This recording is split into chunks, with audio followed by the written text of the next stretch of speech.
Welcome to Shredder Fanfic. Like, subscribe, and hype video. Join members to gain early access to new videos. The main character, after dying, lives a few years as Issei's brother until one day he finds the Chakra fruit, and then the next day he creates the 10 tails. He is inside of high school DxD. Will he help the devils, angels, or the fallen? DxD, reborn as Issei's brother. I eat Chakra fruit at the start, create 10 tails. Chapter 1, The Weight of Collision. I heard the horn before I saw the light. The truck's headlights ate up the space between us faster than I could process, faster than my legs could move. My body never reacted well under stress. I froze. The next sensation was soundless metal crushing bone, pressure that made my chest cave in, my lungs burn, and then, silence. When I opened my eyes again, I wasn't in pain. The air wasn't thick with exhaust or hot asphalt. Instead, I was staring at the ceiling of a small, lived-in bedroom. White plaster. A dangling cord from a lamp. A faint smell of laundry detergent in the air, like freshly washed sheets. My body felt lighter, shorter, younger. My chest rose with ease. I pushed myself up. The sheets slid down my arms. My hands were smaller, the skin free of scars I remembered. The mirror across the room reflected a face that wasn't mine. Brown hair. Rounder cheeks. Youthful eyes. A boy. Not me. I stood and walked toward the mirror, touching my face, pressing fingers into my cheeks as if to test whether this was a dream. The reflection copied me perfectly. A boy who couldn't be older than a middle schooler. The door opened behind me. Shredder, are you awake? The voice was familiar yet strange. I turned. A boy leaned against the doorway, scratching his messy brown hair, eyes half-lidded in a lazy expression I recognized immediately. Hyudo Issei. I froze again, though not from fear, more from disbelief. The pieces locked together in my head instantly. The room. The body. The name he spoke. Shredder Hyudo. I was in his family. Issei had a brother. That meant one thing, this was the world of high school DxD. And I was alive here. Yeah, I said, my voice higher pitched, boyish.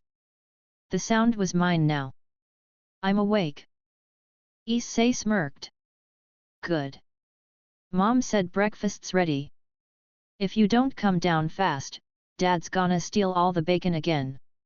He turned and left without waiting for a reply, scratching the back of his neck lazily as he walked down the hall. My mind raced. DxD. Devils, angels, fallen angels. Sacred gears. Issei himself destined for the boosted gear. Power struggles between factions. And me, his brother, with no mention in the story. An extra. A background character. But alive. I grinned into the mirror. Well, I told myself, I look better like this anyway. I left the room and followed the smell of breakfast down the stairs. The house felt real, lived in, far warmer than the sterile apartment I'd once called home in my past life. In the kitchen, Mrs. Hyudo wore an apron, bustling around the stove. Mr. Hyudo sat at the table, already stacking toast on his plate. Good morning, Shredder, their mother said brightly when she saw me. Sit down before everything gets cold. Morning, I answered cheerfully, slipping into the seat next to Issei. Dad gave me a playful squint. You're getting tall, huh? Soon you'll be giving your brother a run for his money. I looked at Issei, who was shoveling eggs into his mouth. I smiled wide. Yeah, but I'll definitely look better doing it. I don't have his problem of being born with a face only mom could love. Issei froze mid-bite, staring at me with wide eyes. Mom swatted me lightly on the back of the head with a spatula. Shredder. Don't be mean to your brother. Dad chuckled under his breath, shaking his head. I'm not being mean, I said innocently, grinning as I picked up my fork. I'm just telling the truth. If Issei's ever going to get a girlfriend, he'll need a good personality to make up for the rest. Issei slammed his fork on the table. Shut up, Shredder. His face turned red. I leaned back in my chair, smiling wider, my tone light and cheerful. See, when you yell like that, you sound desperate. Girls don't like desperate. Mom. Issei turned to her in protest. She sighed but smiled. Both of you, eat your breakfast. And Shredder, don't pick on your brother so much. You're supposed to support each other. I waved her words away casually, taking a bite of bacon. I am supporting him. I'm supporting him by making him aware of the reality he lives in. That way, when he crashes and burns in love, he'll remember my wise advice. Issei groaned, glaring daggers at me. You're so annoying. I grinned. And you're so predictable. Balance. Breakfast continued with light bickering. It felt comfortable, like I had lived in this family for years. Yet inside, I was buzzing with excitement. I wasn't an ordinary boy. I knew what this world was, what it would become, and I could prepare myself. Later that afternoon, I left the house under the excuse of going for a walk. The Hyudu neighborhood looked just like it did in Canon, quiet streets, trimmed hedges, kids playing ball on the corner. My legs carried me farther than I expected. The afternoon sun painted the sky orange, and the air cooled as I wandered. That was when I saw it. On the side of a small park, half hidden by the grass near a tree, lay a fruit. Its surface shimmered unnaturally, glowing faintly as if it were alive. Purple skin, smooth and round, with a faint pulse running through it like veins. My chest tightened. I knew what it was immediately. The Chakra fruit. The fruit that birthed Chakra in the Naruto world, that Kagaya Tsutsuki consumed. Power that no one here should have. I bent down, staring at it. My fingers brushed against the surface. It was warm, humming faintly with life. I smiled. Well, I said softly to myself, looks like I'm special after all. Without hesitation, I lifted it and bit into the fruit. The flesh was bitter, heavy with an energy that rushed down my throat like fire. My stomach twisted, but I forced myself to keep eating, every bite flooding me with power. My veins lit up, my skin tingled, and my chest swelled as if every cell in my body had been rewritten. The last piece slid down my throat, and I stood still in the fading light, my body trembling. Then the tremors stopped. My vision sharpened. My hearing stretched farther, catching the sound of cicadas blocks away. My muscles felt alive with strength. I exhaled slowly, a smile spreading across my face. Perfect. Chapter 2, A Creature Born Inside. The alarm clock rang loudly on the nightstand. I didn't hit snooze. I was already awake, lying there with my arms folded behind my head, staring at the ceiling. My whole body still buzzed with energy from yesterday. The Chakra fruit wasn't just food. It was a permanent shift. My body no longer felt like a boy's. It felt like a container for something more. I sat up, stretched, and walked to the bathroom. My reflection stared back. Brown hair, ordinary eyes, a face that looked unthreatening. I smirked. You look harmless. Perfect disguise. Downstairs, breakfast smelled the same as always. Rice, miso soup, grilled fish. Mom worked in the kitchen. Dad flipped through the newspaper. Issei sat slouched at the table. He yawned loudly. Morning, I said cheerfully, sliding into my seat. Issei groaned. You're too loud in the morning. I smiled wide. That's because you're too lazy. I've got energy, you've got bags under your eyes. Guess which one girls prefer? He glared at me.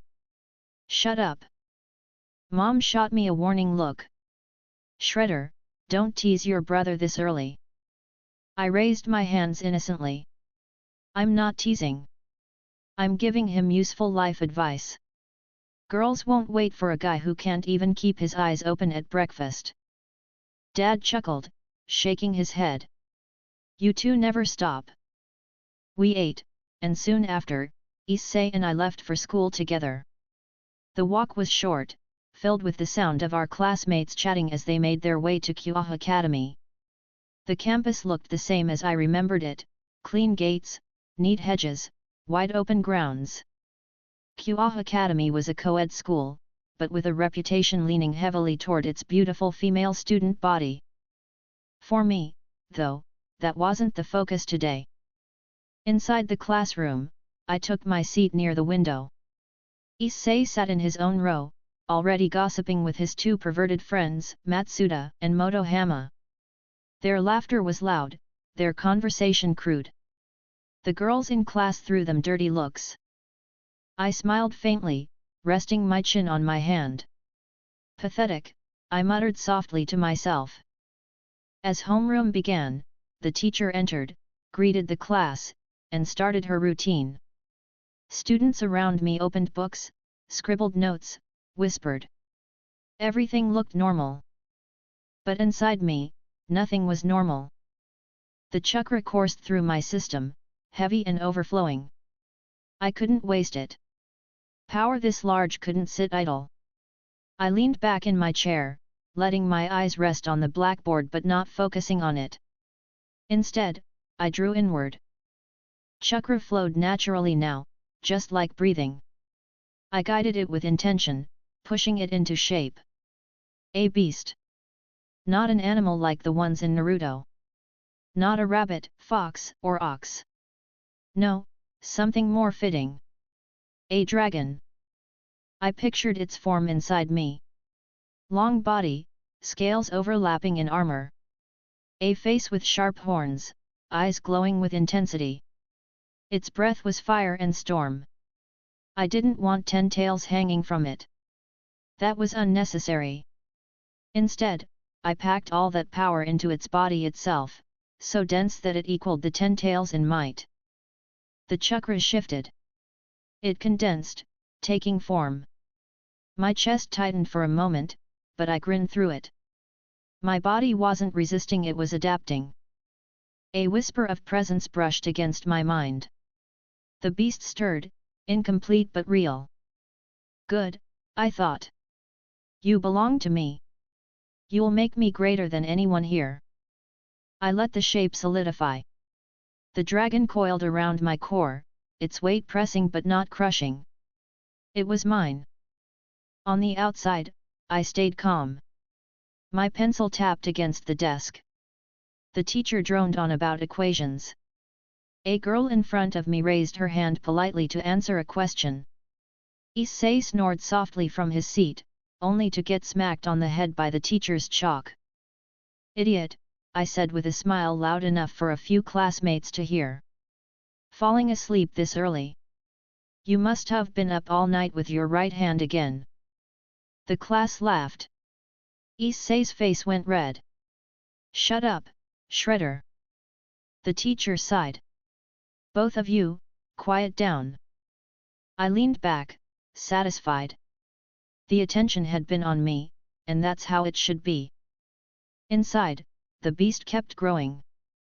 Its chakra rolled in waves through my coils, heavier than before. I focused on weaving it tighter, compressing it so my body wouldn't overflow. It was difficult, but exhilarating. Every moment I worked, I felt myself becoming more than human. The bell rang for break. Students filed out, heading for the hallways and courtyard. I stayed in my seat, closing my eyes. The dragon stirred again. Its body now filled most of my chakra network. Its tail lashed, its claws scraped against my insides, but it wasn't fighting me. It was settling. A perfect fit. Stronger, I whispered. Bigger. I pulled in more chakra, feeding it into the creature.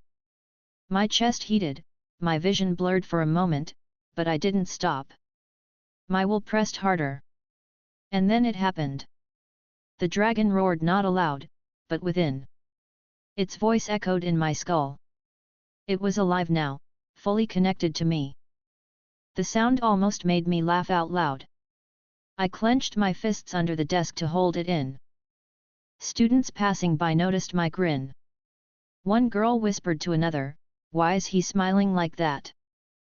The other shrugged. "He's always weird."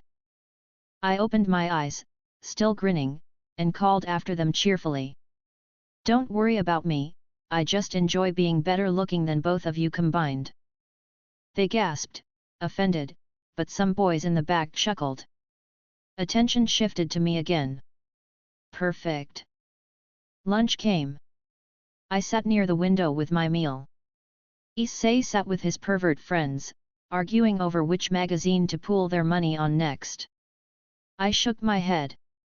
"You know, Issei," I called across the room cheerfully, "if you spent half as much time studying as you do thinking about dirty magazines, you might actually pass midterms without crying to mom." Matsuda laughed. "He's got a point, Issei." Motohama nodded. "Yet, Hyudo-kun, your grades are terrible." Issei turned red, slamming his chopsticks down. "Stop ganging up on me." I smiled. "I'm not ganging up. I'm trying to help. Nobody respects a guy who fails at everything." The class laughed again. Issei sulked, glaring at me. I took another bite of rice, feeling the dragon curl tighter inside. Its presence warmed me, reassuring. I wasn't just a boy anymore. I was a host. Afternoon classes dragged on. I kept practicing quietly, shaping and feeding the beast inside me. By the time the last bell rang, it felt complete. A tailed beast made from my will, modeled on a dragon, carrying the power of 10 combined. When we walked home, Issei sulked in silence. I put my hands behind my head, smiling at the sky. "You're awfully quiet," I said cheerfully. "Don't be upset. Everyone laughed at you today because you're easy to laugh at. But look on the bright side, at least people notice you. Most losers don't even get that." He growled. "You're the worst." I grinned. "No, I'm the best. And you get to be related to me. Lucky you." He sped up, walking ahead. I didn't chase. I just laughed, feeling the beast inside me purr with approval. Chapter 2, A Creature Born Inside. The last bell of the day echoed faintly through the classroom. Students shot up from their seats, chattering, scraping chairs against the floor as they rushed to pack bags and leave. The teacher dismissed us, but her voice was drowned out by the shuffle of bodies and voices. Issei ran ahead with Matsuda and Motohama, already muttering about their latest schemes. I didn't bother following.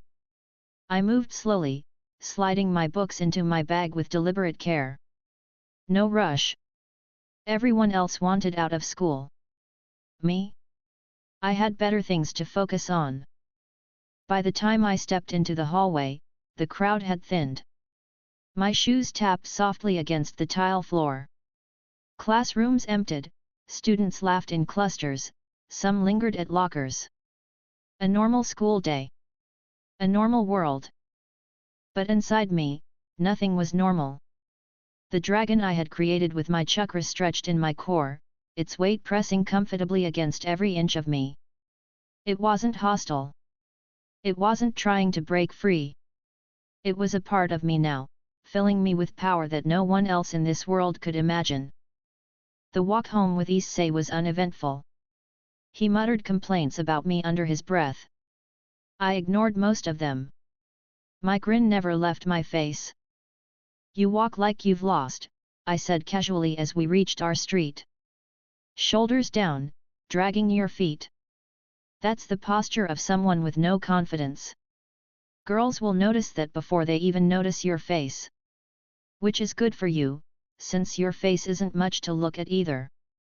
Shut up, Shredder, he snapped, face red. I clapped him on the back cheerfully. I'm just helping you. You should thank me for all this free advice. Without me, you'd still believe you stood a chance with girls. Shut up.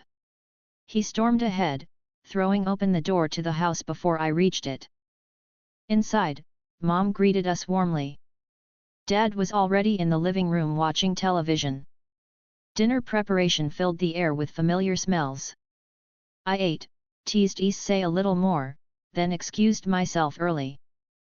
I'm going to bed, I announced, though the sun had barely dipped past the horizon. Mom gave me a curious look. So early? I worked hard today, I said with a bright smile. Unlike Issei. Mom. Issei whined. I chuckled, waved them off, and went upstairs. The moment I closed my bedroom door, I dropped onto the bed cross-legged, eyes closed. My focus sharpened. The dragon was waiting. I pulled Chakra inward, feeding it into the beast. It stirred immediately, curling tighter around my core. My skin warmed. My veins pulsed with pressure. Sweat began to bead across my forehead. Good, I muttered to myself. Grow bigger. I poured more chakra into it, careful but firm. The dragon's body expanded inside me, its scales pressing harder against my chakra network. My muscles tensed under the strain, but I grinned through it. This wasn't pain, it was proof of growth. I tested my control. With a thought, I shifted chakra to my hand. My palm glowed faintly, warmth spreading into my fingertips. I clenched my fist. Power rippled, and the air stirred just slightly from the force. Not enough. I shut my eyes tighter, picturing the dragon clearly. Its head. Its eyes. Its long coiled body. Every detail mattered. If I shaped it perfectly, it would become more stable. The dragon responded. Its tail lashed once against the inside of my chest, sending a shockwave through me. I coughed lightly but laughed afterward. You like this, don't you?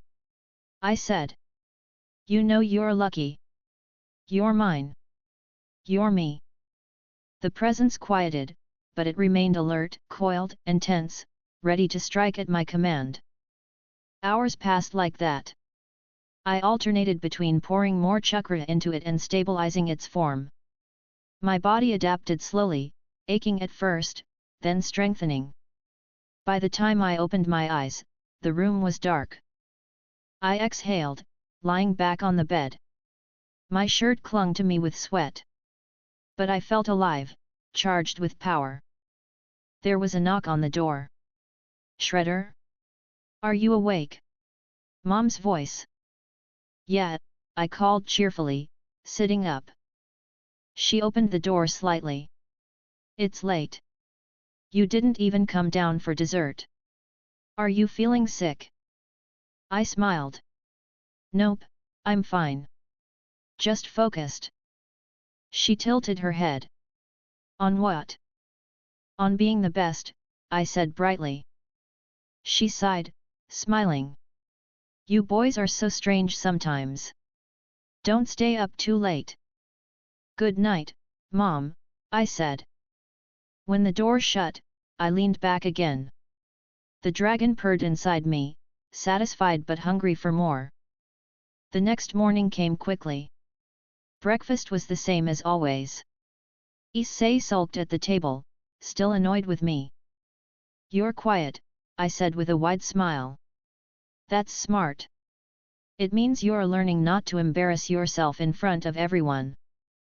He glared at me but stayed silent. Mom frowned at me. Shredder, be nice. I am being nice, I replied cheerfully. I'm encouraging him to keep quiet. It's his best quality. Issei slammed his chopsticks down. Mom. Dad chuckled. Let him be, Issei. Your brother's got spirit. I laughed and finished my breakfast quickly. At school, I slipped easily into routine. Classes blurred together. The teacher lectured. Students whispered. I took notes, but my focus was inward. The dragon's presence filled me more strongly than yesterday. It moved with me now, coiling tighter when I shifted chakra, relaxing when I let it flow naturally. During lunch, I sat near the window again. Issei and his friends carried on their usual conversations. A group of girls passed by, ignoring them. I leaned back and called across the room, cheerful as ever. Issei, you should give up. You're aiming for girls who won't even look at you. It's like a stray dog barking at a locked house. Loud, but useless. Laughter followed. Issei flushed, fists clenching. Shut up, Shredder. I smiled wider. See? Always angry. Girls don't like angry boys either. You really don't have much going for you. More laughter. Issei's shoulders slumped. He muttered under his breath, retreating back to his desk. I returned to my food, pleased. Every insult came with a smile, every jab wrapped in positivity, but it always landed. Attention stayed on me, and that was how it should be. By the end of the day, the dragon inside me was stronger, heavier. When I walked home, my steps felt firmer, my body more stable. That night, I repeated the process. Meditation, chakra control, shaping, feeding. The dragon grew steadily, becoming more complete, more natural as part of me. My body strained, but adapted. My grin never left my face. Chapter 3, Lessons in Discipline. The morning sun poured through the curtains, waking me before my alarm. My body felt light again, but not weak. The dragon inside me stirred faintly, coiled comfortably, like it had slept along with me. I stretched, cracking my neck. Another day where I look better than everyone else, I said to myself, grinning at the mirror. My reflection grinned back, flawless in its ordinariness. No one could see what sat inside me, but they would feel it if I wanted them to. Downstairs, the Hyudo kitchen was busy as always. Mom set down bowls of rice and miso soup, Dad read his paper, and Issei slouched in his chair, half asleep. Morning, I said brightly, sliding into my seat. Issei groaned. You're too happy in the morning. I smirked, grabbing my chopsticks. No, you're just miserable. People who can't get girlfriends usually are. It shows in your posture. You look like a wilted plant. Mom frowned. Shredder, don't be so mean. I waved her concern off, smiling. I'm helping him. If he fixes his posture, he might look like less of a failure. It's good advice. Issei slammed his hand on the table. Stop talking like you're better than me. Dad chuckled, flipping his newspaper page. You two are noisy every morning. I laughed and finished my breakfast quickly. Issei sulked, stabbing his food with his chopsticks. The walk to school was quiet on his part, but I filled it easily. You should try walking faster, I said casually. You shuffle like a man twice your age. No girl will ever look at someone who drags their feet. They'll think you're weak. Shut up, Shredder. I laughed. That's always your answer. If you were half as creative with your words as you are with your magazines, you might get somewhere. His face turned red, and he sped up. I let him, enjoying the way his frustration only made me look calmer. QA Academy buzzed with the usual morning chatter. Students gathered at the gates, girls in neat uniforms chatting in groups, boys talking loudly about sports, anime, or girls they had no chance with. Inside the classroom, I took my seat near the window. The sunlight caught the edge of my desk, warming it. The teacher hadn't arrived yet, so conversations filled the air. Issei slumped into his chair with Matsuda and Motohama flanking him. They whispered and snickered, eyes darting toward the hallway where girls walked past. Pathetic, I muttered under my breath, though I smiled as if amused. The morning classes passed in routine. Math, then history. I half listened, half focused inward, where the dragon pulsed steadily. It was easier to keep it calm now, easier to move chakra through my limbs without forcing it. By lunch break, the classroom filled with noise again. That was when I overheard it. A group of girls near the door whispered angrily, their voices sharp. Did you hear? Hyudo-kun and those two idiots were caught peeping again. Gross. Why do they always do that? I don't even want to be near them. Disgusting. The words carried easily across the room. Other students snickered, some shaking their heads. My eyes slid to Issei, Matsuda, and Motohama. They laughed nervously, pretending not to care, but their faces were red. I stood slowly, leaving my desk. My shoes clicked against the floor as I walked straight toward them. Conversations hushed around me. By the time I stopped in front of their desks, the whole class was watching. So, I said cheerfully, hands in my pockets, you three thought it was smart to go peeping again. Issei swallowed. It's not.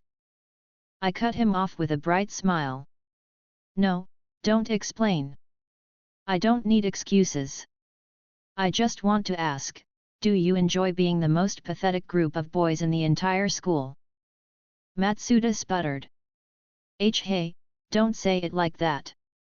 Motohama adjusted his glasses nervously. It's not that bad. I leaned closer, grinning wide. Not that bad? The entire class thinks you're disgusting. The girls hate you. Even the boys laugh at you. You're not just losers. You're embarrassing losers. A ripple of laughter spread through the class. Issei's fists clenched. Shut up, Shredder. I straightened, keeping my smile. No. I'm not shutting up. You three need someone to teach you how not to humiliate yourselves in this family. Before any of them could react, I grabbed Issei by the collar and yanked him to his feet. He stumbled, eyes wide. Gasps echoed from classmates. You want to act like perverts in front of the whole school? I said brightly. Then I'll beat that habit out of you. I swung, my fist cracking against his cheek. Issei yelped and fell back into his desk. Matsuda lunged at me, panicked. I kicked his legs out from under him and shoved him down. He crashed to the floor, clutching his side. Motohama raised his hands weakly. Wait, don't. I grabbed him by the shirt and pushed him hard against the wall. He wheezed, glasses slipping down his nose. The class erupted in shocked whispers. Some laughed nervously, others covered their mouths. Issei scrambled to his feet, face red and swollen. He charged clumsily, shouting, "Stop it!" I sidestepped easily and hooked my foot into his shin. He tripped, crashing to the floor again. I laughed cheerfully. This is too easy. You three call yourselves men, but you can't even stand properly. No wonder you spend your time peeping. It's the only chance you'll ever get to see a girl. Issei groaned, clutching his cheek. Matsuda whimpered on the floor. Motohama shook against the wall. Pathetic, I said with a grin, raising my voice so the whole class could hear. If you want to look at girls, try getting one to actually like you. But you can't, can you? Because you're weak, stupid, and ugly. The class burst into laughter, some students cheering me on, others gasping at the brutality of my words. The teacher finally stormed in, face red with anger. What is going on here? I straightened, hands raised innocently, still smiling. Nothing, sensei. Just teaching my brother and his friends a lesson about respecting girls. Her eyes narrowed, scanning the 3 beaten boys. All of you, principal's office. Now. Issei groaned, dragging himself up. Matsuda limped. Motohama fixed his glasses shakily. I walked ahead of them calmly, smiling like I hadn't done anything wrong. The principal scolded us for fighting.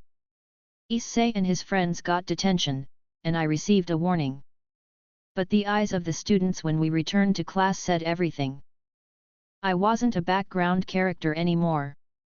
Issei sulked in his seat, glaring at me weakly. His cheek was bruised, his pride shattered. I leaned over, whispering cheerfully. You should thank me. Now everyone knows you're weak. It'll save you the trouble of pretending. He clenched his fists, face red, but said nothing. I leaned back, satisfied. The dragon inside me purred, feeding on my confidence. Chapter 4, Attention drawn to me. The next morning, the walk to school was quieter than usual. Issei dragged his feet more than ever, shoulders hunched, his cheek still swollen from the hit I gave him yesterday. Matsuda and Motohama weren't with him. Maybe they were too embarrassed to show up early. I whistled cheerfully as I walked beside him. You know, Issei, it's impressive. You managed to look even worse today than usual. The bruise suits you, though. It adds character. Girls might actually talk to you now out of pity. He glared at me, muttering, I hate you. I grinned. No, you don't. You're just embarrassed because I showed everyone how weak you are. Honestly, you should thank me. Now at least people know the truth. He stomped ahead, ignoring me. I let him. His silence only made my smile grow. When we reached Kyoa Academy, the difference was obvious immediately. Students were gathered in small groups near the gates, their eyes shifting toward me as I approached. Some whispered. Others smiled faintly. A few pointed me out quietly to their friends. By the time I entered the building, I could feel the stares following me. Inside the classroom, it was even clearer. Conversations hushed the moment I stepped in. A handful of boys grinned, giving me discreet thumbs ups. A group of girls sitting near the window eyed me carefully, whispering among themselves. I slid into my seat near the back, setting down my bag with deliberate calm. Issei walked in behind me, head down. The room erupted in muffled laughter the second he entered. His cheeks burned. Morning, I said cheerfully, waving a hand. Don't laugh too hard, everyone. He's sensitive. Crying is his second favorite hobby after peeping. The class roared with laughter. Issei's fists clenched, but he said nothing. He dropped into his seat, glaring down at his desk. I leaned back in my chair, satisfied. The attention was on me again, exactly where it belonged. Homeroom began. The teacher gave me a sharp look but didn't say anything. She must have already heard what happened yesterday. No surprise there. As she went through announcements, I tapped my pencil lazily against the desk, half listening, half watching the students around me. Their eyes kept flicking toward me, some curious, some amused, some wary. During break, the real shift happened. Hey, Hyudu's brother, a boy from another row called over, grinning. That was crazy yesterday. I didn't think anyone would actually shut them up. Yeah, another boy laughed. They've been acting like idiots forever. About time someone knocked them down a peg. I smiled wide. Glad I could help.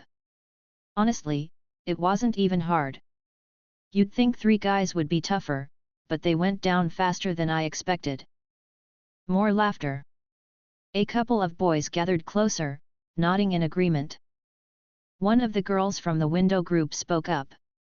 Still, you were a little harsh, weren't you? I turned toward her with a grin.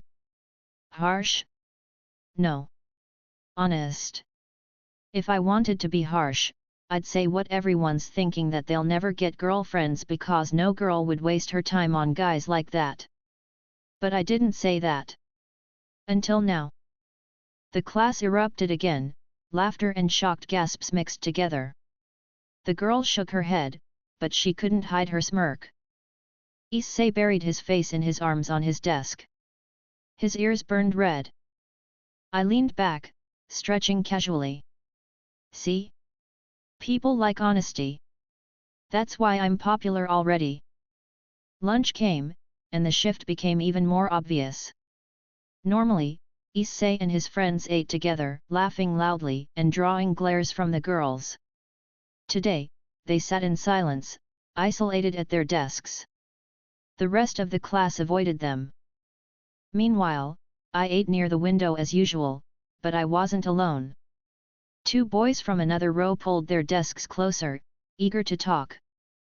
"Hey, what's it like having Issei as a brother?" one of them asked. I grinned. "Annoying. He's lazy, he's weak, and he's obsessed with things he'll never have. Honestly, living with him is like living with a pet that thinks it's a person." The boys burst out laughing. "Harsh, man," one of them said, still laughing. I smiled innocently. "Not harsh. Accurate. And hey, at least I admit it." Out of the corner of my eye, I saw Issei's shoulders tense. He clenched his chopsticks so hard they nearly snapped. Another boy asked, "So are you gonna fight them again if they try something stupid?" I shrugged. "If they're stupid enough, sure. But honestly, it's boring. They're too weak to make it interesting." The group laughed again. Girls whispered nearby. Some rolled their eyes, others giggled. I didn't mind either way. They were looking at me. That was enough. Afternoon classes passed in a blur of attention. Students whispered about me openly now. A few even called me the guy who beat up the perverts when I walked past. By the time the final bell rang, I felt like the whole school had heard. On the way out, I overheard two second-year students near the shoe lockers.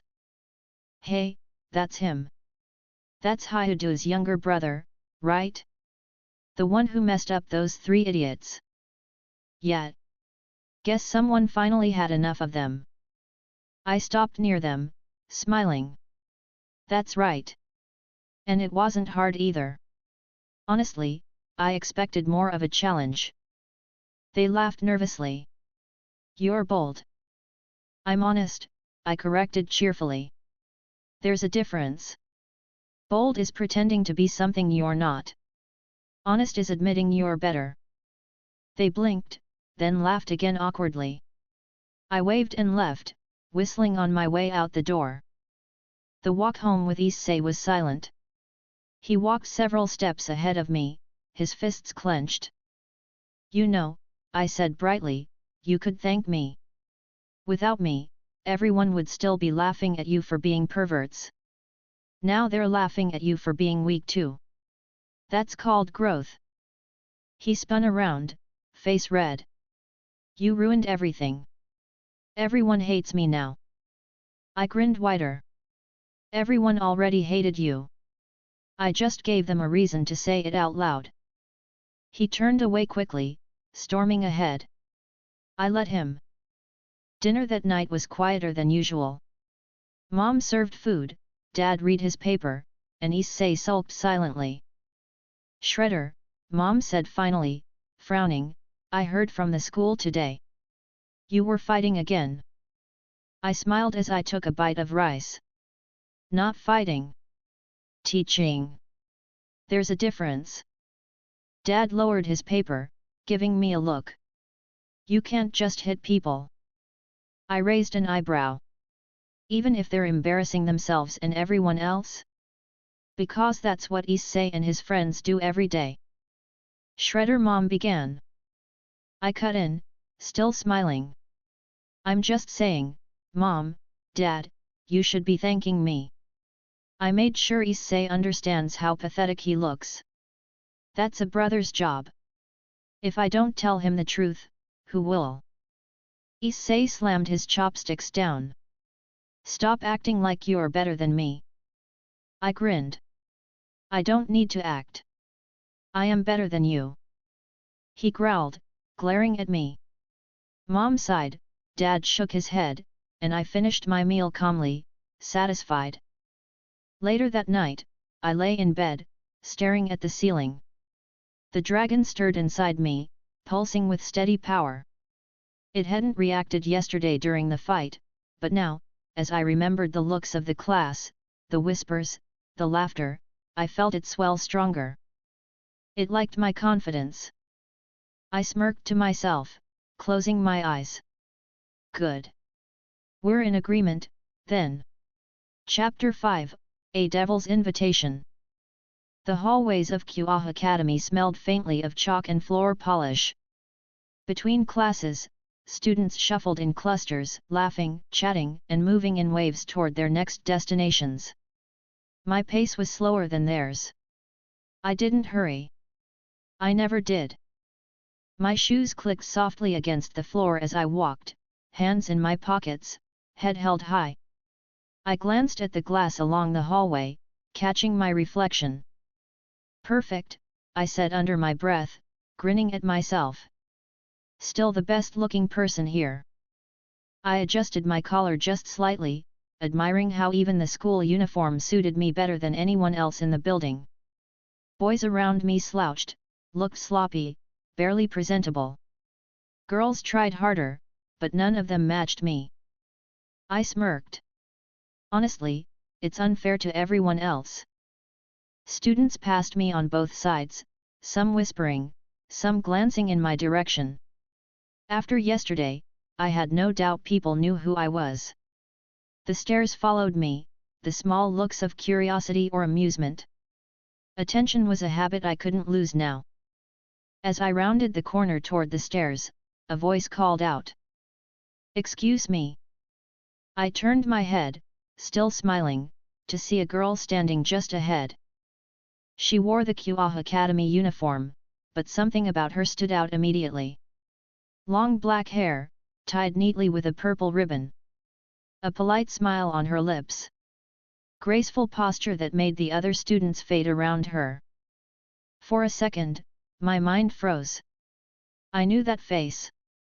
I had seen it before, not in this life, but in memory. Akeno Jima. Rias's queen.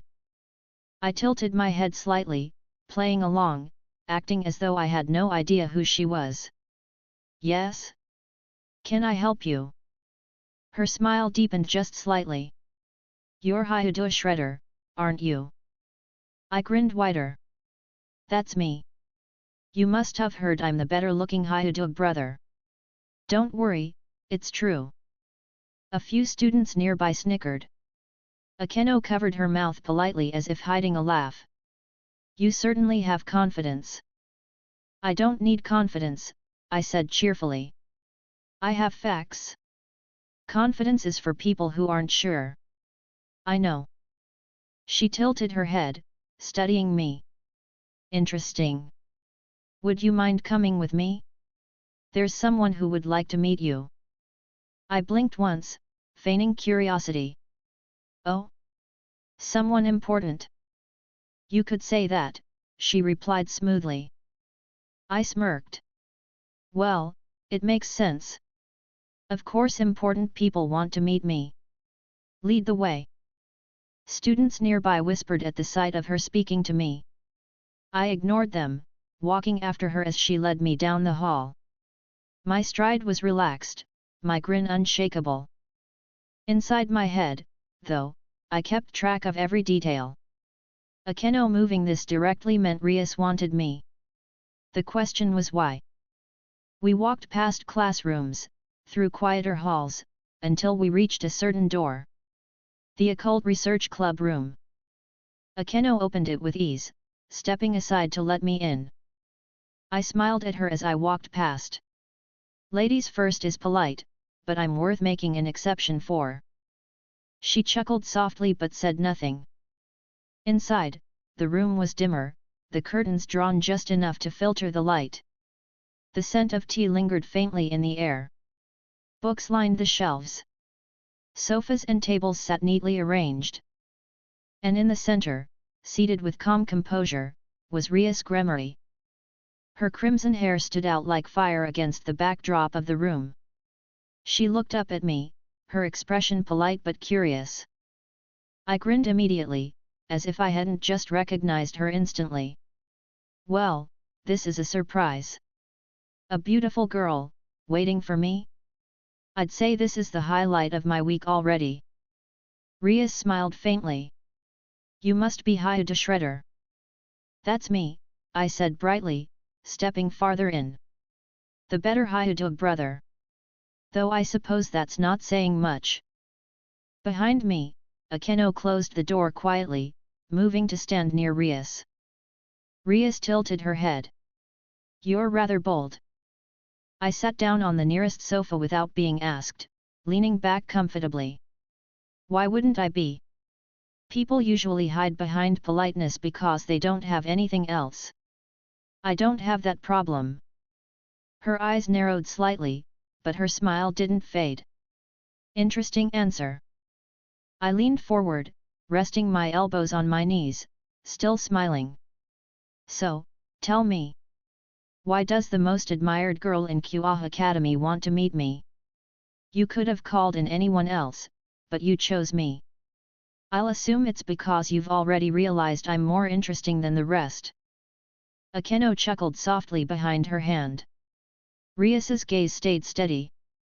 You've certainly made an impression, Rias said calmly. Your methods yesterday caused quite a stir. I smirked. Ah, you mean when I beat up Issei and his idiot friends? You're welcome. They were embarrassing the whole school. I just fixed the problem. Rias's smile widened faintly. That's one way to put it. Not one way, I corrected cheerfully. The only way. Everyone was thinking it.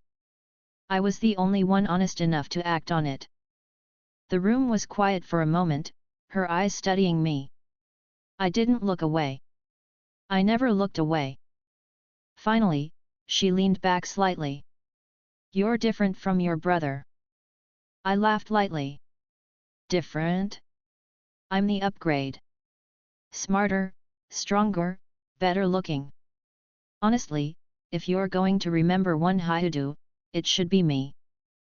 Akeno's laugh broke through again, quiet but amused.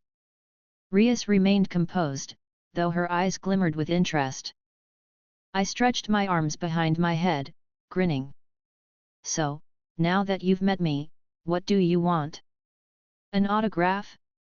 Advice on how to look this good? Or do you just enjoy having me in the room to brighten the place up? The two girls exchanged a glance. Rias's smile deepened just slightly. You certainly have confidence. Confidence, I said, leaning forward again, is what people call it when they don't want to admit I'm right. The conversation drifted after that. Rias asked small questions about school, about me, about my view of things. I answered cheerfully every time, never missing the chance to point out how much better I was than Issei or anyone else around me. Akeno laughed at several of my comments, covering her mouth politely each time. When Rias finally stood, the conversation closed as smoothly as it had begun. Thank you for coming, she said calmly.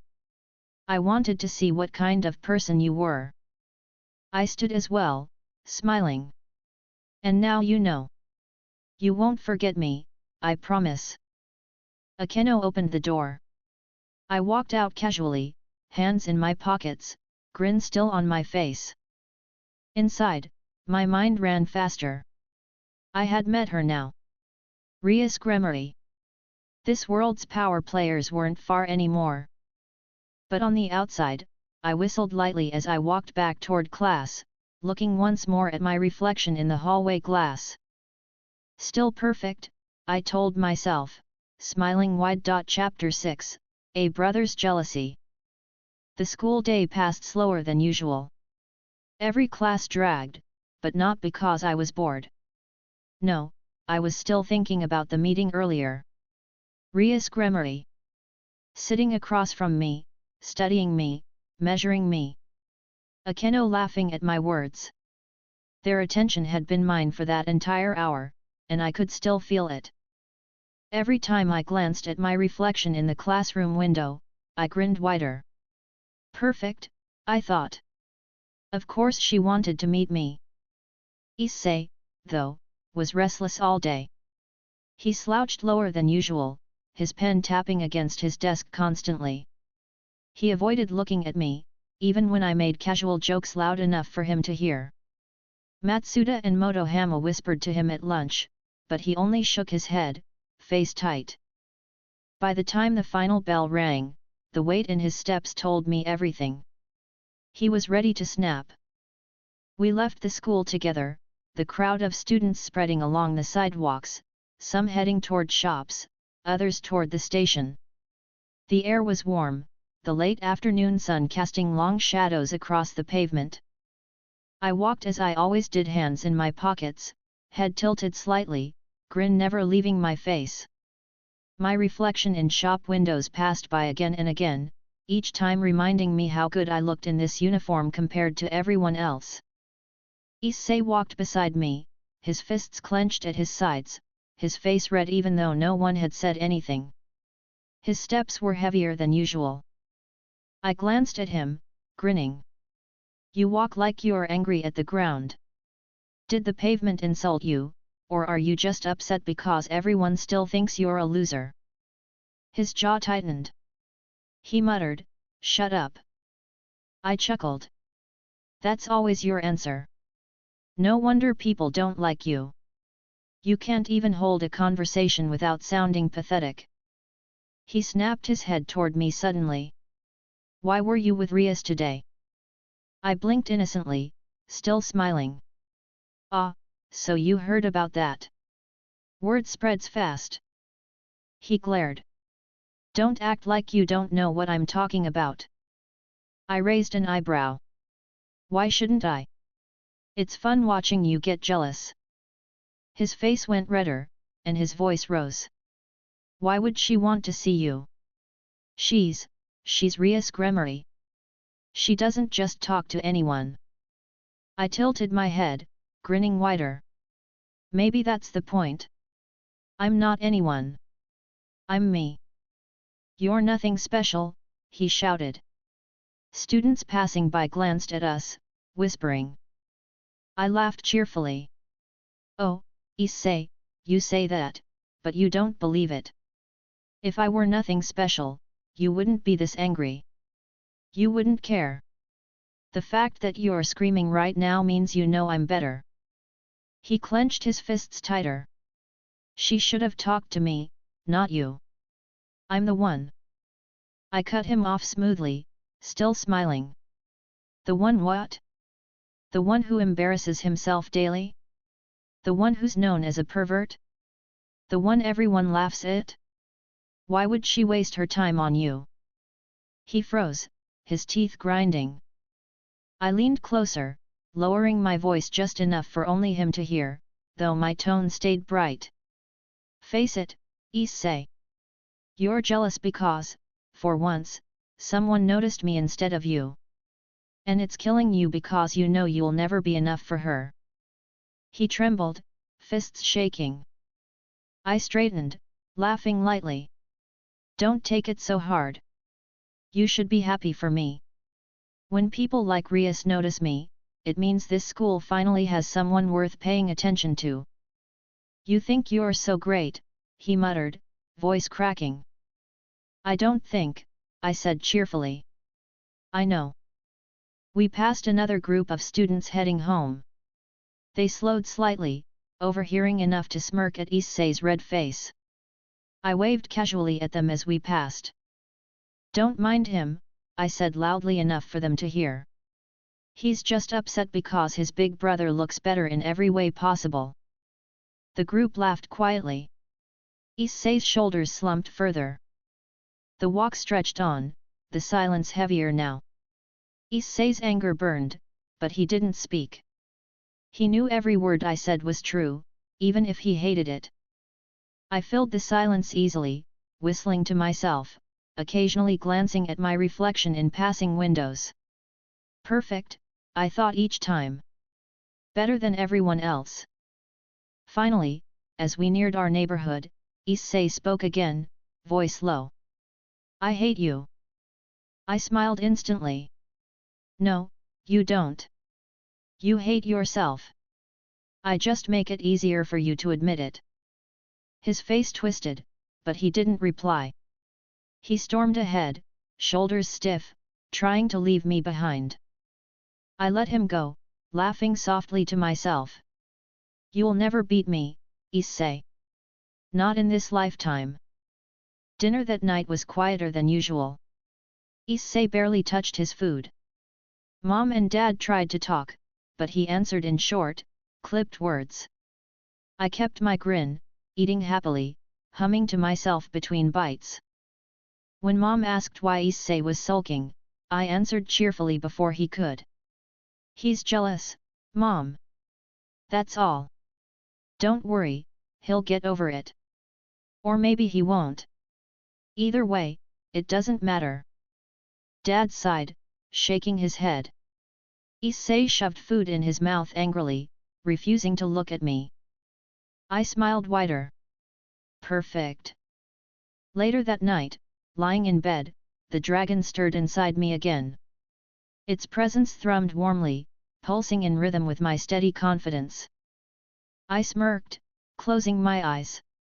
See? Even you agree. I was right all along.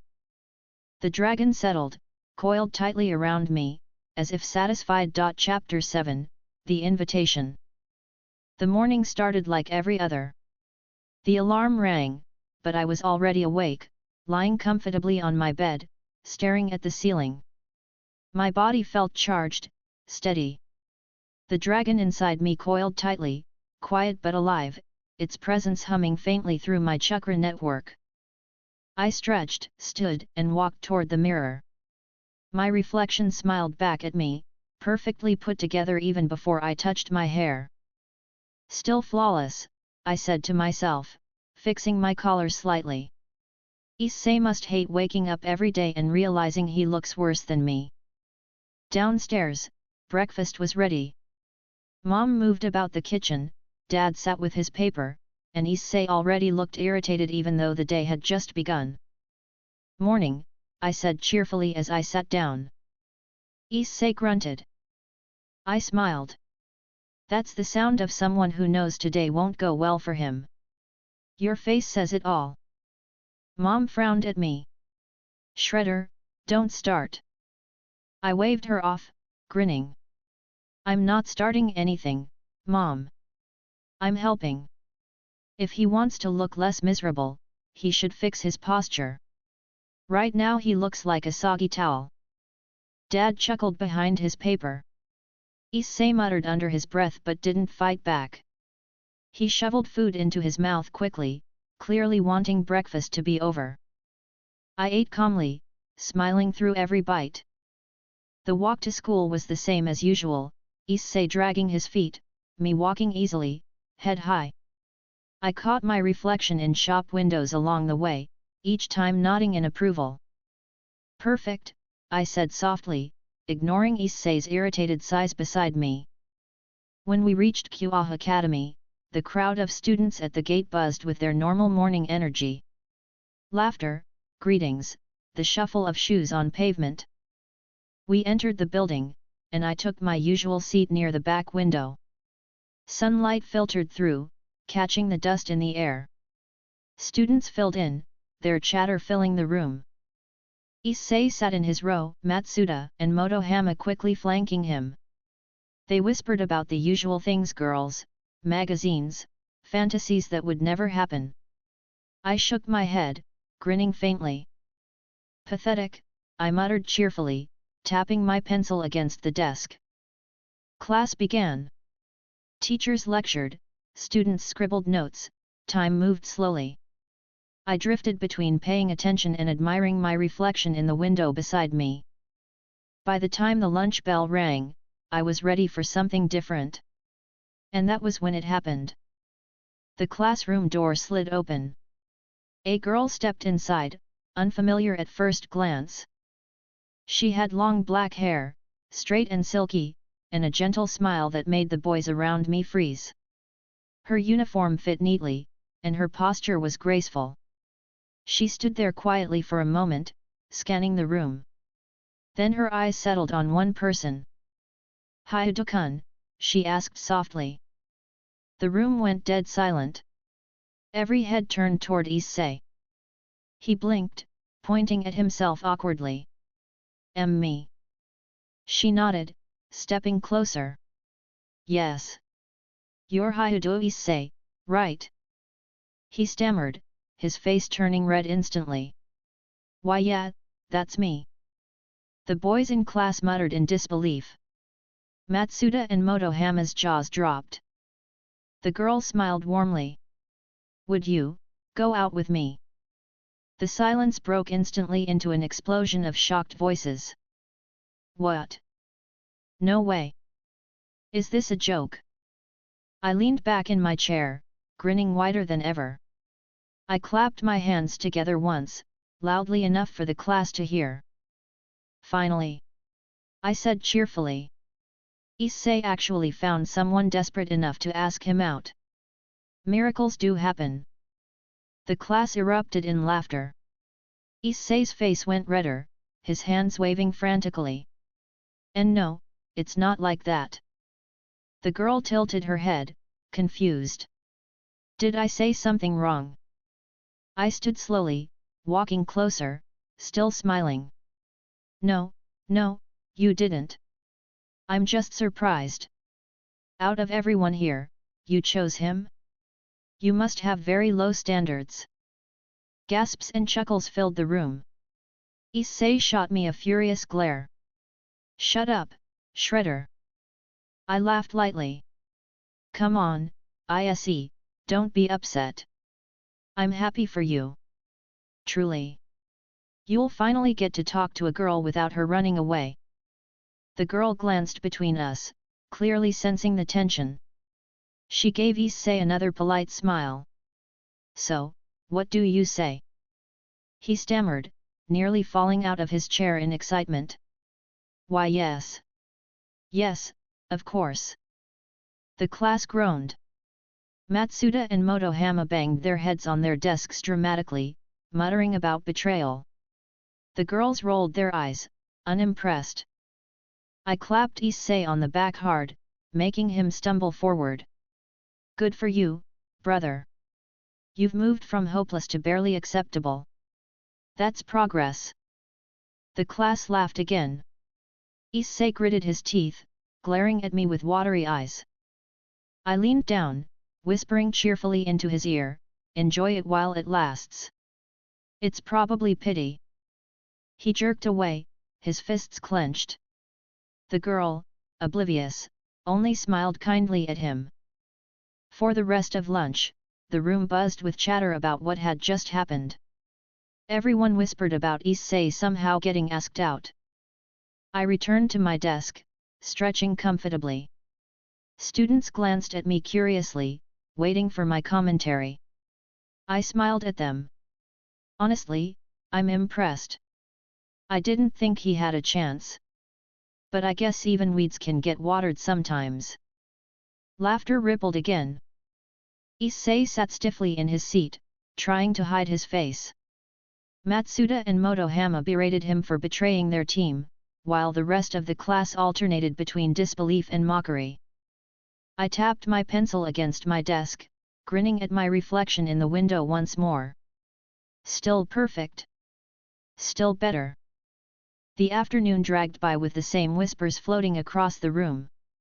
Even teachers noticed the odd energy, though they ignored it. By the time the final bell rang, everyone was still buzzing. I walked out casually, hands in my pockets, Issei trailing behind, his face red the entire time. On the way home, I filled the silence cheerfully. Well, congratulations, Issei. You finally upgraded from magazines to a real girl.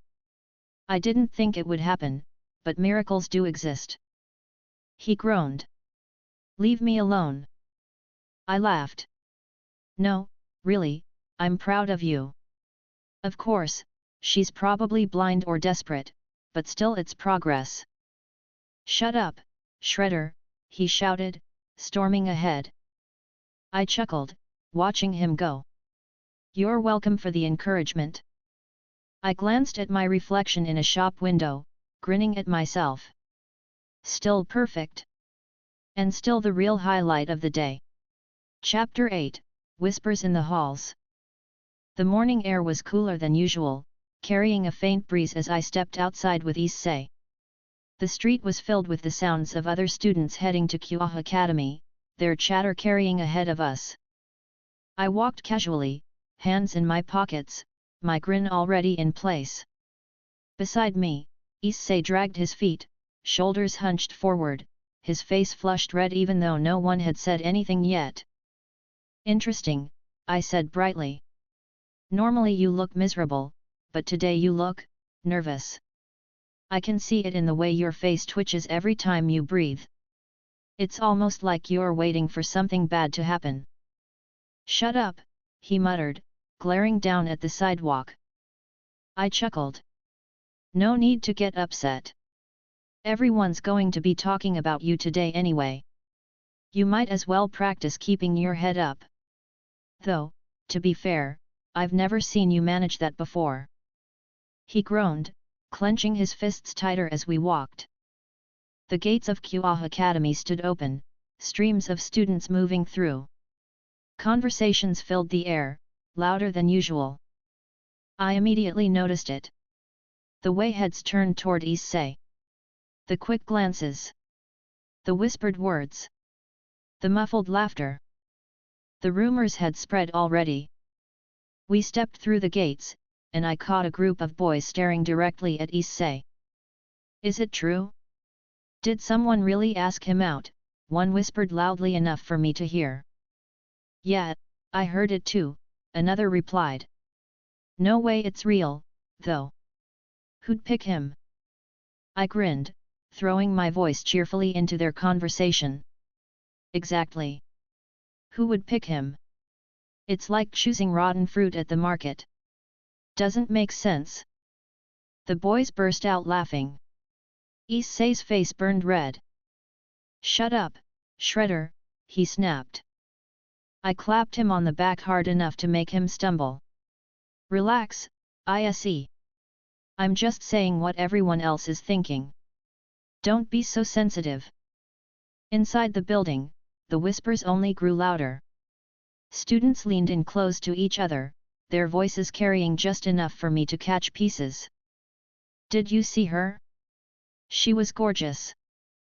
And she picked him? Out of all people. It has to be a prank. The sound of disbelief filled every hallway. Girls rolled their eyes when Issei passed, boys glared with envy, and everyone else treated it like the most interesting thing to happen all week. I thrived in it. Every time someone looked at him, I added my own cheerful commentary. Don't stare too hard, everyone. You'll make him think he's actually worth it. Careful. If you get too close, his loser aura might rub off on you. Honestly, it's a miracle. Write it down. History was made yesterday. Laughter followed every remark. Issei's ears turned bright red. He gritted his teeth, mumbling curses under his breath. By the time we reached our classroom, the atmosphere was already heavy. Students were gathered in groups, whispering, laughing, pointing.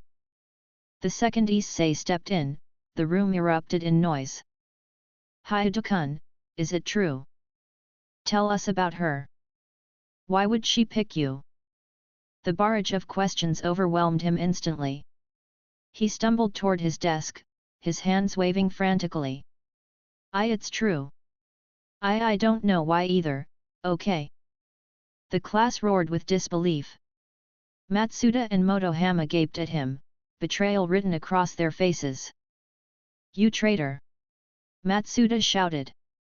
How could you get a girlfriend before us? Motohama cried. I leaned back in my chair near the window, laughing cheerfully. Come on, guys, don't be mad. Be impressed. Our little Issei managed to trick someone into saying yes. It's almost inspiring. If he can do it, maybe there's hope for other hopeless people too. The class howled with laughter. Issei slammed his hands on his desk. Shut up, Shredder. I grinned. Oh, don't be embarrassed, brother.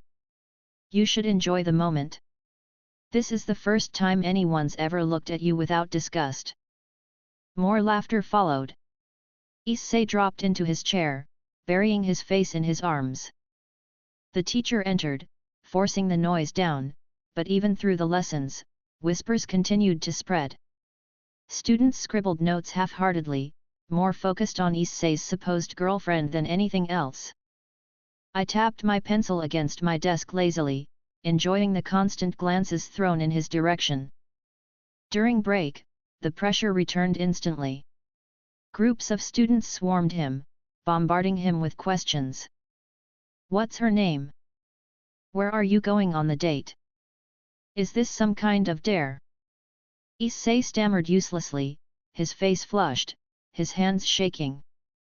I stood and clapped my hands together loudly. Everyone, calm down. Don't scare him. He's already confused enough. You have to remember, this is the first time a girl has ever spoken to him without calling him disgusting. He's still adjusting. The crowd erupted with laughter. Issei covered his face with his hands, groaning loudly. I patted his back with mock sympathy.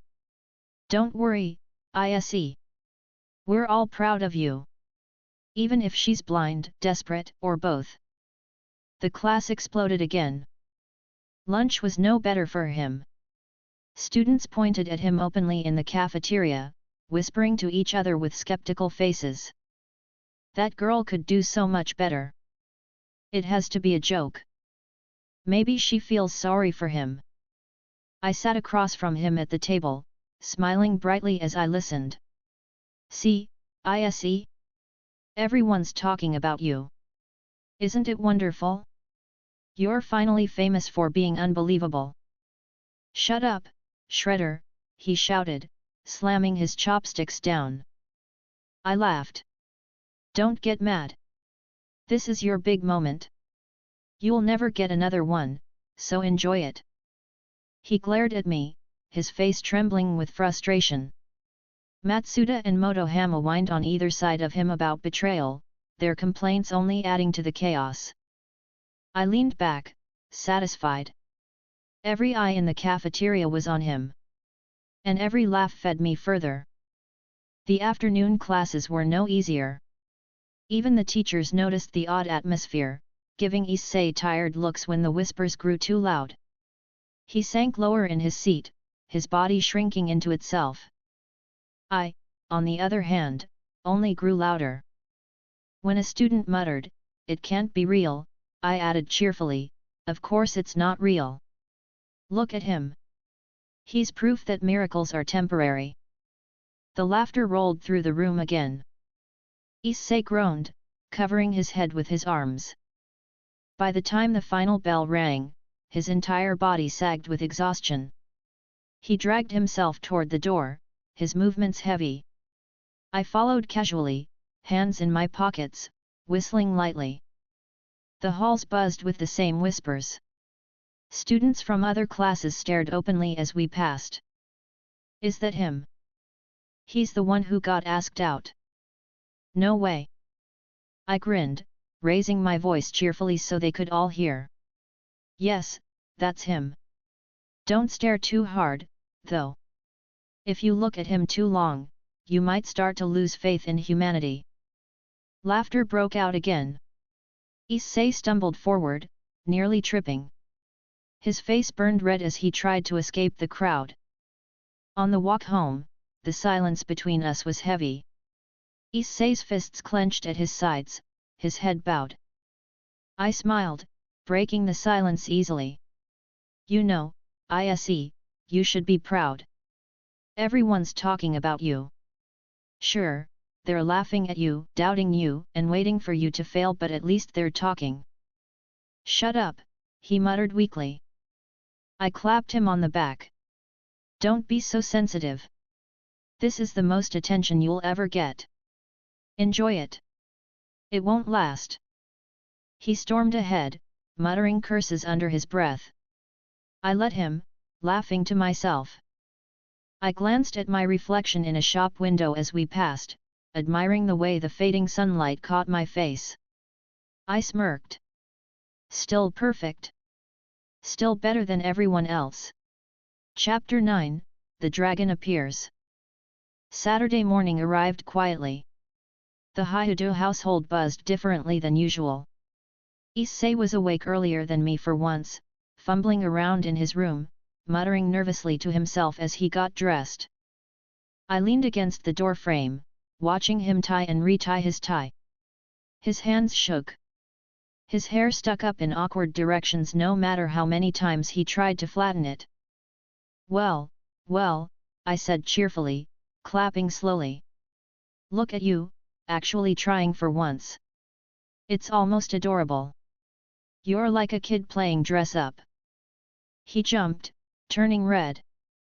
Shut up, Shredder. You don't understand. This is serious. I smirked. Serious? You mean the date with that girl who must have hit her head before asking you out? Yes, very serious.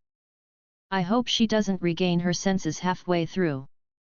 Stop it, he snapped, fumbling with his collar again.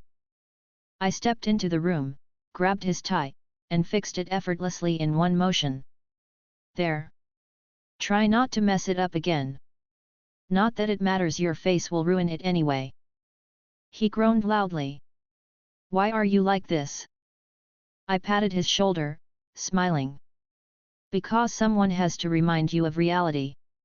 If I don't, you'll start thinking you actually deserve this.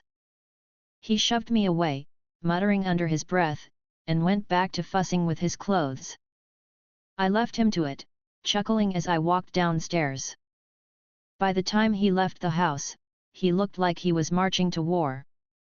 His shoulders stiff, his jaw tight, every step deliberate.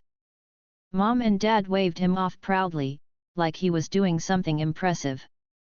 I leaned against the doorway, waving lazily. Good luck, Issei. Don't scare her away too fast. Try to last at least 5 minutes before she realizes you're hopeless.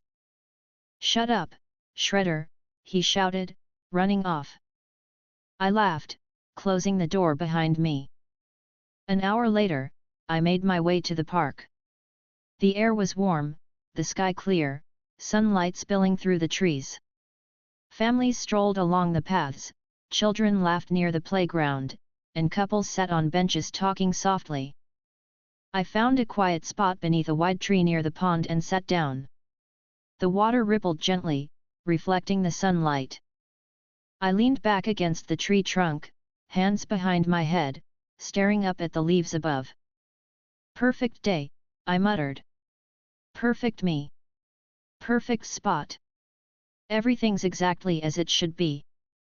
But the quiet hum inside my chest kept pulling my focus. The dragon. It had been growing stronger each day, more stable, more alive.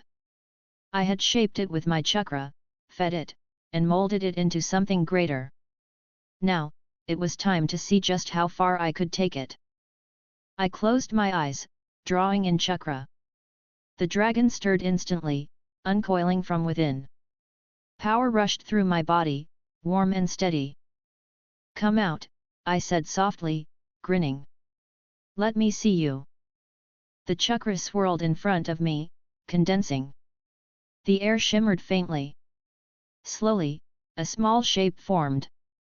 When the light faded, I blinked in surprise. In front of me stood a tiny dragon. Its body was barely the size of a housecat, with stubby legs, small wings that flapped awkwardly, and bright eyes that sparkled like jewels. Its scales were smooth and shiny, its tail short and twitching with excitement. It tilted its head at me, then broke into the widest grin I'd ever seen. Hi, it chirped in a high, cheerful voice. I stared for a moment, then laughed loudly. You've got to be kidding me. I created the strongest beast in existence, and this is what shows up? A toy. The dragon puffed out its tiny chest proudly. I'm strong. Really strong. I smirked, leaning forward. You look like something kids would buy in a store. Its wings flapped harder, making it hover clumsily before falling back down. But I'm yours. And you're really cool, so that means I'm cool too. I blinked, then laughed again. Well, at least you have taste. Of course I'm cool. I'm the coolest. The dragon's tail wagged furiously. Yet. You're amazing. I'm so lucky to be with you. I raised an eyebrow. Lucky? No, you're blessed. Not everyone gets to be around me. It nodded rapidly, eyes wide with admiration. You're right. You're the best. I grinned, unable to hide my amusement. Finally, someone in this world with common sense. The dragon hopped closer, looking up at me with pure adoration. Can I stay out here with you? I shrugged. Why not? You're small enough that no one will take you seriously anyway. They'll probably think you're a stuffed toy. Its eyes sparkled. Really? Yay! It leapt onto my lap, curling up comfortably like a cat.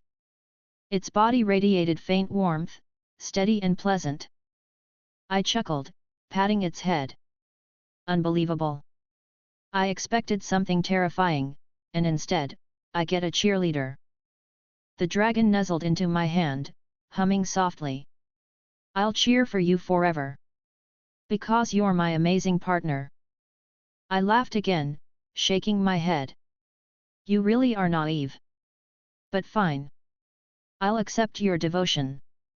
Just don't embarrass me. Never, it chirped, wagging its tail again. For the next hour, I sat under the tree, the tiny dragon perched on my lap or shoulder, chatting non-stop in its cheerful, naive way. It asked questions about everything it saw: the ducks on the pond, the children playing nearby, the couples walking past. What's that? A duck. Stop staring. You'll look stupid. What are they doing? They're holding hands. Don't ask why. You wouldn't understand. Wow. People are funny. I smirked. No, people are pathetic. Except me. That's why you're lucky to be mine. You're right, the dragon chirped, nodding furiously. Every answer I gave, it accepted without question, looking up at me with wide eyes of admiration. I couldn't help but enjoy it. Finally, someone who recognized my greatness without needing proof. As the sun dipped lower, laughter echoed across the park. I glanced up to see Issei in the distance, walking with Yuma. She smiled sweetly, holding her hands behind her back, while he stumbled beside her nervously. I chuckled softly. There he is. Poor idiot. He actually thinks this is real. The dragon tilted its head. That's your brother. Unfortunately, I said cheerfully. Yes. The short one with the nervous smile. He thinks he's impressive, but he's not. Not even close. The dragon blinked. He looks happy. I grinned. Happy doesn't mean worthy. He's happy because someone noticed him for once. That's like giving a starving dog a bone. Of course he's wagging his tail. The dragon giggled softly. You're so funny. I smirked, watching Issei stumble through his awkward conversation with Yuma. Funny? No. Honest. That's the difference. The dragon wagged its tail. You're the best. I patted its head again. You're finally starting to sound smart. The sky began to darken. Streetlights flickered on at the park's edge. Issei and Yuuma walked off together, disappearing into the distance. I leaned back against the tree once more, the tiny dragon curled comfortably on my shoulder. Perfect, I said softly. Another day where I win. The dragon hummed happily, closing its eyes. Chapter 10, Broken Illusions. The sun dipped below the horizon, painting the sky a dull orange. The streets quieted as families made their way home, leaving the park emptier than before. I leaned casually against a tree, my hands in my pockets, my little dragon perched happily on my shoulder. Its tiny tail swished back and forth as it hummed softly, eyes sparkling at every passerby. This park is nice. So many people. So many smells. I smirked. Don't get too excited. Most of them are pathetic. The dragon looked up at me, grinning brightly. But you're not. You're the coolest. I chuckled, patting its small head. Exactly. You're finally starting to understand. My eyes drifted across the park until I spotted him. Issei. He was walking nervously beside Yuuma, her hands clasped behind her back, her soft smile still plastered on her face. He stumbled with every step, sweat dripping from his forehead. I pushed off the tree slowly, stretching my arms. Showtime. The dragon tilted its head. That's your brother again, right? Unfortunately, I said cheerfully. Yes. And he's about to embarrass himself again. Watch closely. We trailed at a distance, keeping just far enough not to be noticed. Issei babbled nervously, trying to make small talk. Yuuma laughed softly at his awkwardness, though her eyes glinted differently when he wasn't looking. I narrowed my gaze. There it is. She's about to drop the act. The dragon blinked. Act. You'll see, I muttered. Eventually, they reached an open clearing near the fountain. The park lights flickered on, casting the area in pale yellow. The air grew still. Yuuma turned to him, her smile sweet. Hey, Issei-kun, there's something I want to ask you. He froze, his hands twitching nervously. Why yet? Anything. She tilted her head, her eyes half-lidded. Would you die for me? The words cut through the air. The sweetness in her voice vanished instantly, replaced by a cold sharpness. Her smile twisted, her eyes gleamed with malice. Issei stumbled back. What? Her body glowed faintly, her clothes dissolving into black leather. Dark wings sprouted from her back, spreading wide. Her eyes narrowed, her grin cruel. I said, would you die for me? The dragon gasped softly. Whoa! She's scary now. Issei fell to the ground, his face pale. What are you? I stepped forward casually, clapping slowly as I entered the clearing. Finally. Took you long enough. I was getting bored. Yuuma's head snapped toward me, her eyes narrowing. You, who are you? I smirked. Shredder Hyudu. The better Hyudu brother. You've probably heard of me already. I'm the one who actually looks good in this family. Issei's head shot up. Shredder. I glanced at him cheerfully. You're welcome. You'd be dead already if I wasn't here. His mouth opened and closed like a fish, confusion flooding his face. Yuuma sneered, her wings flapping once. You think you can interfere? Pathetic human. I chuckled, rolling my shoulders. Pathetic? You're talking about him, not me. I'm perfect. And you're about to learn the difference. The dragon wagged its tail furiously. Yet. Show her how cool you are. I smirked, lifting a single hand. Chakra surged instantly, condensing into a sharp burst. Before she could even raise her spear of light, I released it. The impact slammed into her chest with a crack, sending her flying back. She screamed, her body smashing into the fountain. The structure shattered on impact, water spraying everywhere. Silence followed. Issei gaped at me, his mouth trembling. What did you just? I grinned, brushing imaginary dust from my shoulder. One shot. No effort. Honestly, I'm disappointed. She looked scarier than she was.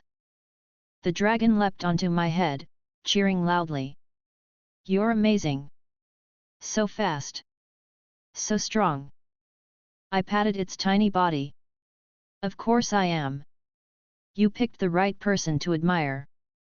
Issei scrambled to his feet, staring at the broken fountain where Yuuma's body lay motionless. But she was, wings, and light, and you. I smirked. You're confused, as always. Don't worry, I'll explain, I'm better than everyone else. That's all you need to know. The silence didn't last. A crimson glow filled the clearing, and a magic circle appeared on the ground. Out of it stepped Rias Gremory, her long red hair gleaming in the light. Akeno followed close behind, her serene smile unshaken. Issei froze again, his eyes wide. Are Rias-senpai? Rias's gaze swept across the scene calmly, lingering on the broken fountain before settling on me. So, it seems things didn't go as expected. I waved casually. Oh, don't thank me all at once. I saved him. You're welcome. Issei spun toward her frantically. Senpai, what's going on? She had wings, and Shredder just. Rias raised her hand gently, her voice calm. Relax, Hyudo Issei. I will explain everything. She turned her eyes back to me. Both of you should come with me. I tilted my head, smirking. Both of us? Cute. You think I'm just going to follow you because you asked nicely? Akeno chuckled softly, though her eyes were sharp. Rias's expression didn't change. This concerns both of you. It's important that you understand. I crossed my arms, still grinning. Understand what? That you're devils? That there's a whole world out there full of things like her. I jabbed a thumb toward Yuuma's fallen body. Congratulations! I already figured it out. Unlike my brother, I have a brain. Issei flinched, glaring weakly at me. Shut up, Shredder. The dragon hopped onto my shoulder again, puffing its tiny chest. He's the smartest. He already knew. Rias's eyes narrowed slightly. This isn't a game. I need you both to come with me. I chuckled, turning away. Need? No. You don't need me. You want me. There's a difference. And I don't feel like playing along right now. I started walking casually toward the park's exit, hands in my pockets. The dragon bounced happily on my shoulder, waving at Rias. Bye-bye. We're leaving. Gasps echoed faintly behind me. Issei shouted, Shredder, wait, but I didn't stop. Rias's voice followed, calm but edged. You're making a mistake. I raised one hand lazily, waving without looking back. No, I'm making a choice. Remember, I don't make mistakes. The dragon cheered loudly, its wings flapping clumsily. Yet, he never makes mistakes. He's the best. And with that, I walked out of the clearing, leaving Issei and Rias behind. Chapter 11, The Dragon's Nature. The streets of Kua were quiet by the time I left the park. The hum of cars on the main road blended with the faint chatter of people returning home from dinner. Streetlights flickered, casting pale pools of light along the sidewalks. I walked casually, hands in my pockets, my grin never leaving my face. The little dragon perched on my shoulder swayed with each step, humming a tune I didn't recognize. Its small wings flapped occasionally, though they were too weak to lift it for long. "You're heavy for something so small," I said cheerfully, patting its head. "Not that it matters.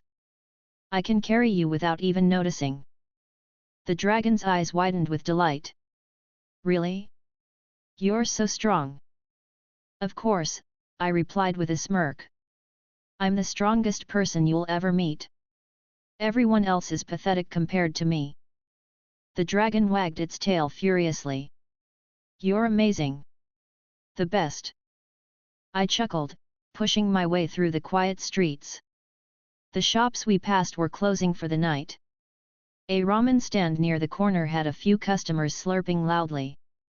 I caught my reflection in the restaurant's glass window as we passed, and I grinned at myself. "Perfect," I muttered. "Still flawless." The dragon tilted its head at the glass. "I can see you in there too. But you look bigger."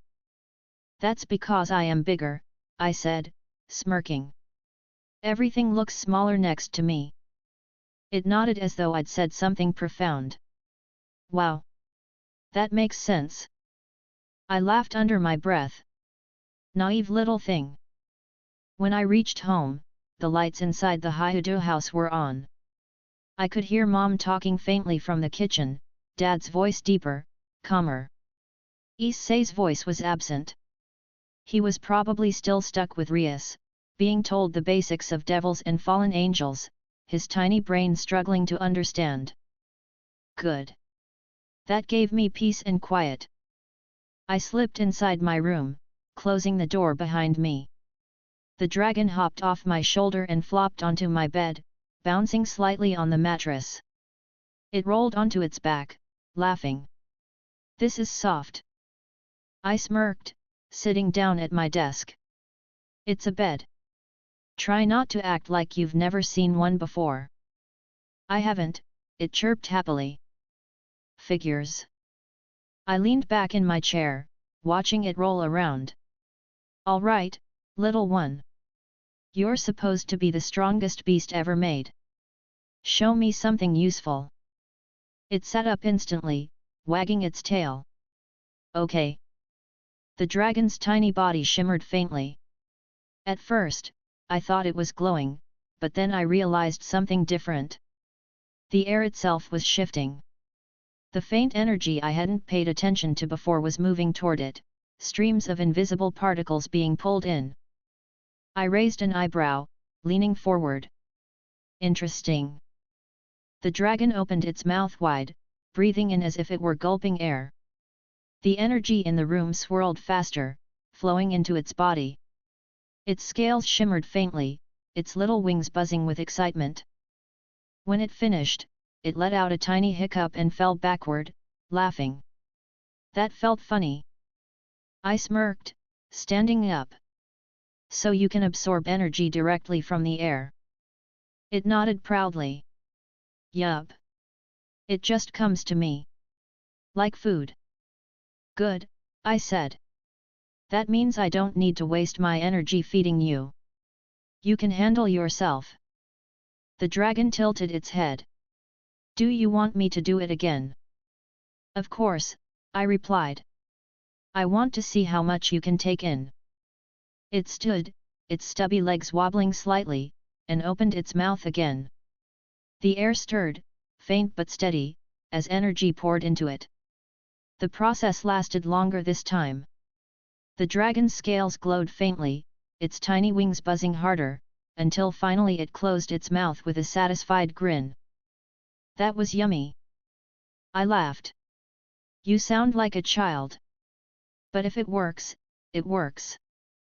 The dragon hopped onto my lap, looking up at me with wide, innocent eyes. "Do you think I did good?" I smirked, patting its head.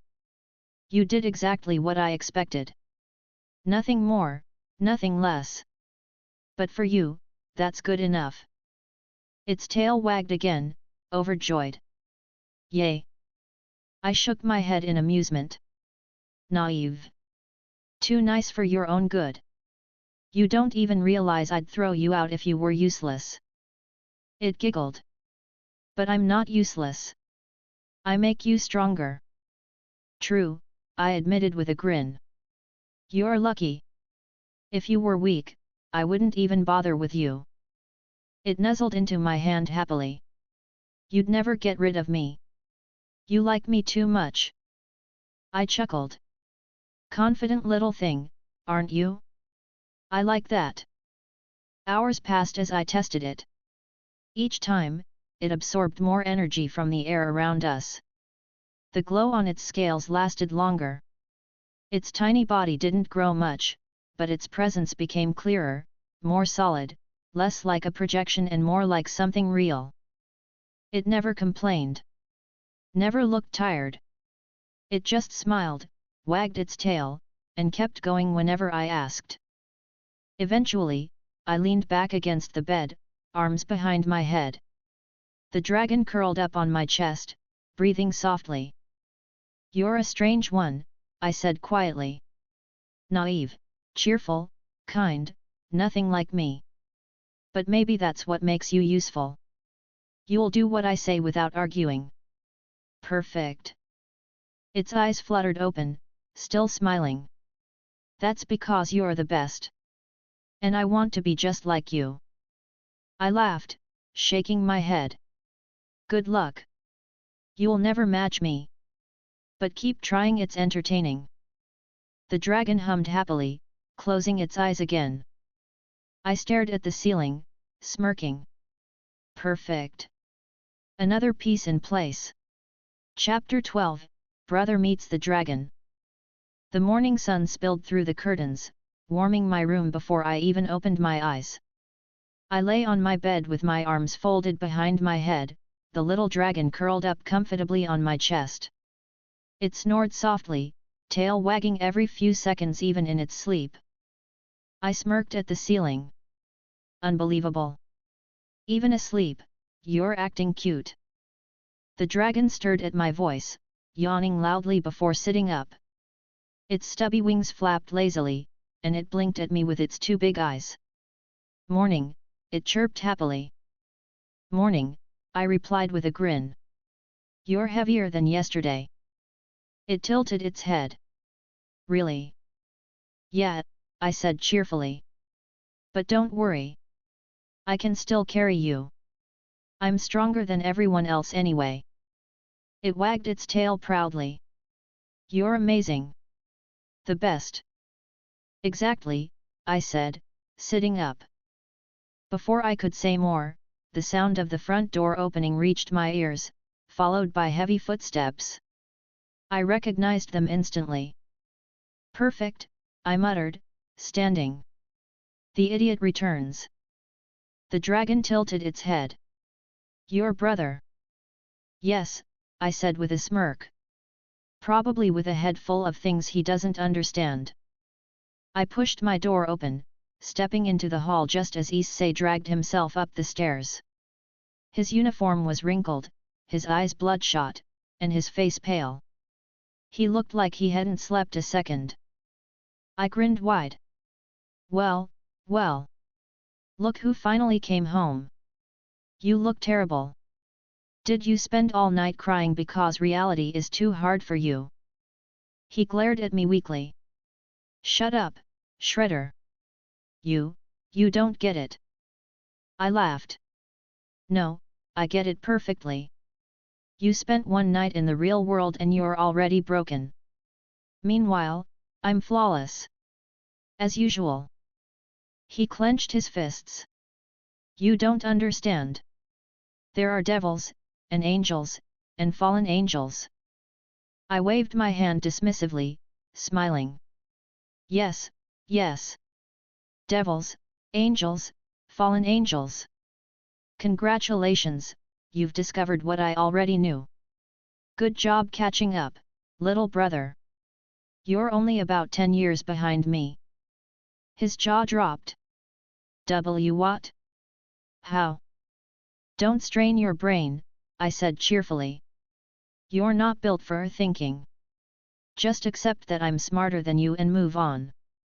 Shut up, he shouted, his face red. I'm serious. I leaned against the wall casually. So am I. You look pathetic, by the way. Did you even shower?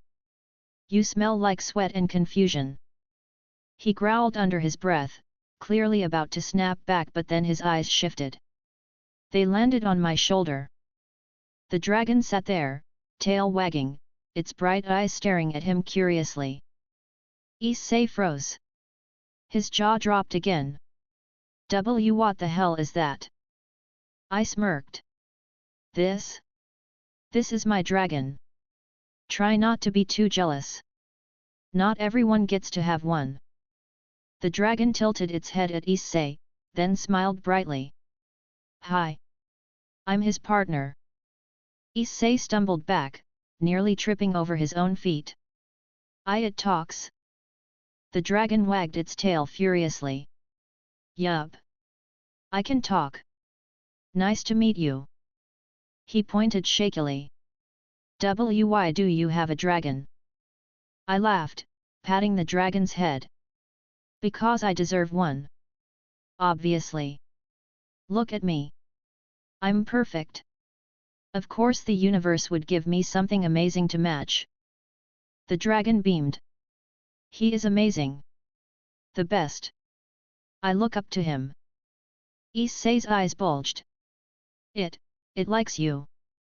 Of course it does, I said smoothly. Everyone likes me. Even when they say they don't, they actually do. I'm irresistible. Issei shook his head rapidly, glaring at the dragon. Are you stupid or something? He's awful. He's mean and selfish and... The dragon tilted its head, blinking innocently. Really? I think he's wonderful. He's strong and cool and confident. See? I said cheerfully. Even a dragon knows the truth. You're outnumbered. Issei stomped his foot. What's wrong with you? You're supposed to be nice. You're supposed to help your brother. I smirked. Why would I help you? Watching you fail is too entertaining. Besides, I already helped yesterday by saving your life. You'd be a corpse without me. He went silent, his mouth opening and closing again.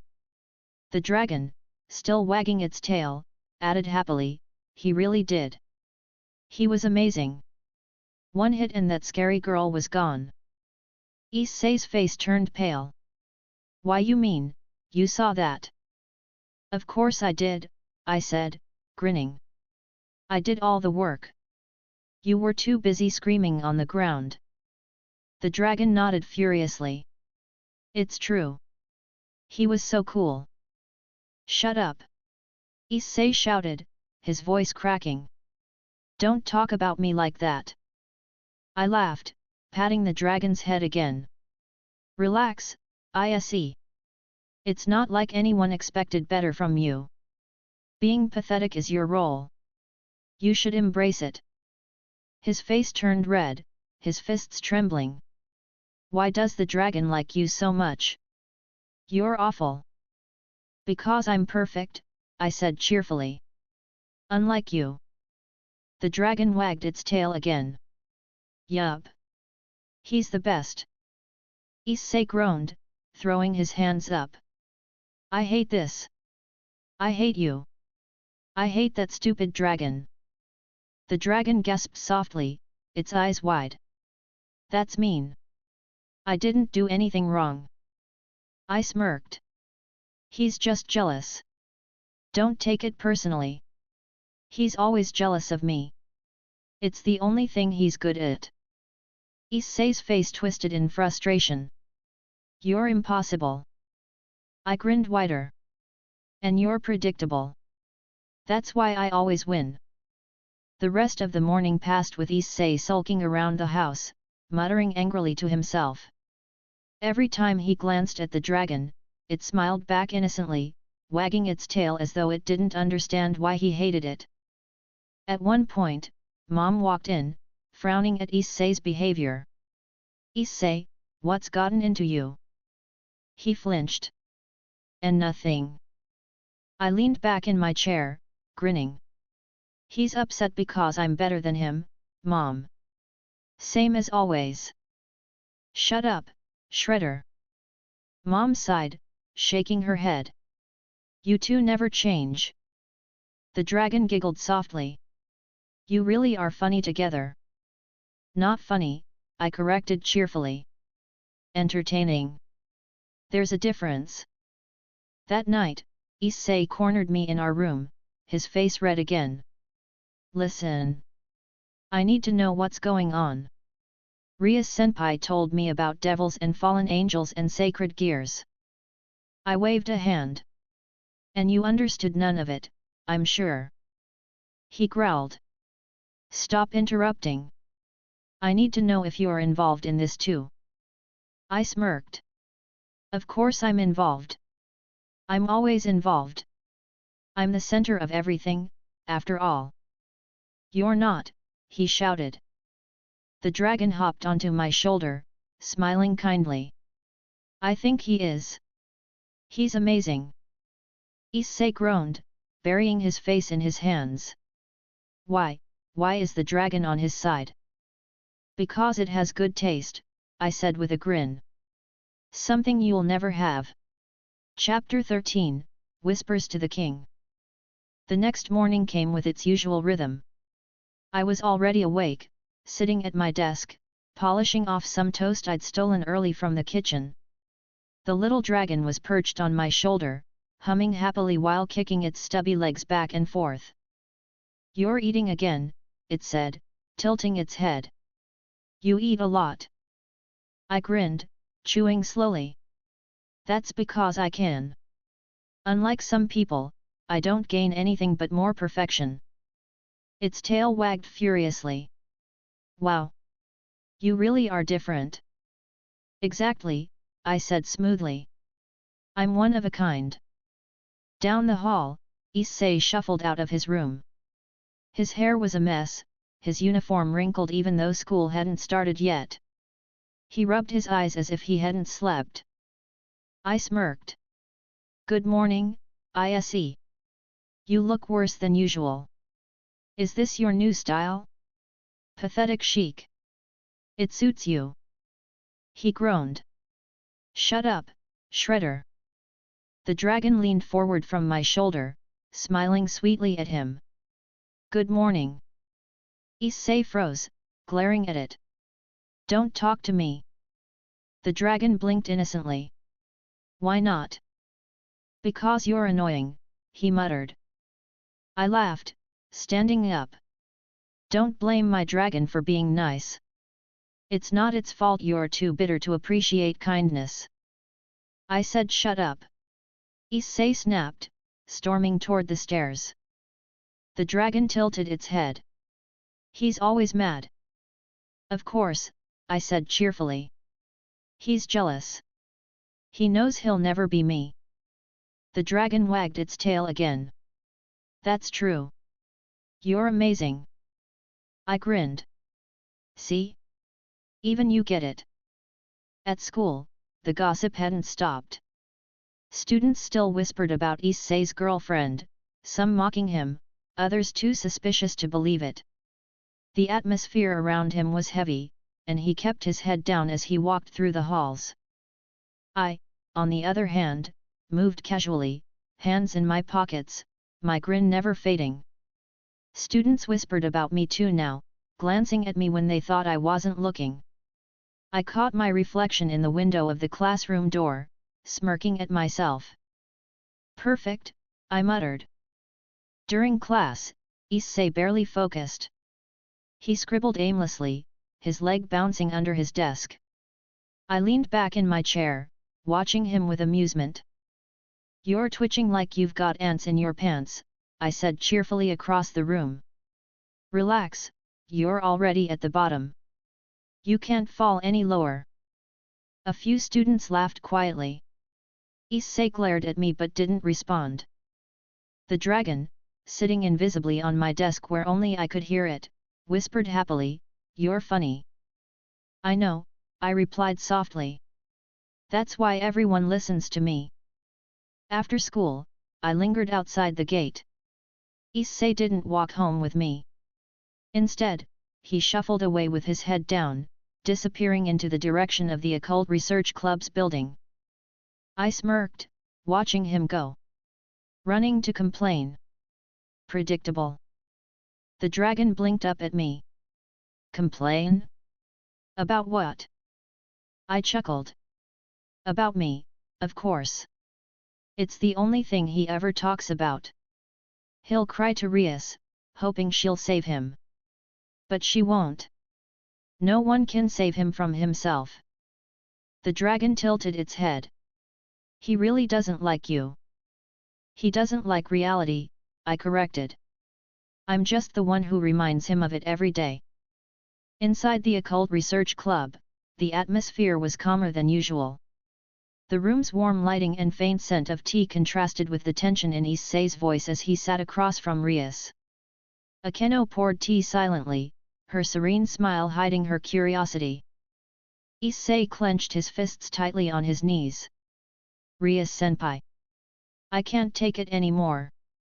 She sipped her tea slowly before setting the cup down. What's wrong, Issei?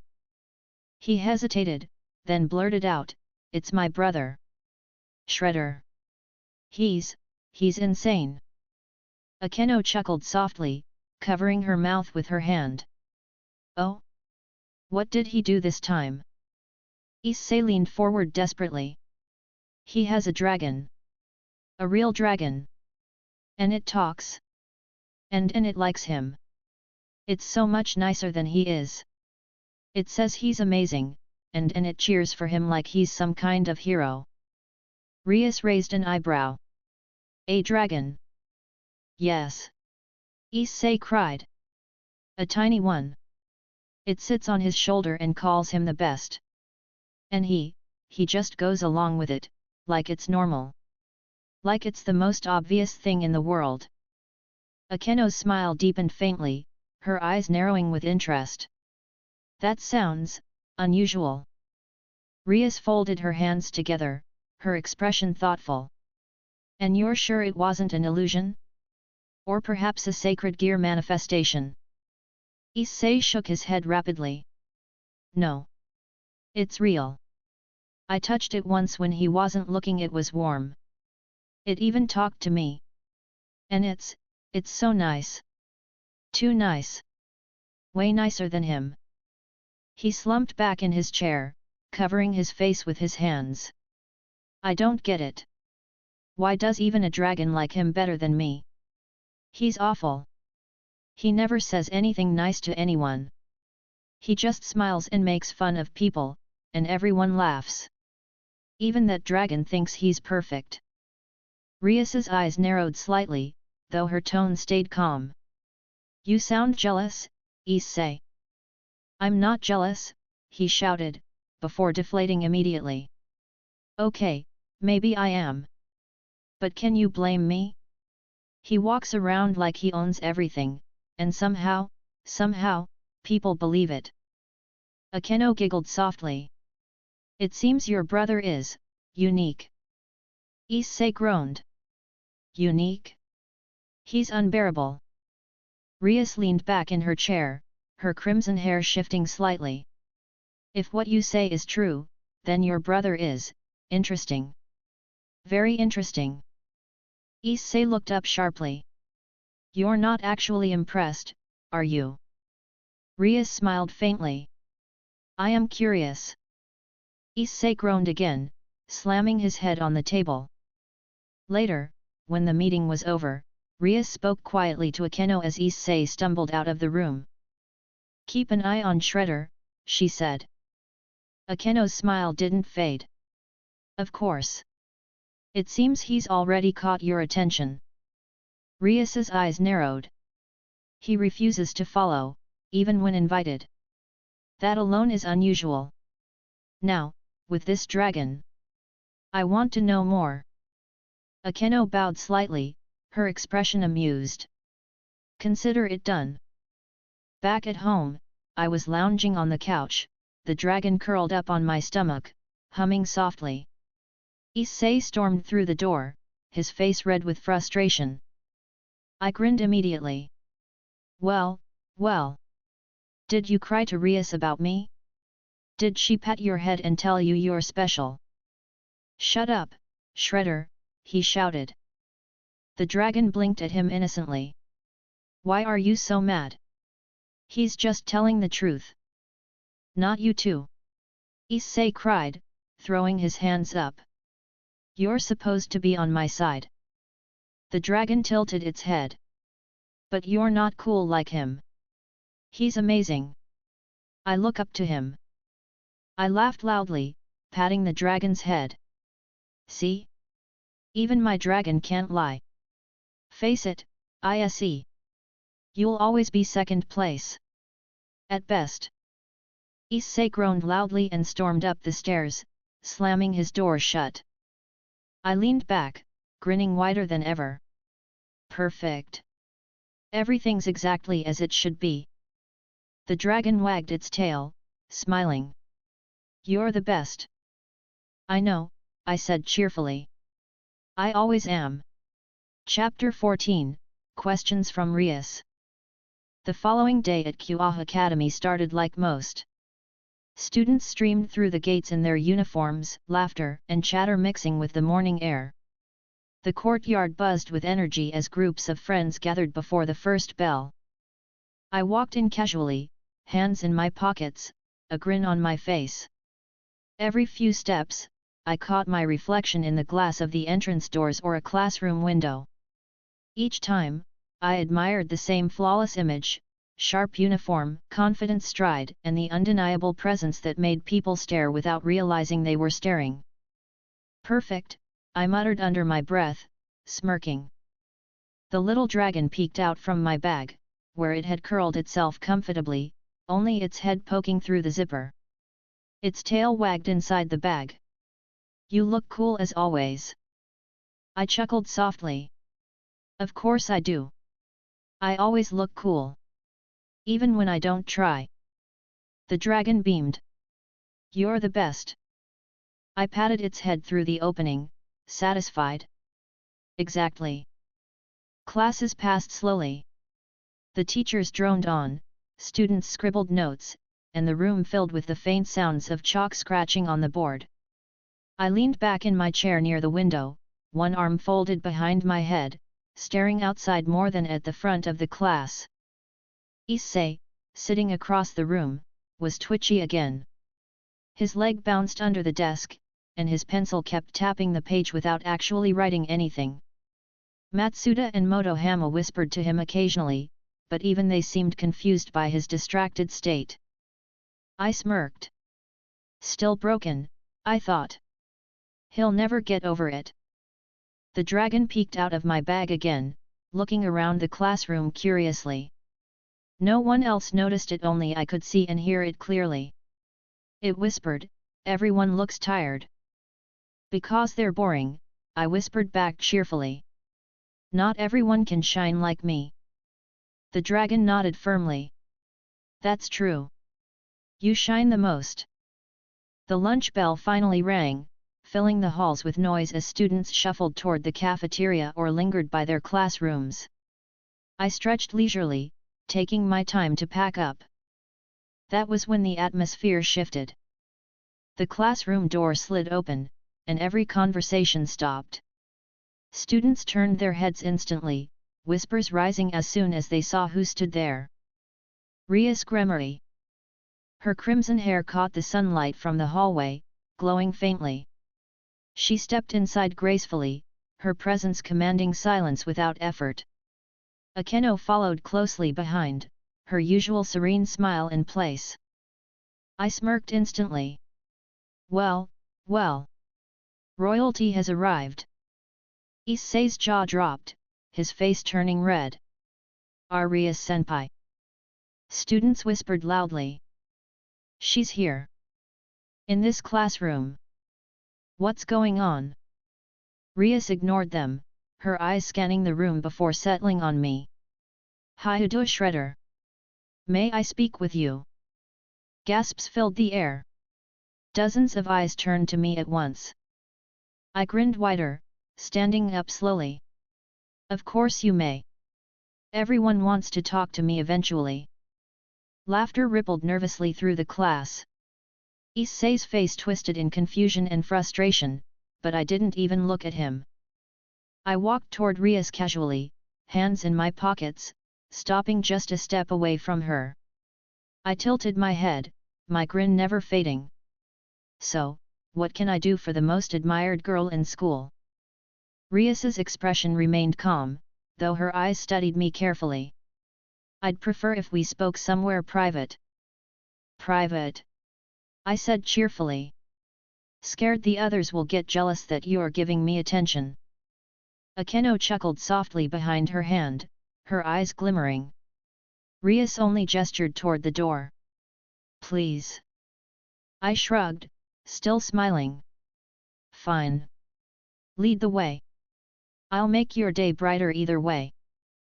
The whispers behind me exploded as we left the room, students buzzing with speculation. We walked through the halls together, Rias at the front, Akeno behind her, and me strolling casually between them. Every group of students we passed fell silent instantly, their eyes following us until we were gone. I smirked to myself. Perfect. Everyone's watching me. As they should. The dragon peeked from my bag again, blinking at Rias curiously. She's pretty, it whispered. I chuckled softly. Yes, she is. But don't tell her that. She already knows. The dragon giggled. Finally, we reached the Occult Research Club room. Rias opened the door, gesturing for me to enter. I stepped inside confidently, glancing around at the familiar space. The soft lighting, the shelves of books, the faint scent of tea, it was the same as before. I sat on the sofa without being asked, leaning back comfortably. So, what's the occasion?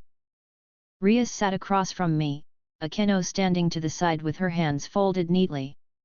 Rias's crimson eyes stayed fixed on mine. I want to ask you about something. I smirked. Of course you do. Everyone has questions when it comes to me. She didn't flinch at my tone. Is it true you have a dragon? The dragon perked up instantly, popping out of my bag and hopping onto the sofa beside me. That's me, it chirped happily. Rias blinked once, her calm composure slipping for only a moment. Akeno raised a hand to her lips, hiding a soft laugh. The dragon wagged its tail, beaming up at her. Hi. Nice to meet you. You're really pretty. I laughed loudly, patting its head. See? Even my dragon has good taste. Smarter than most people here. The dragon giggled. You're still the coolest though. Of course, I said smoothly. Rias's eyes lingered on the dragon, studying it carefully. It can speak. Obviously, I said cheerfully. Do you think I'd keep something boring? Akeno tilted her head, smiling faintly. It's very friendly. The dragon wagged its tail again. I like everyone. But I like him the most. It pointed a stubby claw at me. I grinned. Naturally. Everyone should. Rias leaned forward slightly. Where did it come from? I shrugged. Why should I tell you? You're curious, sure, but I don't owe you answers. Maybe it just appeared because it recognized greatness when it saw me. Akeno giggled softly again. Rias's eyes narrowed, though her tone remained calm. It's unusual. Extremely unusual. Unusual. I said with a smirk. Try unique. I'm the only one worth having something like this. The dragon hopped into my lap, looking at Rias innocently. He's amazing. I want to be just like him. Rias's lips pressed into a thin line. That's quite a claim. I leaned back, grinning wider. Not a claim. A fact. Ask anyone. The conversation stretched on, Rias asking careful questions and me giving cheerful but unhelpful answers. Every time she tried to press deeper, I brushed her off with confidence, pointing out how obvious it was that she'd be interested in me. The dragon, meanwhile, answered her questions with cheerful naivety. When she asked what it could do, it proudly said, "I can eat energy from the air," and wagged its tail like it had revealed a great secret. Rias's composure cracked again for just a moment before she recovered, her eyes narrowing slightly. When the meeting ended, she stood slowly. "Thank you for your time." I smirked, standing as well. "Of course. I make everyone's day better, don't I?" The dragon chirped happily, waving at her. "Bye. You're really nice." Rias watched me as I walked toward the door, her eyes lingering with a faint spark of irritation at how little I had given her. I grinned wider, whistling as I left. Chapter 15, The Devil's Interest. The school morning rolled by in its usual rhythm. Students shuffled to class, teachers droned at the board, and the hum of pens and pencils filled the air. My focus wasn't on the lessons, though. It never was. I leaned against my desk, chin resting in my palm, watching my reflection in the window beside me. The sunlight angled in just enough to make my hair stand out, to highlight the curve of my smile. "Perfect," I muttered under my breath, smirking. The dragon peeked out from inside my bag, its head poking out of the zipper. Its tail wagged inside the bag. "You look so cool," it whispered cheerfully. I chuckled softly, patting its head through the fabric. "I always do." Meanwhile, Issei sat 2 rows away, scribbling in his notebook with a furrowed brow. His shoulders hunched, his jaw tight. He hadn't looked my way since the meeting yesterday. I smirked. Still sulking, I thought. Predictable. When the teacher's chalk squeaked across the board, I leaned back in my chair lazily. Honestly, I don't know why everyone tries so hard. No one here is ever going to outshine me. The dragon wagged its tail again. "That's true. You're the best." I laughed lightly. Exactly. By lunch, the classroom had shifted into its usual buzz. Students moved desks together, chatter filled the air, and Issei was cornered by Matsuda and Motohama again. "Come on, man, tell us more about your date," Matsuda whispered loudly. "Yet. You can't keep this to yourself," Motohama added. Issei groaned. "It's not what you think, okay?" I leaned back in my chair, grinning at them. "Of course it's not. What they think is that you were actually impressive. Which you weren't." The class erupted in laughter around us. Issei slammed his hands on his desk. "Shut up, Shredder." I smirked. "Don't be mad. I'm just making sure no one gets the wrong idea. If you start pretending you're someone important, people might actually believe it. I'm too nice to let that happen." The dragon poked its head higher out of my bag, blinking at Issei. "He's telling the truth. He really is nice." Issei groaned, his face red as students chuckled. While I spent my day enjoying the attention, Rias was elsewhere in the building. In the occult research club room, the red-haired devil sat behind her desk, a cup of tea steaming quietly beside her. The curtains were half drawn, the golden afternoon light spilling across the polished wood of the table.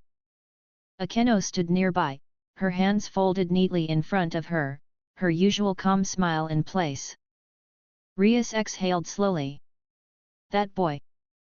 "Shredder Hyudu," Akeno supplied, her tone smooth.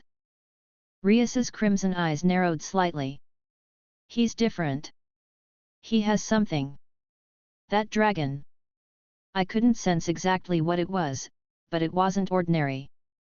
And the way he brushed me off so casually.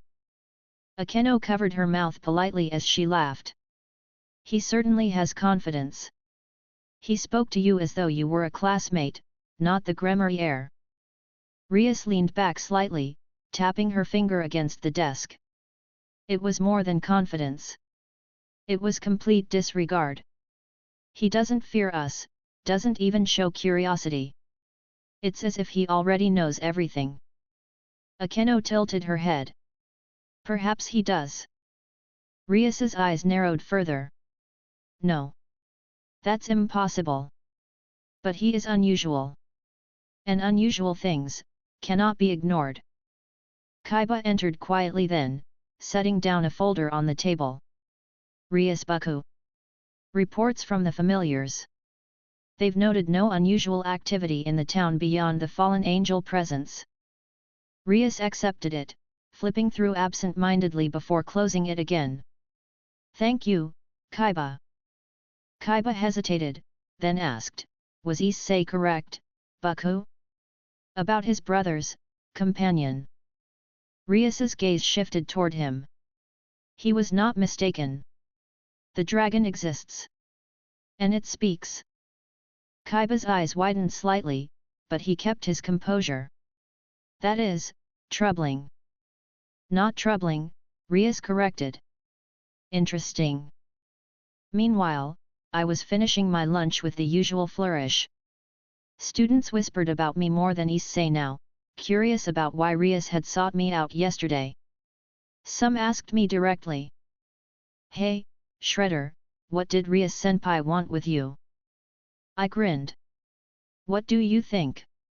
She wanted to meet the best. Obvious, isn't it? The class chuckled nervously. Issei slammed his chopsticks on the table. Stop lying. That's not why. I smirked. Then what is, little brother? Tell the class. Or are you just upset that she came for me instead of you?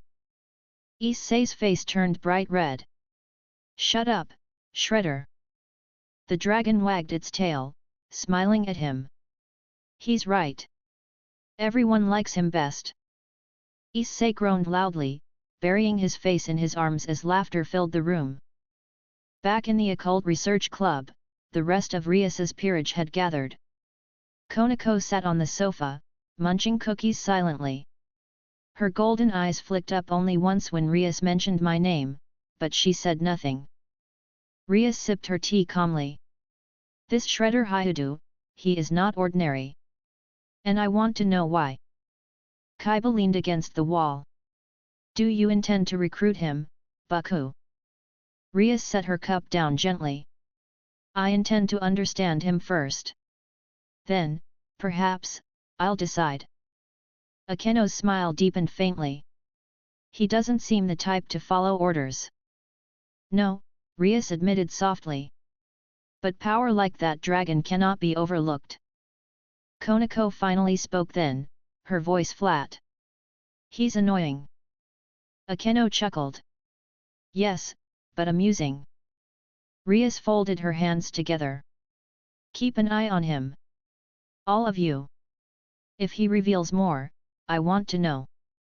The final bell rang at school, and students poured out into the halls. I strolled casually toward the gate, hands in my pockets, whistling softly. Issei trudged behind me, his head low. I caught my reflection in a classroom window one last time, smirking. Perfect, as always. The dragon peeked from my bag again, chirping happily. Everyone stared at you today.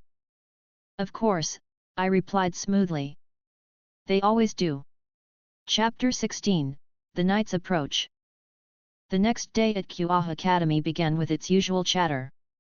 Students moved in groups toward the building, laughter echoing through the courtyard. I strolled through the gates casually, hands in my pockets, my grin already in place.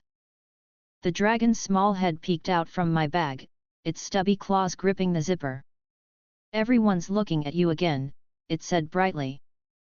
I smirked, tilting my head slightly to catch my reflection in the window by the gate. Of course they are. They can't help themselves. The dragon wagged its tail. You're the coolest. Obviously, I replied smoothly, walking inside. Behind me, Issei trudged along, his shoulders slumped, his eyes narrowed. The whispers of other students weren't kind, and he knew it. Every time he glanced at me, his face tightened more. I leaned back as I walked, grinning at him. Don't worry, Issei. Even though everyone knows you're pathetic, at least they notice you. That's more than you usually get.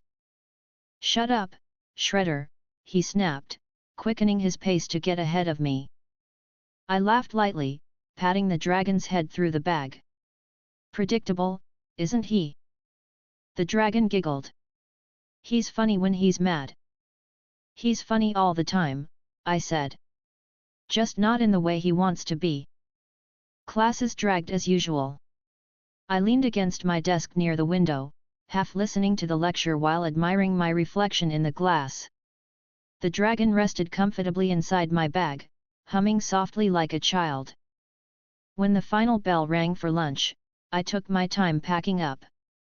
Most of the students had already left the room when a familiar figure appeared in the doorway. Yuado Kaiba. The class prince, as some called him. Blonde hair, polite smile, the perfect student persona. Girls whispered about him constantly, and boys either admired or envied him. He smiled as he stepped into the classroom. Shredder Hyudu, right? I grinned instantly. That's me. The better Hyudu brother. I assume you've heard of me. A few students still lingering chuckled nervously.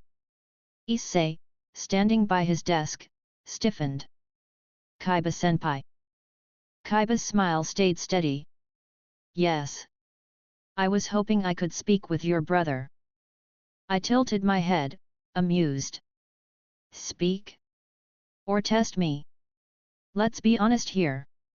Ria sent you, didn't she? The room grew quieter instantly. Issei's eyes widened, but Kaiba didn't flinch. His polite smile remained in place. She did ask me to get to know you better. I laughed cheerfully. See? At least you're honest about it. That already makes you smarter than my brother. Issei growled under his breath, fists clenched. Shut up, Shredder. The dragon popped its head out of my bag again, wagging its tail at Kaiba. Hi. You're handsome. The class gasped. Kaiba blinked, though his composure didn't crack. That is your dragon. I smirked, patting its head. Of course it is. Talking, moving, adorable. Better than anything you've got. The dragon chirped happily. He's the best. I look up to him. Issei groaned loudly. Not this again. Kaiba's eyes flickered toward me with a sharper glint, though his smile stayed polite. Would you be willing to step outside with me? Just for a short walk. I stretched leisurely, smirking. Sure. Why not? Everyone wants my time sooner or later. Lead the way, knight. We left the classroom together, whispers chasing us down the hall. Students peeked out of doorways, surprised to see Kaiba and me walking side by side. Issei followed at a distance, his face tight with suspicion. Kaiba led us out into the courtyard, the air crisp with the faint scent of grass. He stopped at the edge of the field, turning to face me. Thank you for coming with me, he said smoothly. I wanted to see what kind of person you are. I grinned instantly. Of course you did. Everyone does. And now you know I'm perfect. The dragon popped out of my bag fully, landing on my shoulder. He really is. The best ever. Kaiba studied it calmly, though his hand brushed against the hilt of his sword briefly. That dragon, it doesn't feel like an ordinary being. Congratulations, I said cheerfully. You noticed. Want a medal? The dragon wagged its tail. He doesn't need one. You're the only one who deserves medals. Exactly, I said smoothly, patting its head. Kaiba's polite smile didn't falter, but his tone lowered. Would you be willing to spar with me? Gasps came from the small group of students who had followed us outside, curious about what was happening. Issei's jaw dropped. Spar. With him. I laughed loudly. You want to fight me? Careful, Kaiba. You might ruin your pretty boy reputation when I beat you without even trying. The dragon clapped its tiny claws together, cheering. You can do it. You'll win. Of course I will, I said. Kaiba's eyes sharpened just slightly, though his voice stayed calm. Then, shall we? The small crowd of students whispered excitedly as Kaiba drew his sword, the steel gleaming in the sunlight. His stance was graceful, practiced, the image of a knight. I smirked, sliding my hands into my pockets. Go ahead. Show me what you've got. Issei ran up from the crowd, panicked. Wait. This isn't a good idea. I grinned at him. Relax, Issei. You're just jealous because no one ever asks to fight you. Shut up, Shredder, he shouted, face red. Kaiba lunged forward suddenly, his sword flashing. His speed was sharp, clean, clearly honed through years of training. The crowd gasped as the blade cut through the air toward me. I stepped aside casually, my grin never fading. Fast. But not fast enough. The dragon wagged its tail furiously. You're amazing. Kaiba pivoted instantly, swinging again. His movements were precise, efficient, but each strike cut nothing but air as I stepped back, leaned aside, or tilted my head just out of reach. Students murmured louder. He's dodging everything. He's not even trying. I laughed lightly. Is this it, Kaiba? This is the Gremory Knight? I expected more. Honestly, I think my brother could give me a harder time. And he's pathetic. Issei shouted angrily from the sidelines, shut up, Shredder. The dragon clapped again. You're so cool. He can't even touch you. Kaiba's eyes narrowed. He dashed forward, his speed increasing, the ground kicking up faint dust beneath his shoes. His sword slashed in a blur, the crowd gasping again. I tilted my head slightly, the blade grazing the edge of my uniform sleeve but missing entirely. My grin widened. Close, I said cheerfully. But not good enough. Kaiba exhaled slowly, pulling back. His sword lowered, and his smile returned faintly. I see. You're not ordinary. I laughed, clapping my hands once. Finally figured that out, did you? Took you long enough. The dragon puffed its chest out proudly. He's the best. I told you. The crowd burst into chatter, excitement rippling through them. Kaiba sheathed his sword smoothly, his eyes still sharp as they lingered on me. Thank you for humoring me.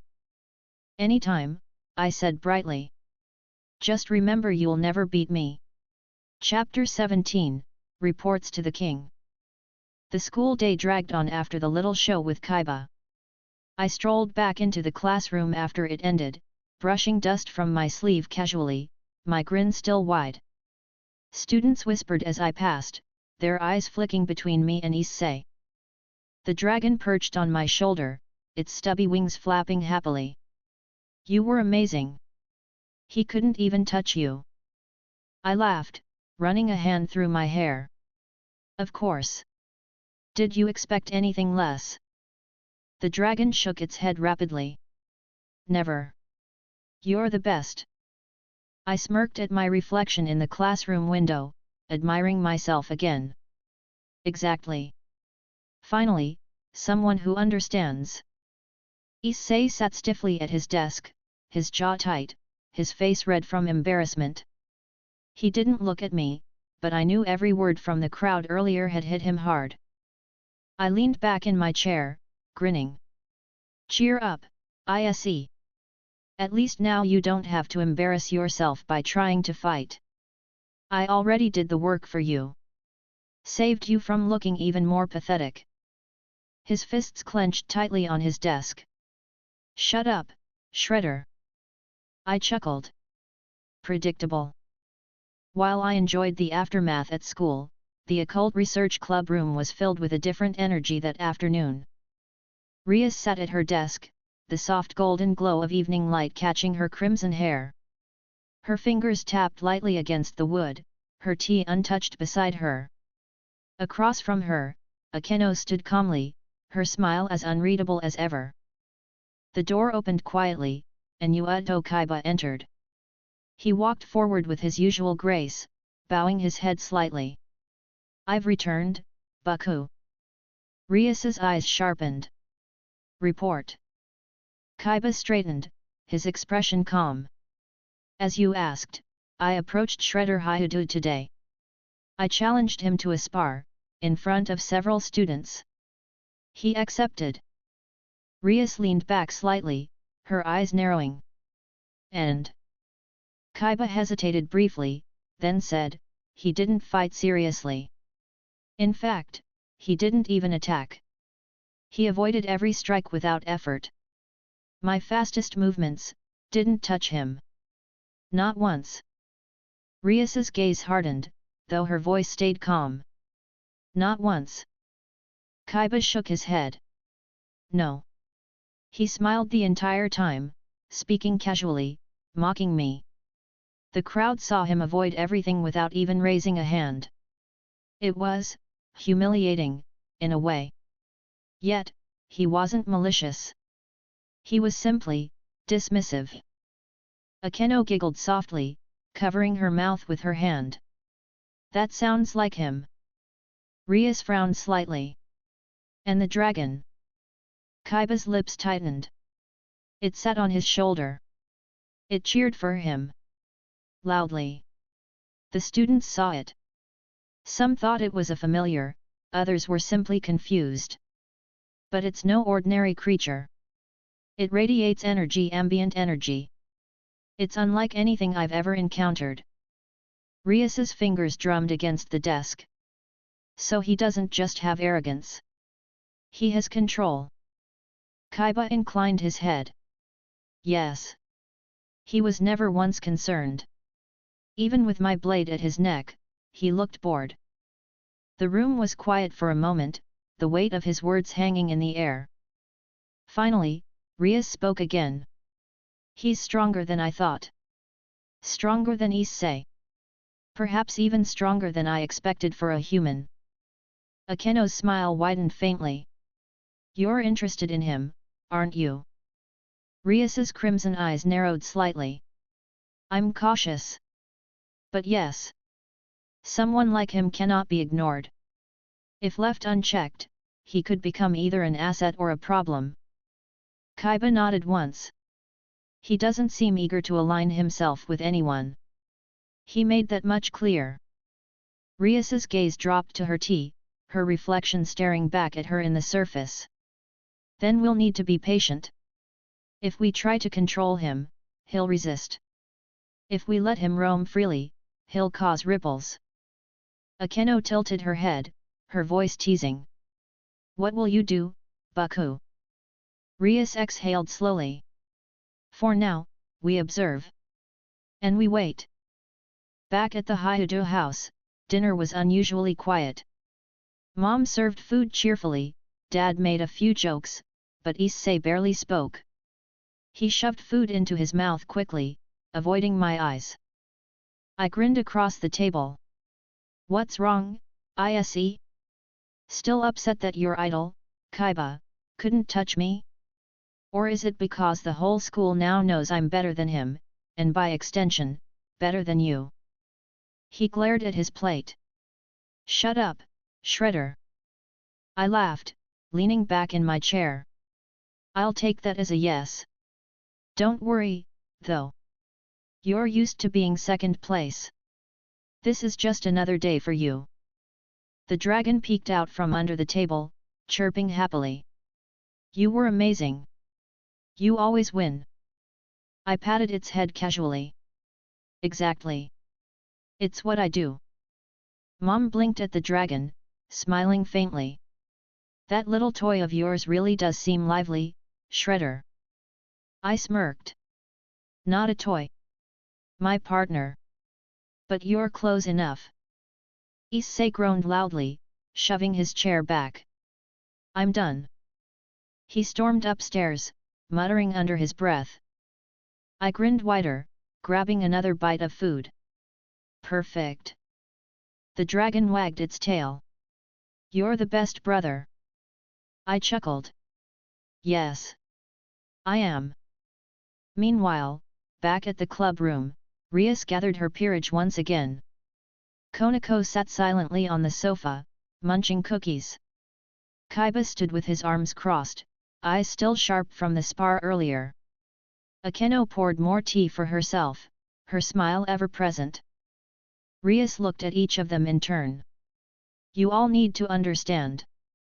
Shredder Hyudo is not ordinary. His power, his confidence, his dragon, they set him apart. We can't approach him the same way we approached Issei. Konako looked up from her cookies, her expression flat. He's annoying. Akeno chuckled softly. But amusing. Kaiba's eyes narrowed slightly. Dangerous, if provoked. Rias nodded. Yes. Which is why we will not provoke him. Not yet. For now, we continue to observe. But be prepared. He won't stay on the sidelines forever. Her crimson eyes glimmered faintly in the lamplight, her mind turning over possibilities she hadn't considered before. At school the next day, whispers continued to spread. Students who had seen the spar retold the story with exaggeration how Kaiba, the school prince, had been unable to touch me even once, and how my little dragon had cheered me on like a mascot. I walked through the halls with my usual grin, hands in my pockets, the dragon perched proudly on my shoulder. Every glance, every whisper, every curious look only fed me further. Issei trailed behind, his face red as students laughed quietly when he passed. I leaned back as I walked, calling out cheerfully, "Don't worry, Issei. You're still famous. Just not for anything good." "Shut up, Shredder," he shouted, his voice cracking. I laughed, turning to the dragon. "See? Predictable." The dragon wagged its tail happily. "You're the coolest." "Obviously," I said smoothly, my grin never fading. Chapter 18, A Midnight Visit. The night air was still. My room was quiet except for the faint hum of the cicadas outside and the occasional rustle of a tree branch brushing against the roof. The clock ticked lazily on the wall, each sound echoing in the otherwise still space. I lay back on my bed, arms behind my head, staring at the ceiling with a grin. The little dragon fluttered above me, its stubby wings buzzing clumsily as it circled once around the room. "You're not tired yet?" I asked, amused. The dragon giggled mid-flight, wobbling slightly before landing with a soft thump on the second pillow beside mine. "Now I am."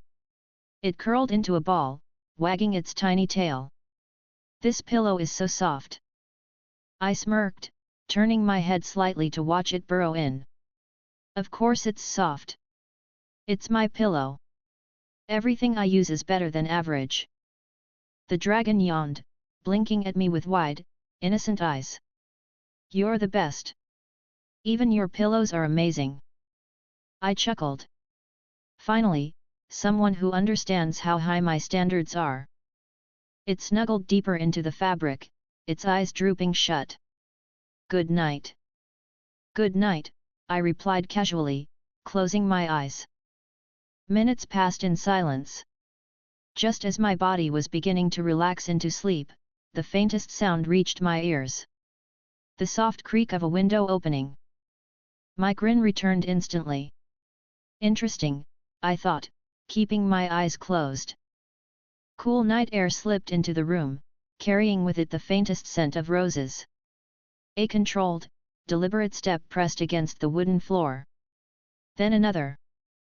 I opened my eyes slowly, turning my head. Rias Gremory stood at the window, her crimson hair glinting faintly in the moonlight. Her expression was calm, composed, her presence commanding even in the dark. She lifted a hand, murmuring under her breath. A faint shimmer spread across the room, a barrier sealing us off from the outside. "No sound leaves," she said softly. I sat up leisurely, swinging one leg over the side of the bed. Well, well. Rias Gremory sneaking into my room at night. If the school found out, your reputation would shatter. She didn't flinch. This isn't about appearances. The dragon stirred slightly, blinking awake from the pillow. It looked up at her, tail wagging. "Hi again. You're pretty." Rias blinked once, then allowed a small smile. "Hello." I laughed, patting the dragon's head. "See? Even my dragon greets you more warmly than I will." Rias stepped further into the room, her crimson eyes steady on mine. "I came to speak with you privately. No interruptions. No audience." I leaned back on my bed again, propping myself up on my elbows. "Of course you did. Everyone wants my attention eventually. But go ahead. Convince me." Her lips pressed together faintly at my tone, but she didn't falter. "You're strong. You're unusual. And that dragon, it's unlike anything I've seen. I want you to join me. To be part of my peerage." I laughed loudly, shaking my head. "Straight to the point. I like that. But let me save you some time, no." Her eyes narrowed slightly. "You haven't even considered it." "Of course I haven't," I said cheerfully. "Why would I? I'm already perfect on my own. Why would I lower myself by following someone else's orders?" The dragon tilted its head, blinking at me. "She seems nice though." I smirked at it. "That's because you're naive. You'd think a wolf was nice if it wagged its tail." Rias's gaze flickered to the dragon before returning to me. "I'm not your enemy, Shredder. I'm offering you something valuable. Protection.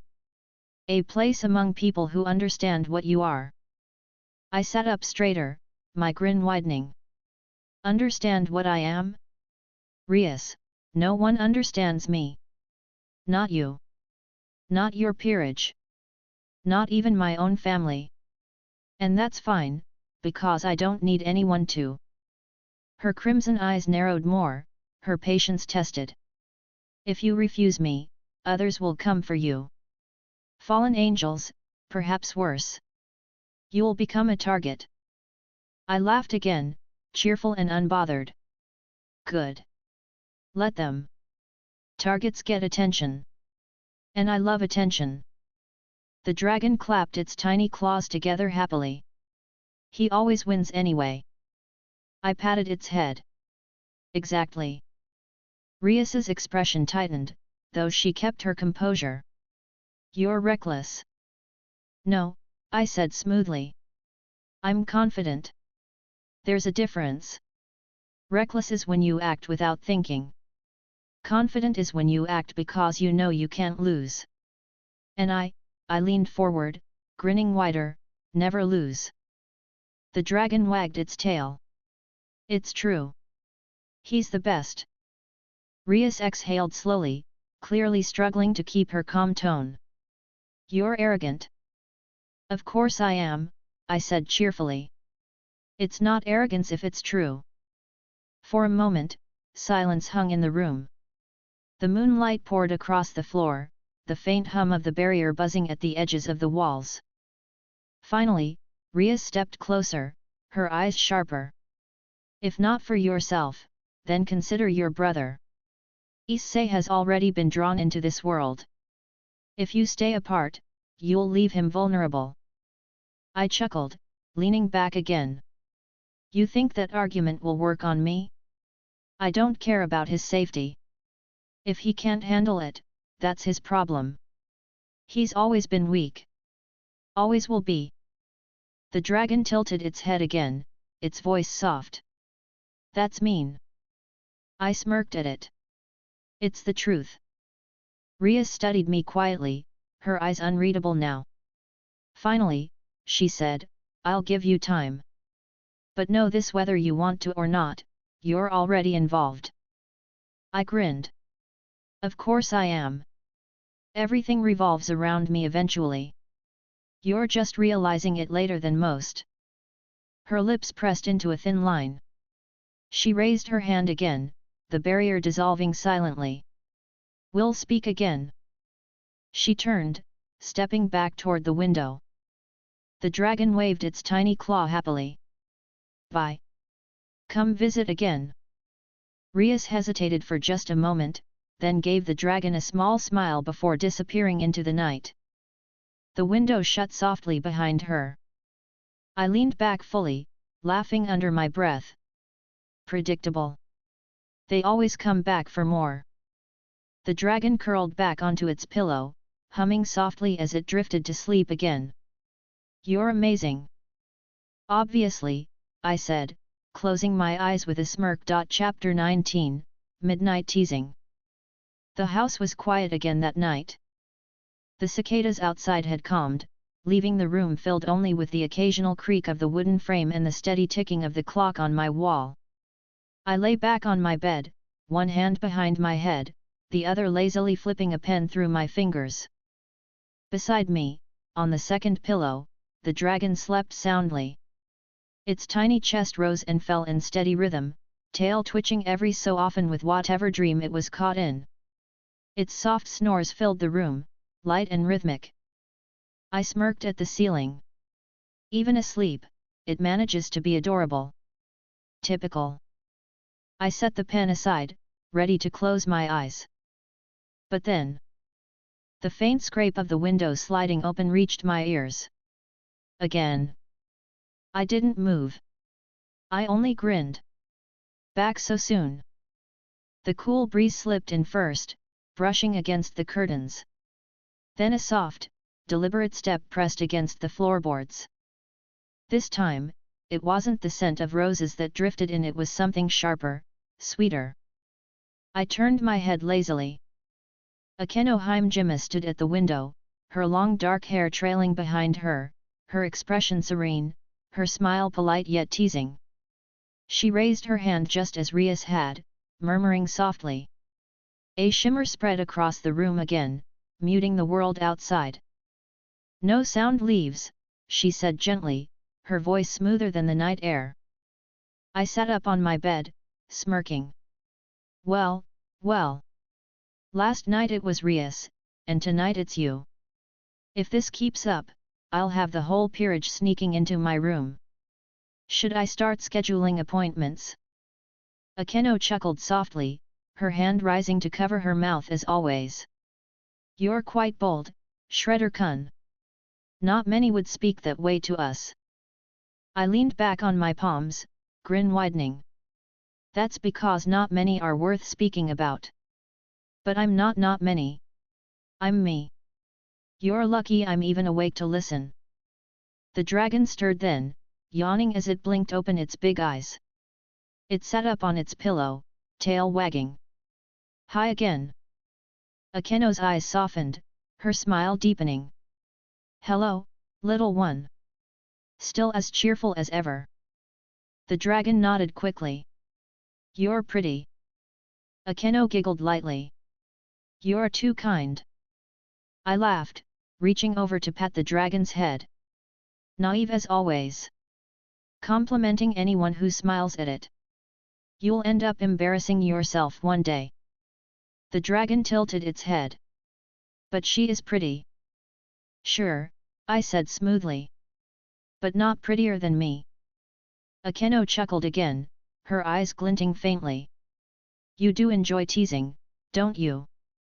I enjoy being right, I corrected cheerfully. And it just so happens that being right usually sounds like teasing to people who don't like the truth. Akeno stepped further into the room, her movements graceful, deliberate. She stopped a few steps from my bed, folding her hands neatly in front of her. Bucko told me what happened last night, she said softly. She asked you to join her. You refused.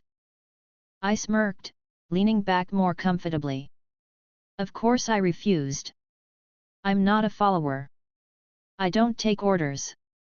If she thought I'd say yes just because she asked, she was delusional. Akeno tilted her head slightly, her smile never fading. Delusional? That's a strong word to use for someone like her. I laughed. Strong, but accurate. You'll find I don't soften words. If people don't like hearing the truth, that's their problem. The dragon looked between us innocently. She's nice, though. She just wants to help. I grinned at it. You think everyone's nice? That's why I like you.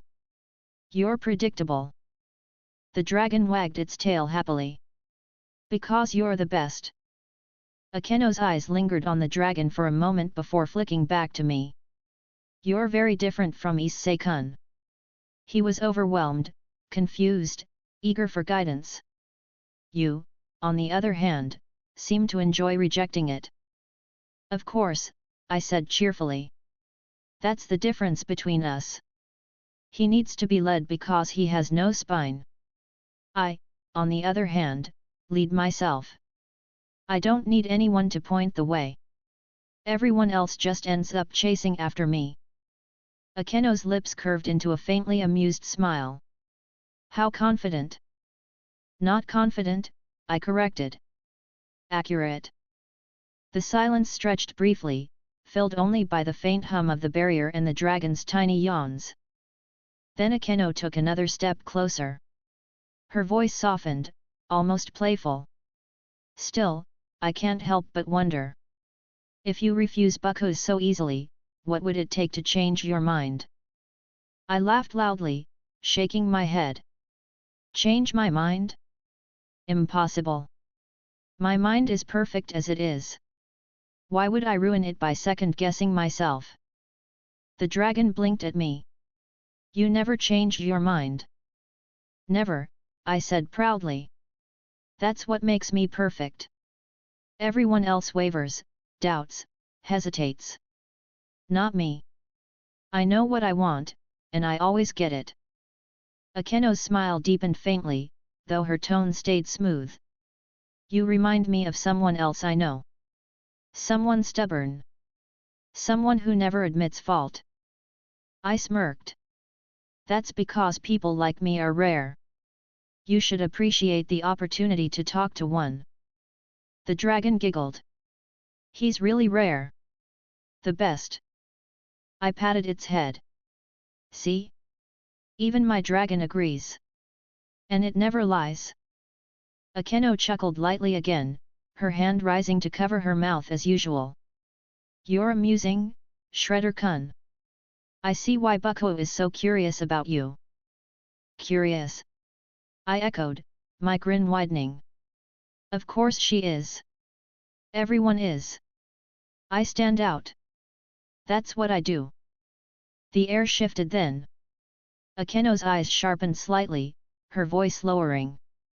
Still, you must realize the danger you're in. Fallen angels won't stop at your brother. They'll come for you as well. If you stay alone, you'll face them eventually. I smirked wider. Good. I hope they do.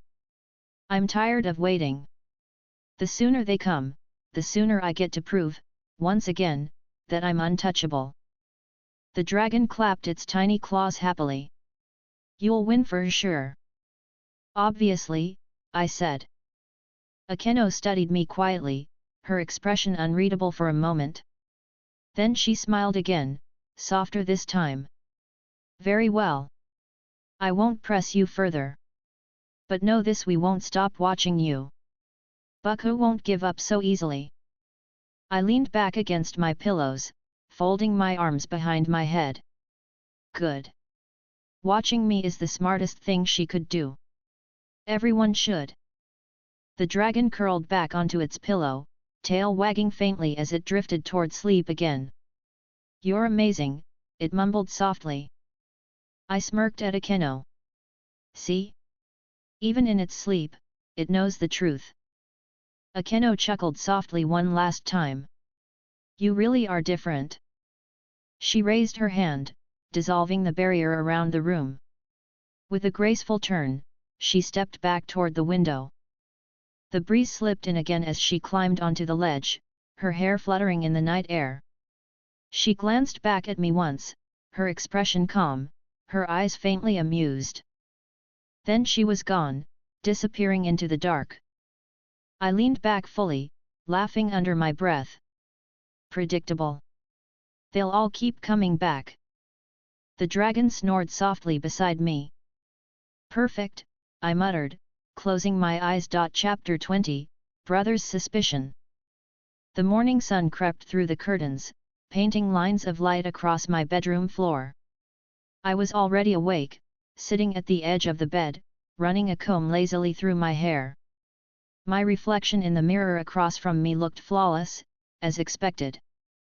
Perfect, I muttered, smirking at myself. The dragon stirred on the second pillow, yawning loudly as it blinked awake. Its stubby legs stretched out, its wings buzzing faintly before it flopped upright. Good morning, it chirped happily, its tail wagging. Morning, I said, smoothing the last strand of hair into place. You're drooling in your sleep again. You should work on that. I can't have my dragon looking sloppy next to me. The dragon tilted its head. Really? I didn't notice. I grinned. Of course you didn't. You're too busy being naive. That's why I'm here to keep you perfect. Its tail wagged faster. That's why you're the best. I laughed lightly, standing and stretching. The door to my room creaked then, and Issei's groggy face peeked in. His hair was sticking out at odd angles, his uniform collar crooked, his eyes heavy with lack of sleep. I grinned instantly. Well, well. Look who looks worse than usual. Did you spend the night crying again? Shut up, Shredder, he muttered, stepping inside. He shut the door behind him, his expression more serious than his usual morning annoyance. I raised an eyebrow, amused. Oh? You're trying to look serious today? Careful. Your face wasn't built for it. The dragon giggled from the pillow. That's funny. Issei glared at me, fists clenching. Don't play dumb. I know something's going on. I tilted my head, smirk widening. Something's always going on with me. I'm perfect. People can't help themselves. He stepped closer, his voice rising. No, I mean with Ria-senpai. And Akeno-senpai. They've been paying attention to you. Coming to you. Talking to you. Why? I leaned back against my desk casually, crossing my arms. Because I'm worth talking to. Unlike you. Issei's face turned red instantly. That's not funny. I chuckled. I wasn't joking. You think they'd waste their time on you if I'm around? Be realistic, Issei. Even they can tell where the real value is. The dragon blinked innocently. They are nice, though. They just want to help. Issei spun toward it, his voice sharp. Shut up. You don't even know what's happening. The dragon flinched slightly, its wings tucking against its body. I just thought they were nice. I stepped between them, my grin sharp. Don't yell at my dragon, little brother. It's kinder than you'll ever be. And smarter too, apparently. Issei's fists trembled. Why do they even like you? You're selfish. You're cocky. You don't care about anyone but yourself. I laughed loudly, cheerful. Exactly. That's why they like me. People are drawn to perfection, even when it stings. I say what I want, I do what I want, and I look amazing doing it. No one can resist that. His jaw dropped. You can't be serious. I smirked wider.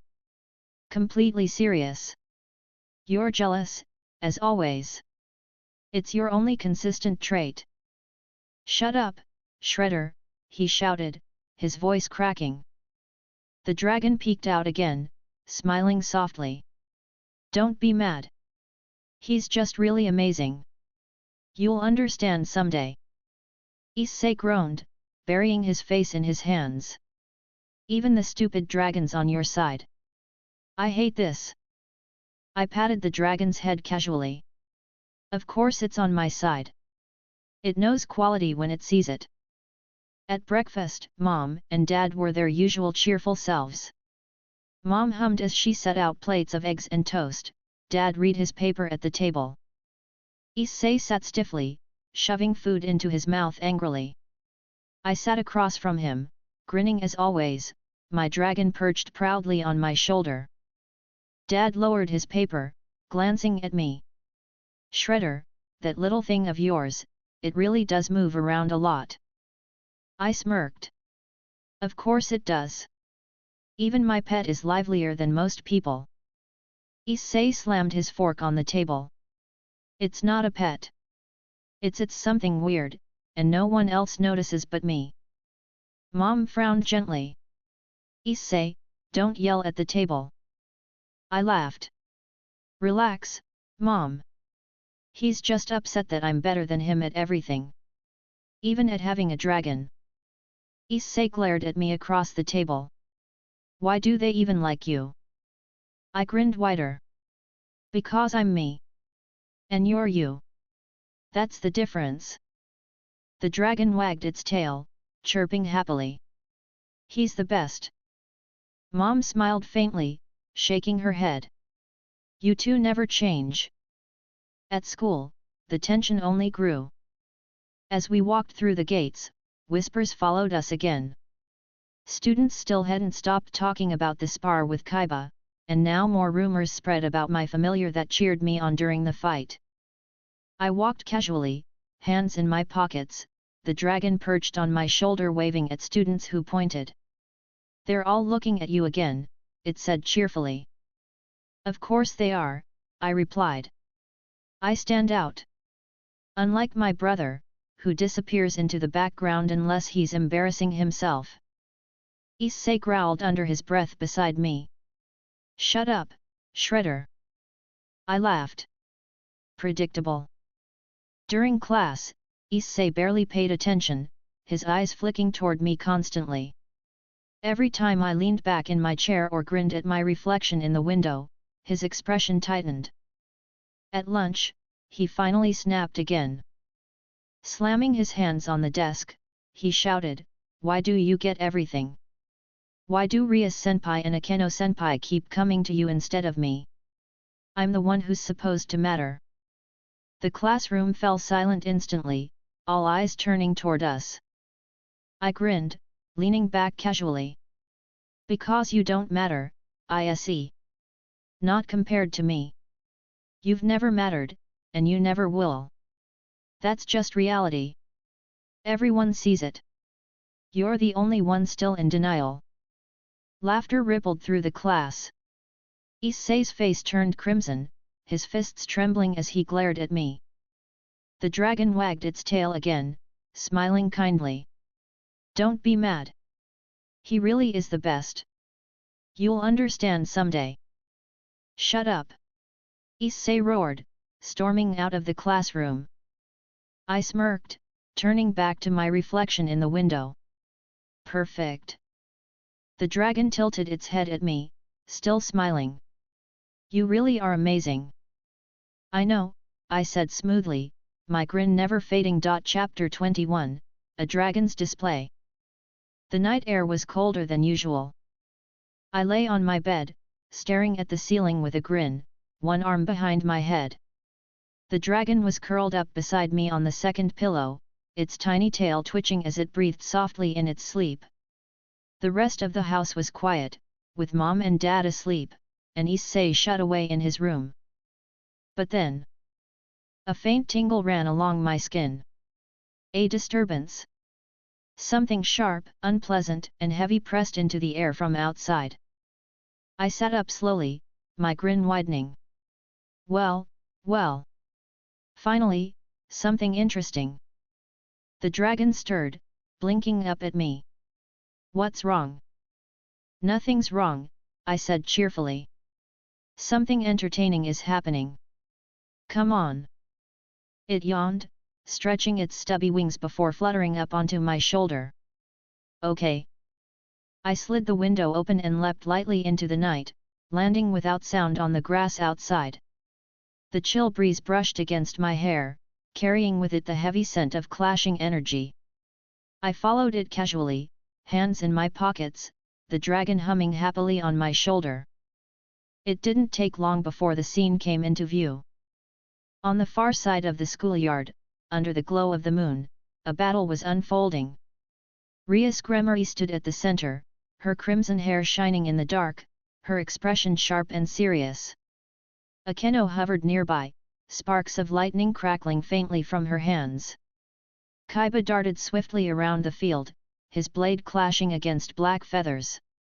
Even Konako was there, fists raised, her small frame moving with precise strength. Issei stood behind them, pale and shaking, trying to keep up with what was happening. And across from them, a strong fallen angel. Wings stretched wide, dark and gleaming, power radiating heavily from its form. Its smirk was cruel, eyes sharp with mockery as it swatted aside their efforts. I leaned against a tree at the edge of the field, watching casually, my grin never fading. So that's what all the fuss is about. A single fallen. And they're struggling. Predictable. The dragon blinked at the sight, tilting its head. They're fighting hard. Fighting hard, losing harder, I corrected. Look at them. Rias is forcing herself to keep composure. Kaiba's speed isn't enough. Akeno's lightning isn't hitting.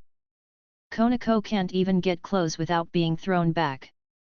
And my brother, I chuckled. Well, he's doing what he does best. Nothing. The dragon looked at me innocently. Are you going to help? I smirked. No. Why would I? They're not worth my effort. But, I patted its head. You could use the exercise. Its eyes widened. Me? Of course, I said cheerfully. Don't worry. You don't have to go all out. Just enough to humiliate it. The dragon wagged its tail. Okay. I'll do my best. On the field, the fight turned worse. Kaiba darted forward again, his blade cutting with precision, but the fallen blocked him effortlessly with a dark spear of light. Sparks flew as steel and energy clashed. With a flick of its wing, the fallen shoved him back across the dirt.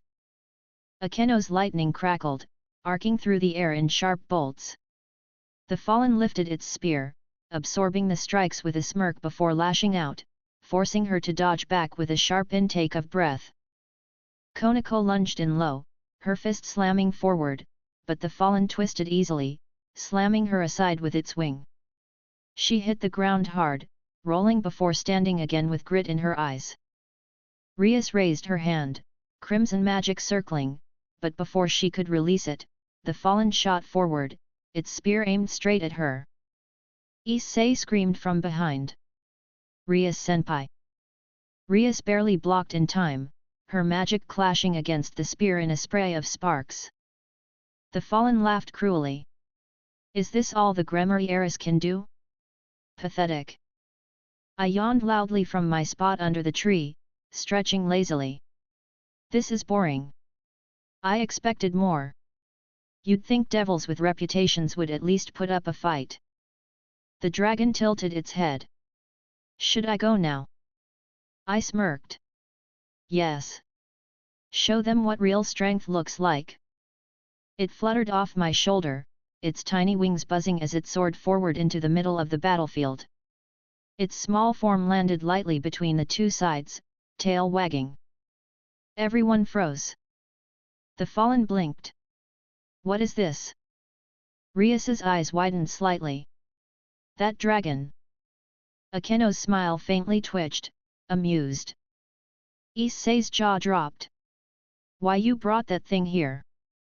The dragon looked up at the fallen innocently. Hi. I'm his partner. I'll fight you now.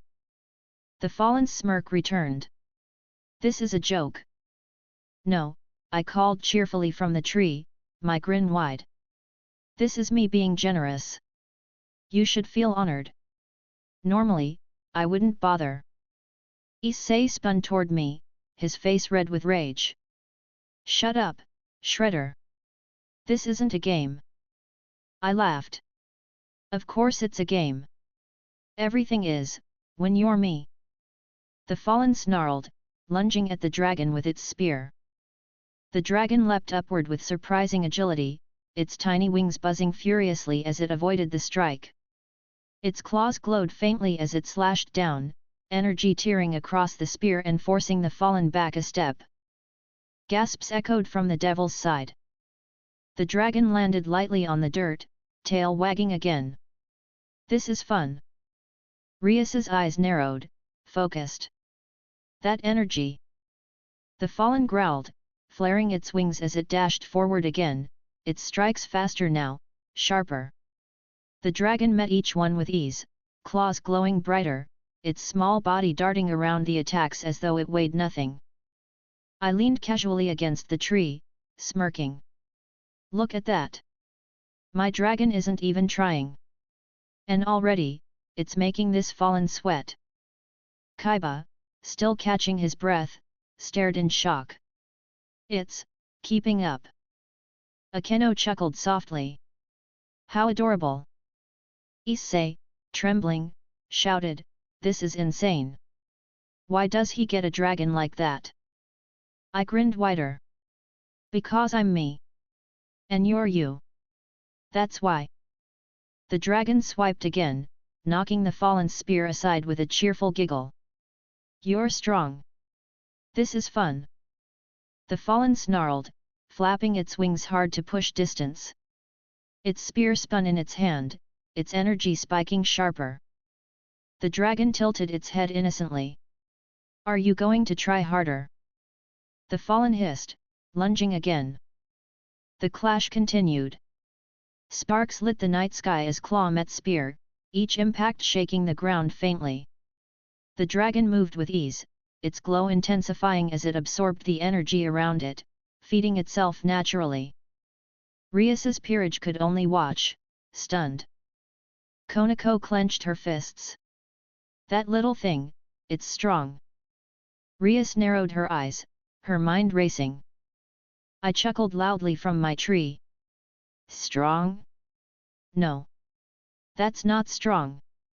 That's my dragon holding back. It doesn't even need to go full out. Its real power is tied to me. This is just warm up. The dragon wagged its tail again, smiling kindly as it batted the fallen spear aside once more. You're fun. But you can't win. The fallen's face twisted with frustration, its strikes growing sloppier. I smirked wider. Predictable. Once they realize they can't win, they get desperate. And desperation always looks ugly. Issei, red-faced, shouted again. Shut up, Shredder. I laughed. Make me. The dragon finally swiped hard, knocking the fallen spear from its hand. It landed in the dirt with a clatter, the dragon wagging its tail proudly. See? You can't win. The fallen snarled, energy flaring wildly, but it froze when the dragon darted forward again, claws glowing brighter.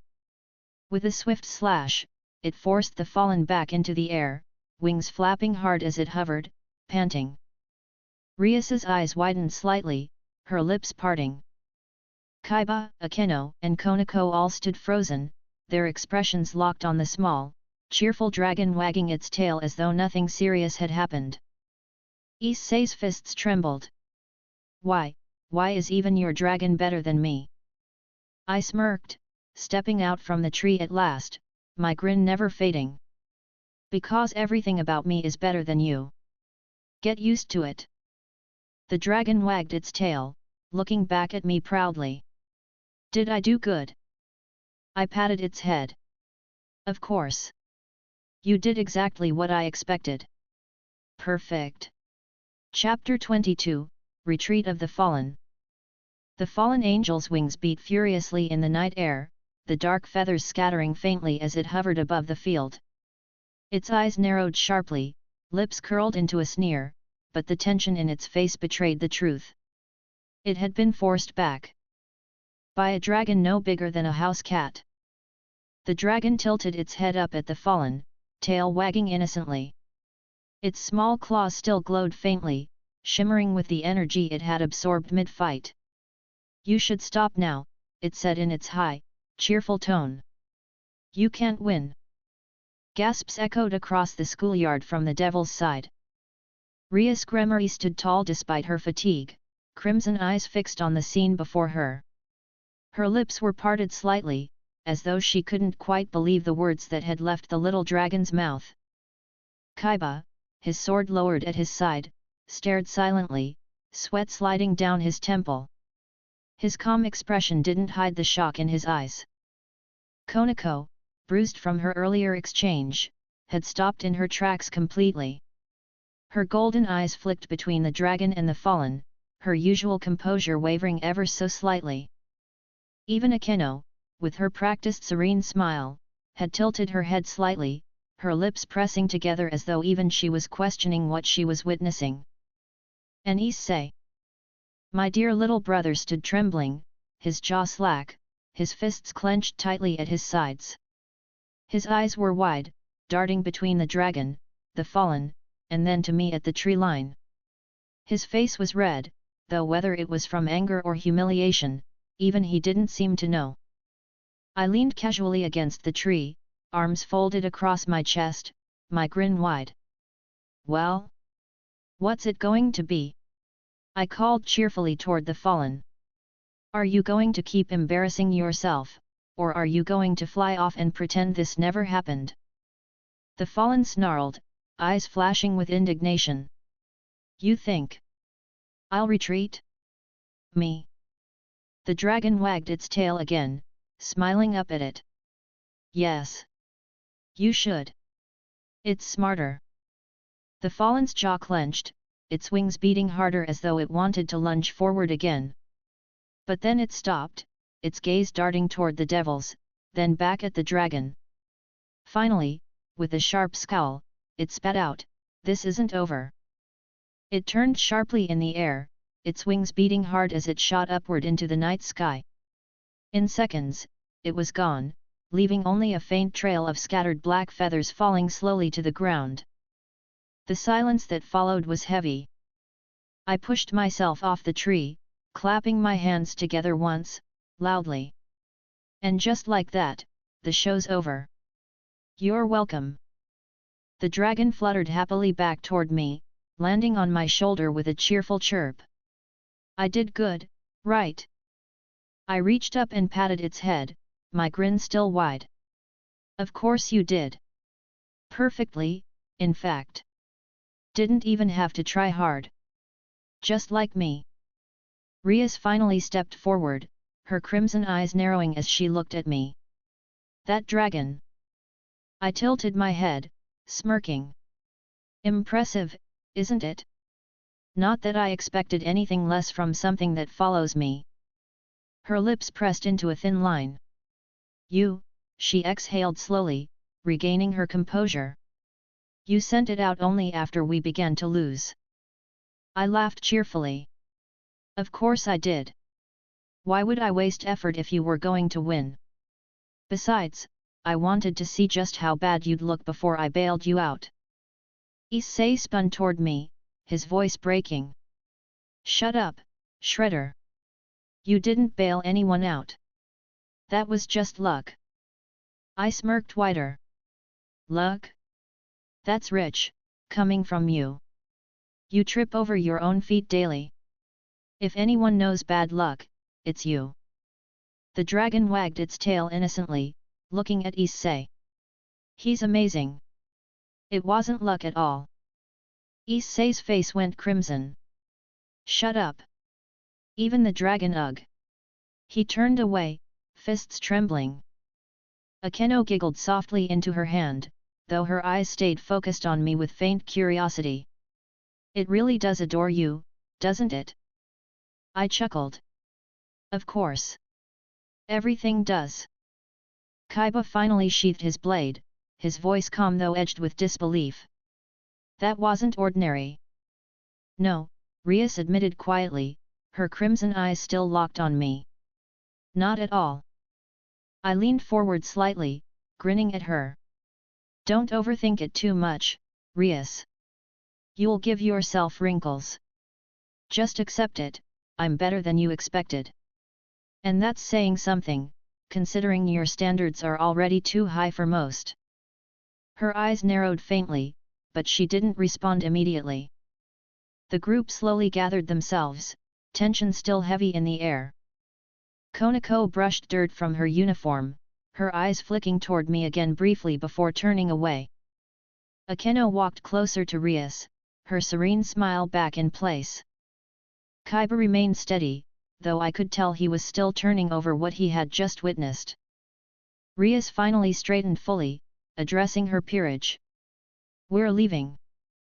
Her gaze flicked to me one last time. Shredder. I raised a brow, smirking. Yes.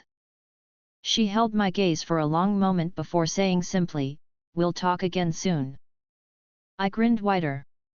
Of course we will. You can't help yourself.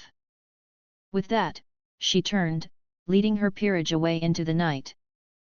Issei lingered for a moment longer, glaring at me with clenched fists before storming after them, muttering under his breath.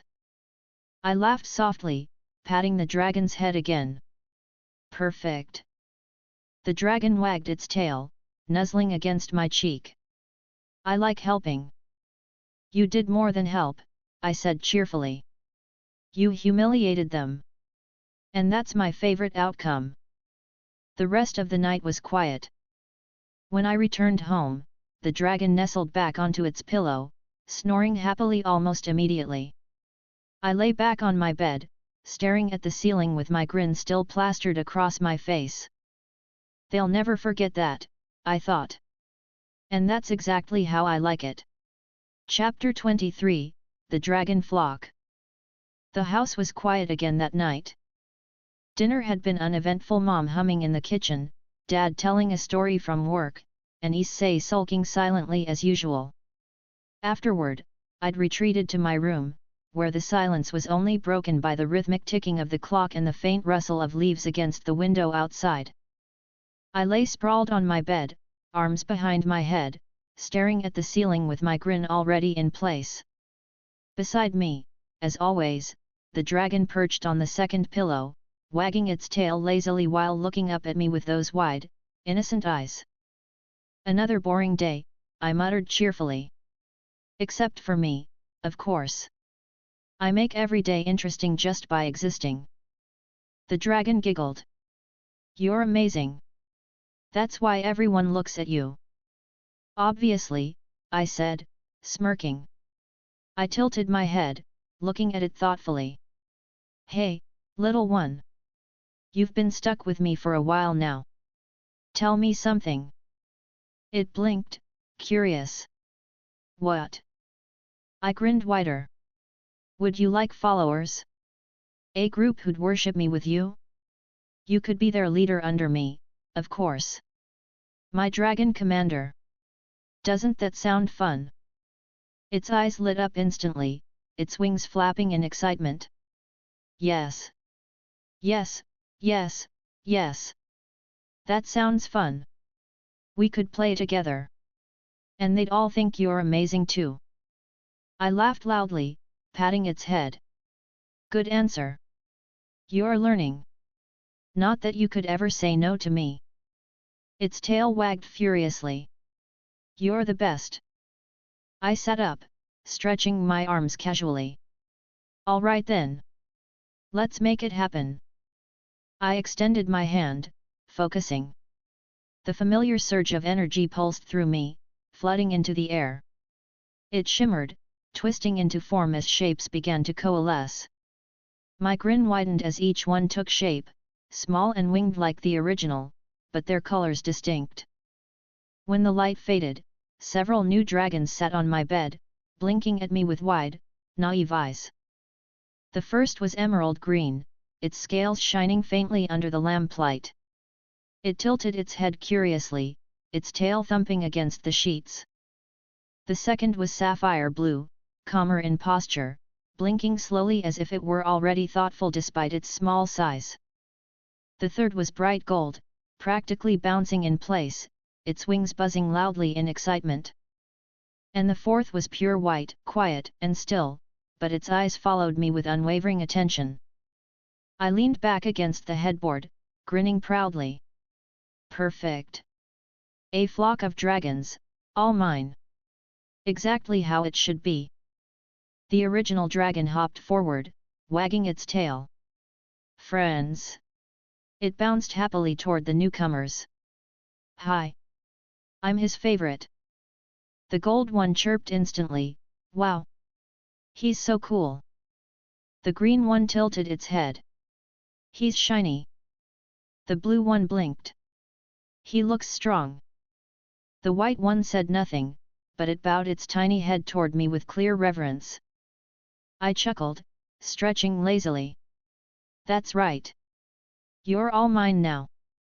Remember that. Your job is simple: worship me, adore me, and prove to everyone else that I'm as perfect as I already know I am. They all nodded in unison, tails wagging, eyes full of naive admiration. The original dragon clapped its claws together happily. We'll do it. We'll all say you're the best. I smirked. Good. Finally, some followers who understand their place. The room grew louder with their voices. The gold one bounced on the bed, its wings buzzing as it circled me. You're amazing. The green one sniffed at my arm before wagging its tail. You smell strong. The blue one settled calmly at the foot of the bed, watching me intently. You'll never lose. The white one climbed quietly onto my lap, curling against me with silent devotion. I laughed, patting each one in turn. This is perfect. A collection of proof that I'm better than everyone else. And unlike my brother, none of you will ever complain about it.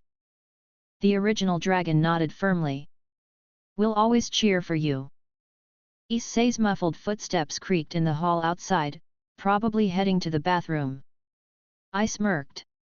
And tomorrow, he gets to find out he's not even the most special in his own house. Again. The dragons all tilted their heads at me. The gold one chirped, will he be jealous? Of course, I said smoothly. He's always jealous. It's his only personality trait.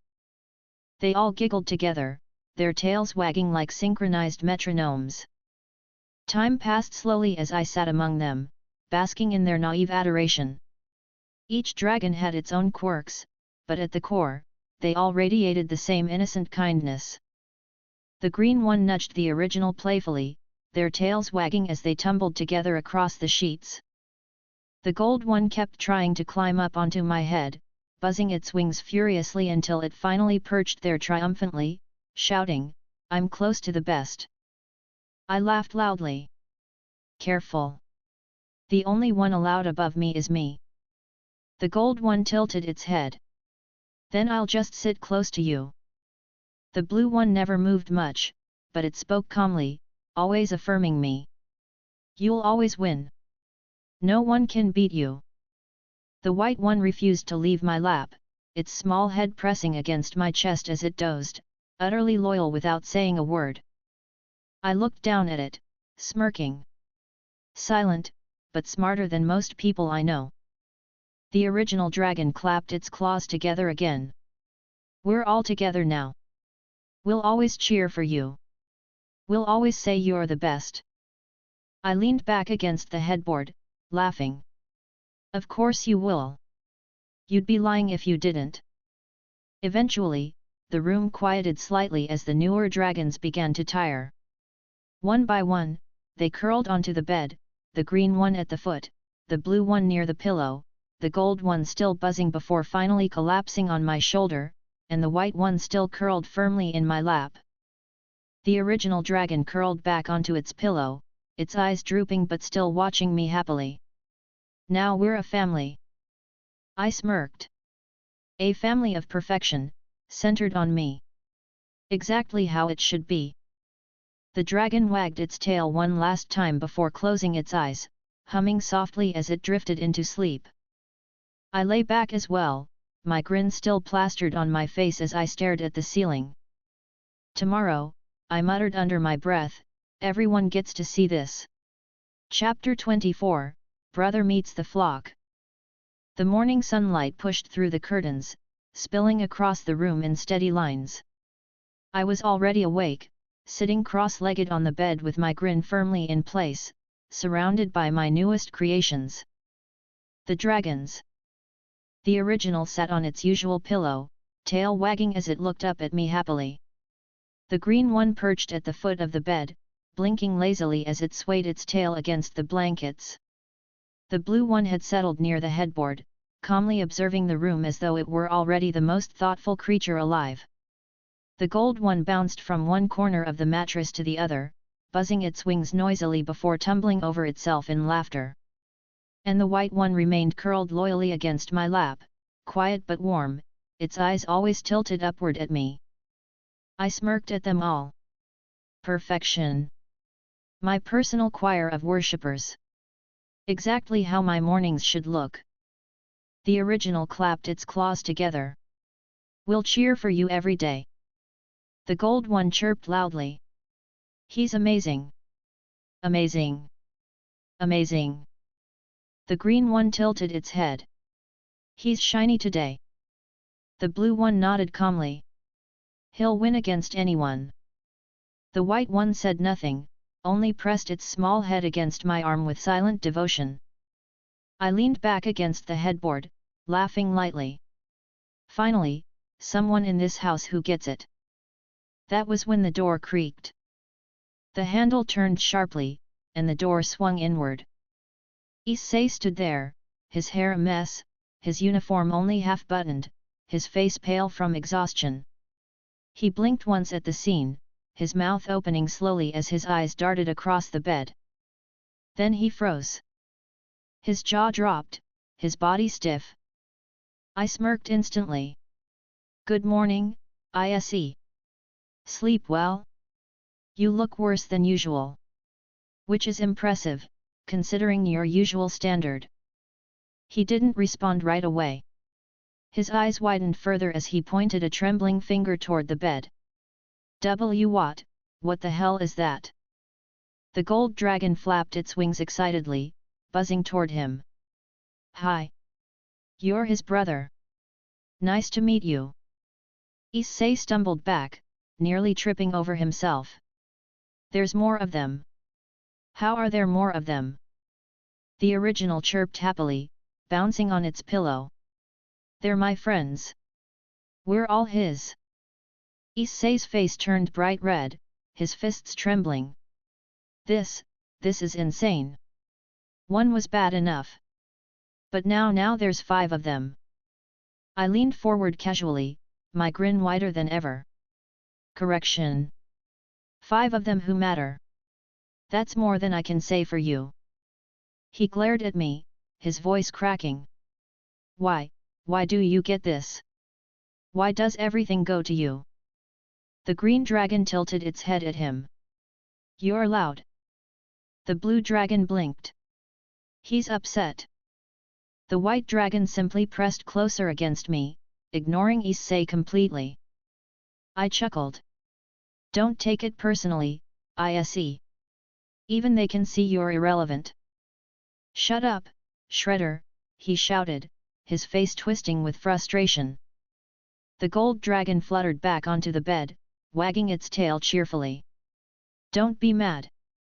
He's the best. The original nodded quickly. Always the best. Issei's breathing quickened as he ran his hands through his messy hair. This isn't fair. It doesn't make sense. Why do you get all this attention? I grinned wider, leaning forward. Because I deserve it. You don't. Simple. The shouting brought Mom's voice faintly through the hall. Issei. Shredder. Keep it down, please. Sorry, Mom. I called cheerfully, before smirking back at my brother. See? Even Mom doesn't care about your problems. He glared at me, his fists trembling harder. I hate you. I laughed loudly, throwing my head back. No, you don't. You hate that I'm better. You've hated that since we were kids. Nothing's changed. The blue dragon blinked slowly. He's jealous. The green one wagged its tail. He's small compared to you. The gold one chirped again. But he's still family. The original smiled kindly. We can all be friends.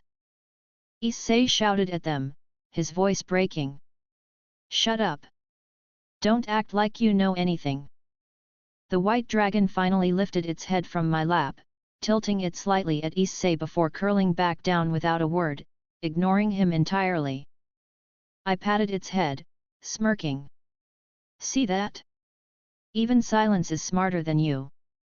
He trembled, his teeth clenched. Why do they all love you so much? I leaned back again, hands behind my head, grin never fading. Because I'm me. And you're you. That's all there is to it. The room fell into heavy silence for a moment, broken only by the rustle of the dragons shifting around. The original hopped closer to me, wagging its tail. He's always been the best. We can all see it. The gold one clapped its claws together. The best. The best. The green one tilted its head toward Issei. You're red.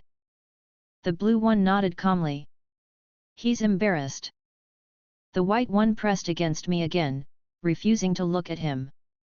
I laughed lightly. Even my dragons can see through you, Issei. You're transparent. His fists clenched tighter. One day I'll show you. You won't always be on top. I smirked wider. That's adorable. Keep dreaming. It's the only place you'll ever win. Shut up, Shredder, he shouted one last time before storming out of the room, slamming the door behind him.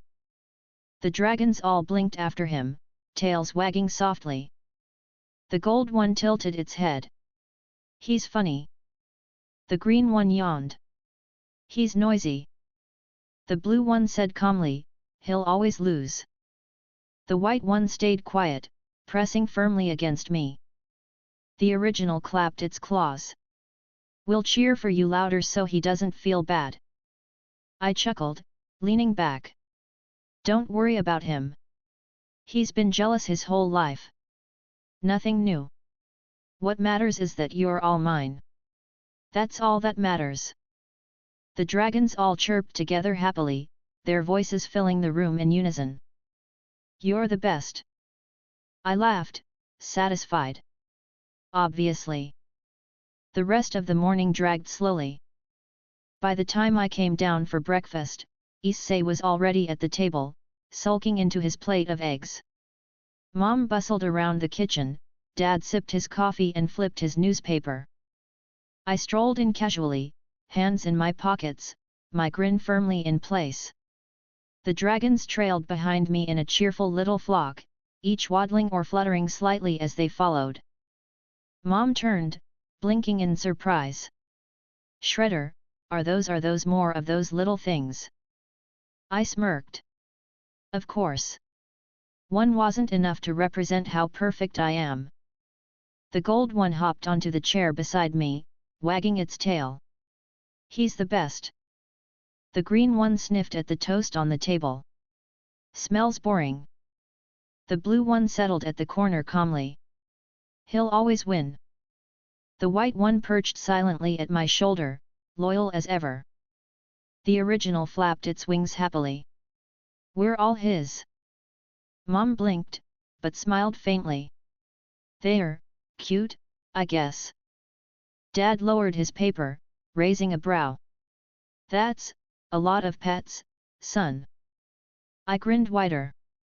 Not pets. Proof. Issei slammed his fork on the table.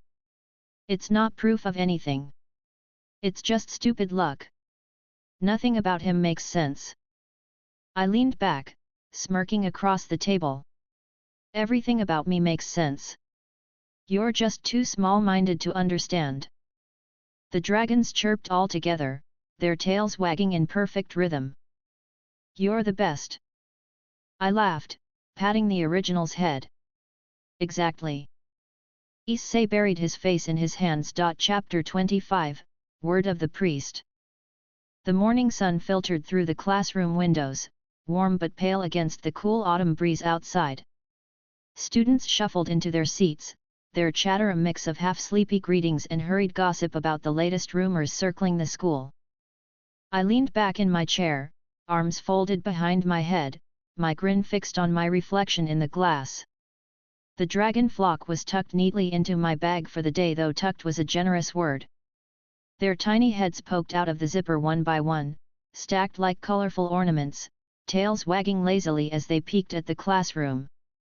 The gold one whispered first, its voice bright and high. Everyone's staring again. You're the best. The green one sniffed the air curiously. It smells like dust. The blue one blinked slowly, calm as ever. They're all watching him. He stands out. The white one said nothing, pressed firmly against my arm with quiet loyalty.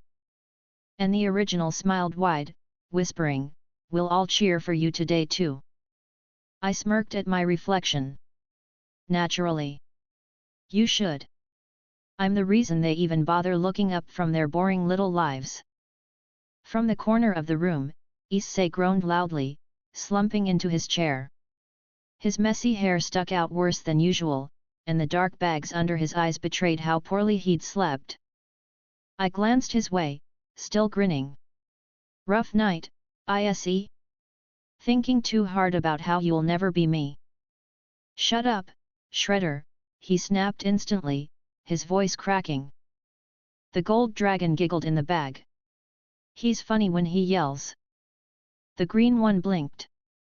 He's red again. The blue one added calmly, he's jealous. I chuckled. Correct, as always. By the time lunch rolled around, the classroom buzz had shifted. I sat at my desk, watching the students chatter in low, hurried tones. Normally the gossip centered around who was dating who, or what ridiculous thing Matsuda and Motohama had done this time. Today, however, the whispers were sharper. Uneasy. A group of girls huddled near the window, whispering nervously. They said a strange man was seen near the church ruins. Another boy leaned closer, lowering his voice. Yeah, some creep with white hair and a priest's outfit. They said he was carrying weapons. The chatter spread quickly, passing from desk to desk. I leaned back in my chair, my smirk widening. Interesting, I thought. So he's here already. The dragon poked its head higher out of the bag, blinking. What's happening? I patted its head lightly. A lunatic has come to town. A priest, if you can call him that. He's loud, erratic, and dangerous enough to cause trouble. The gold one chirped, does that mean a fight? Eventually, I said cheerfully. But don't get too excited. He's weaker than me. Everyone is.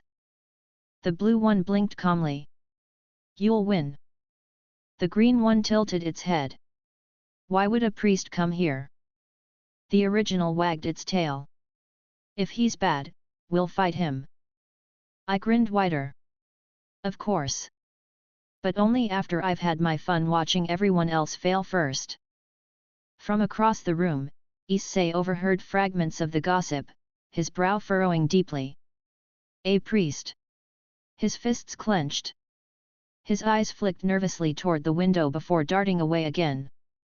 I smirked, raising my voice enough for him to hear.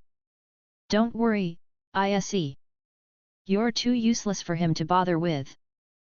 He snapped around, his face red. Shut up, Shredder. The gold dragon chirped happily. Funny again. The rest of the day dragged until the final bell rang. Students hurried out in groups, their voices filled with nervous excitement about the strange sighting near the church. I took my time leaving, strolling casually through the gate with my dragons perched proudly along my shoulders and arms. Issei trudged a few steps ahead, his face twisted in worry. He muttered under his breath, his fists stuffed into his pockets. I smirked, leaning back as I walked. You're sweating already, Issei. He's not even here yet. Relax. If anyone's going to deal with him, it won't be you. He growled under his breath, refusing to turn around. Shut up, Shredder. The blue dragon blinked. He's scared. The green one sniffed the air again. It smells like metal. The gold one giggled. You'll win if he fights you. The original wagged its tail happily. Of course he will. He always wins. The white one pressed tighter against my shoulder, silent but unwavering. I chuckled, adjusting my walk. Naturally. That night, I didn't even bother staying in bed. The moment the faint prickling sensation of foreign energy brushed across the edge of town, I slipped out the window, my grin wide. The dragons fluttered after me, wings buzzing lightly as they formed a small flock around my shoulders. The streets were quiet, bathed in the silver wash of moonlight. My footsteps echoed faintly against the pavement as I strolled, my hands tucked lazily in my pockets. And then I saw them. In the distance, near the ruins of the abandoned church, figures clashed. Sparks of light illuminated the night as steel and magic collided. Rias and her peerage. And the priest. Fried Selzen. His wild white hair gleamed under the moon, his twisted grin sharp as he swung his blade with erratic speed. Holy energy crackled around his weapons, his movements wild yet effective. He laughed loudly, his voice carrying across the empty street as he clashed with Kaiba's blade. I leaned against a lamppost casually, smirking. Well, well. The circus act has arrived. The gold dragon clapped its claws together happily. Showtime. The green one blinked. He's noisy. The blue one said calmly, you'll win. The original tilted its head. Are we going to fight him now? I chuckled, shaking my head. Not yet. Let them tire themselves out first.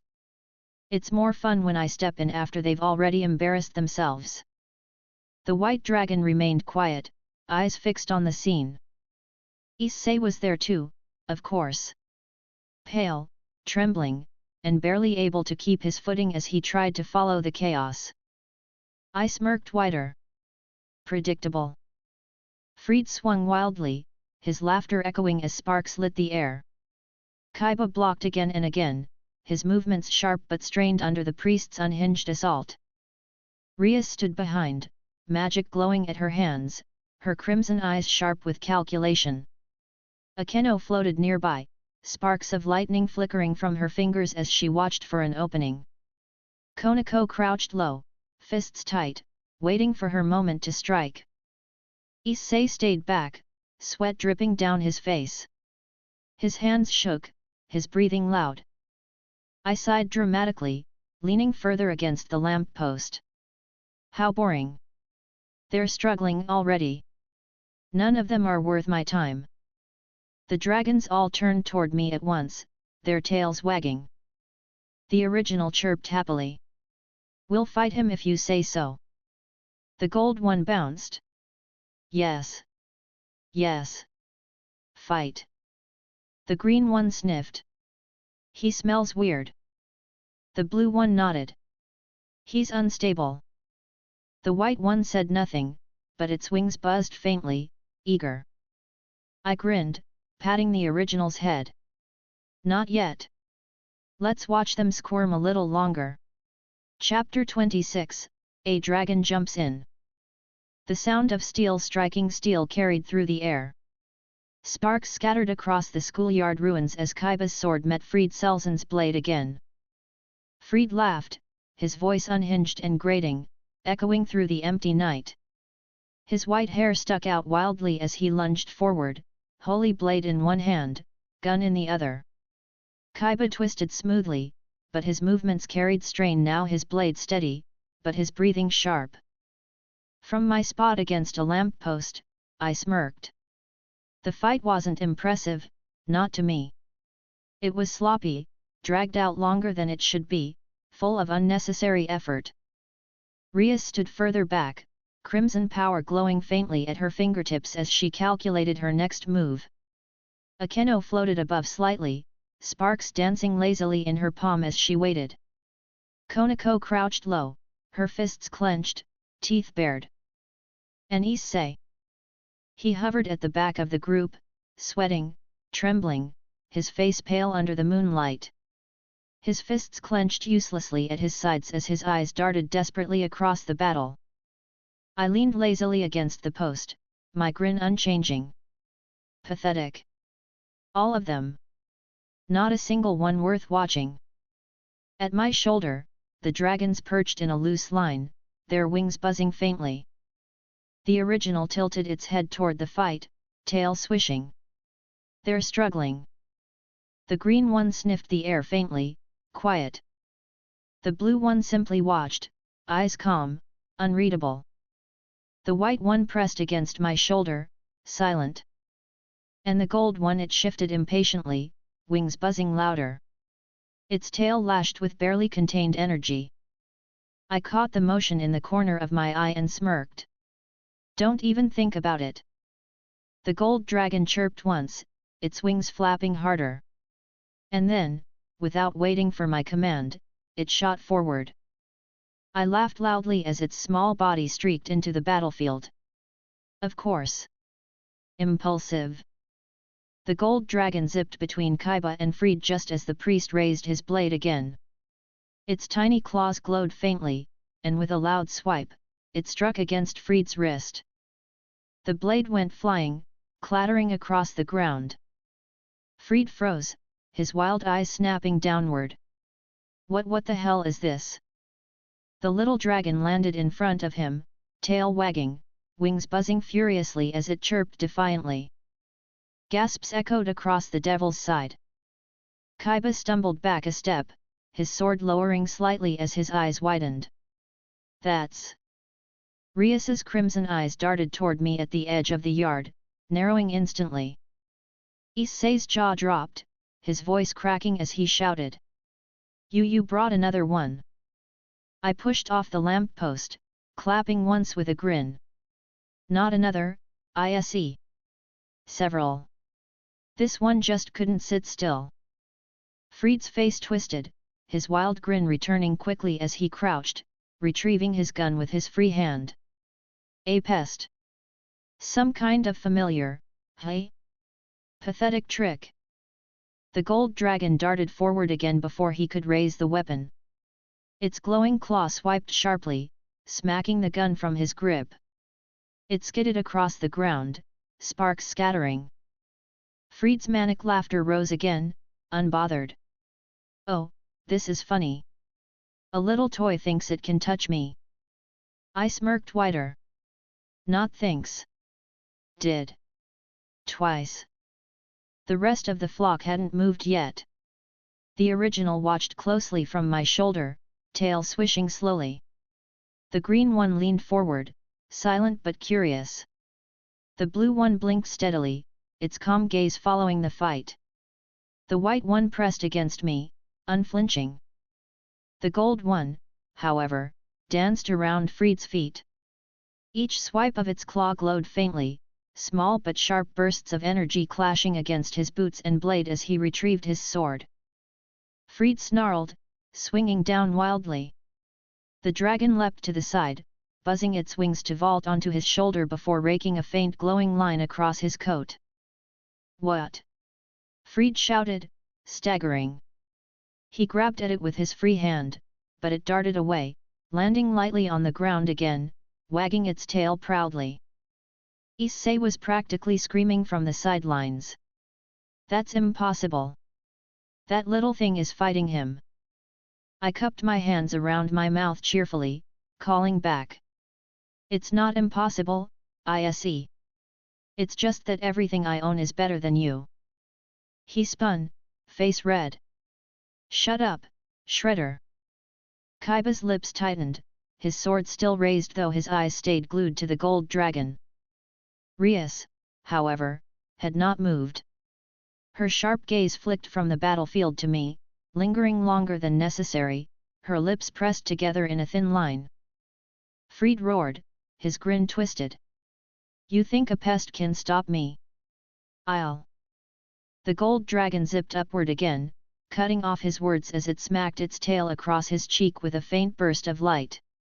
The blow wasn't strong enough to truly hurt him, but it left a small scorch across his face. He stumbled back, his wild eyes wide with disbelief. What the hell is this thing? The dragon chirped once, wings buzzing loudly in response. I leaned lazily against the lamppost again, smirking. That's mine. Everything worth anything is mine. The original finally spoke softly at my side. He's doing well. I patted its head casually. Of course he is. He's mine. The fight dragged on another few moments, Fried flailing more wildly as the dragon darted around him, each strike sharp enough to throw off his rhythm. Rias finally raised her voice, sharp and commanding. Enough. Everyone fall back. Kaiba hesitated but obeyed, stepping away with his blade lowered slightly. Konako followed silently, her fists still clenched, her golden eyes flicking once more toward the dragon before turning away. Akeno floated back, her lips curved faintly, almost amused. Issei was left standing awkwardly, trembling, his fists tight at his sides. Fried snarled, swinging his blade again only for the gold dragon to swipe sharply across his wrist once more. His grip faltered, forcing him back a step. I pushed off the lamppost again, walking forward slowly with my grin still unchanging. Pathetic. You're not even losing to me. You're losing to one of mine who isn't even going all out. Fried growled, spitting to the side. Shut your damn mouth. I chuckled. No. That's your role, not mine. The dragons on my shoulders shifted slightly as I approached. The green one let out a soft rumble, low and brief. The blue one blinked steadily, calm as ever. The white one pressed against me tighter, unwavering. And the original tilted its head toward the fight. He'll finish soon.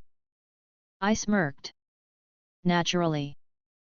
The gold dragon zipped upward again, claws glowing brighter as it smacked Fried across the chest this time. The burst of light knocked him backward, his boots scraping across the dirt as he slid to a stop. He snarled, his grin warping as he flared his aura angrily. This isn't over. His wings shot out wide, and with a furious beat, he launched himself upward into the sky. In seconds, his manic laughter trailed off into the distance. The battlefield fell silent. The gold dragon landed lightly on the ground, its wings buzzing faintly before it trotted back toward me. It wagged its tail once before fluttering back onto my shoulder proudly. I patted its head, my grin wide.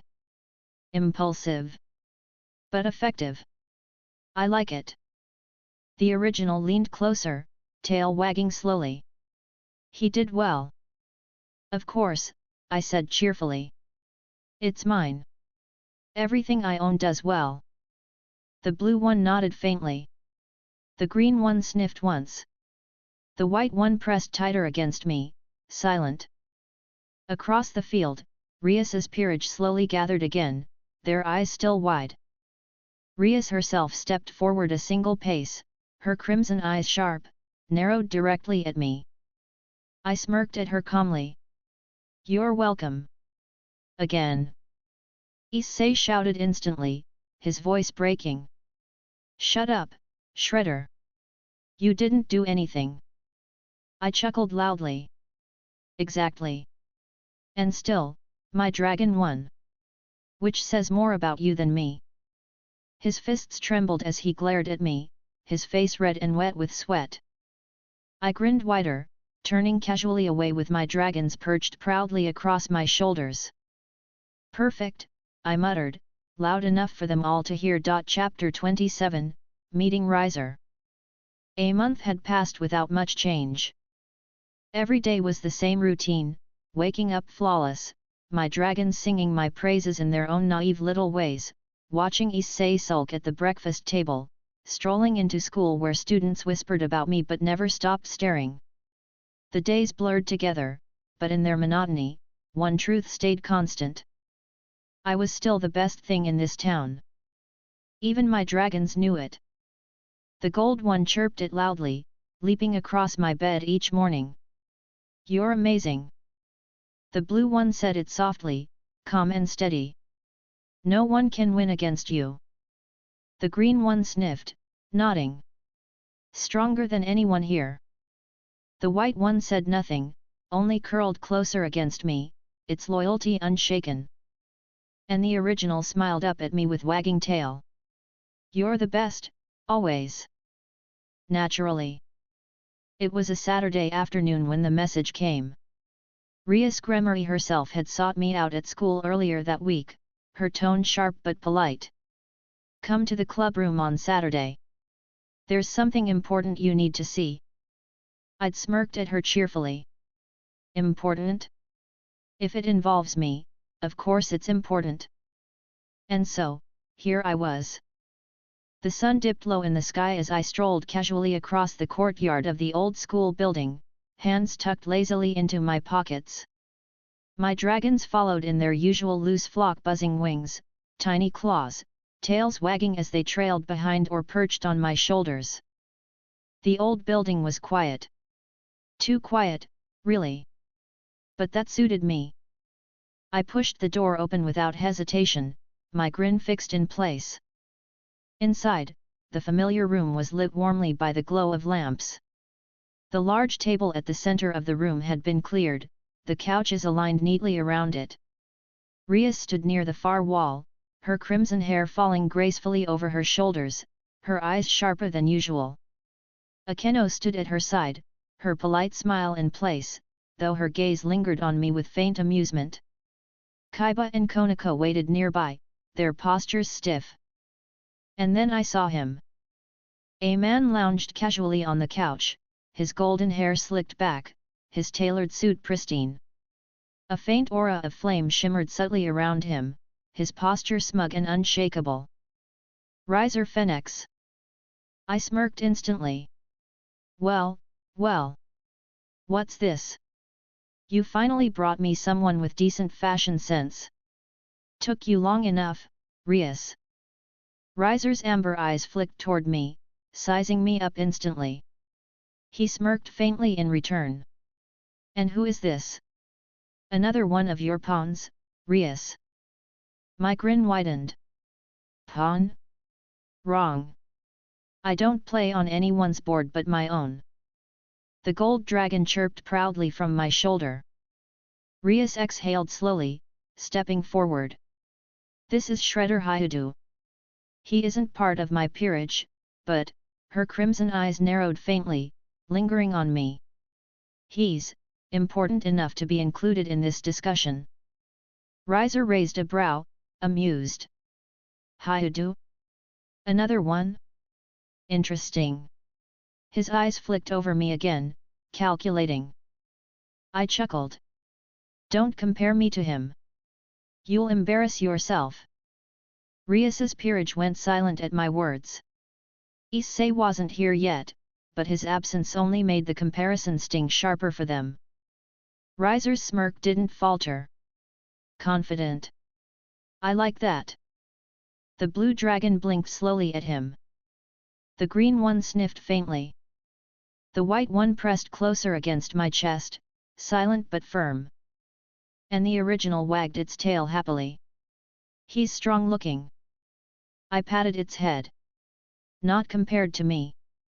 Riser's smirk twitched faintly, but he leaned back against the couch with practiced ease. Rias, I didn't realize you kept such colorful company. Rias's lips tightened. Shredder isn't my responsibility. He chooses to be here. Of course I do, I said cheerfully, taking a seat without being invited. Why wouldn't I? If there's something important happening, it naturally involves me. The atmosphere thickened. Riser leaned forward slightly, his smirk sharpening. You speak boldly for someone unaligned. Do you even know who I am? I laughed loudly. Of course I do. Riser Fenix. Loud, arrogant, full of fire, and somehow less interesting than me despite having wings. Congratulations. Konako's lips twitched faintly at my bluntness. Kaiba shifted slightly, though his face stayed calm. Akeno giggled softly behind her hand.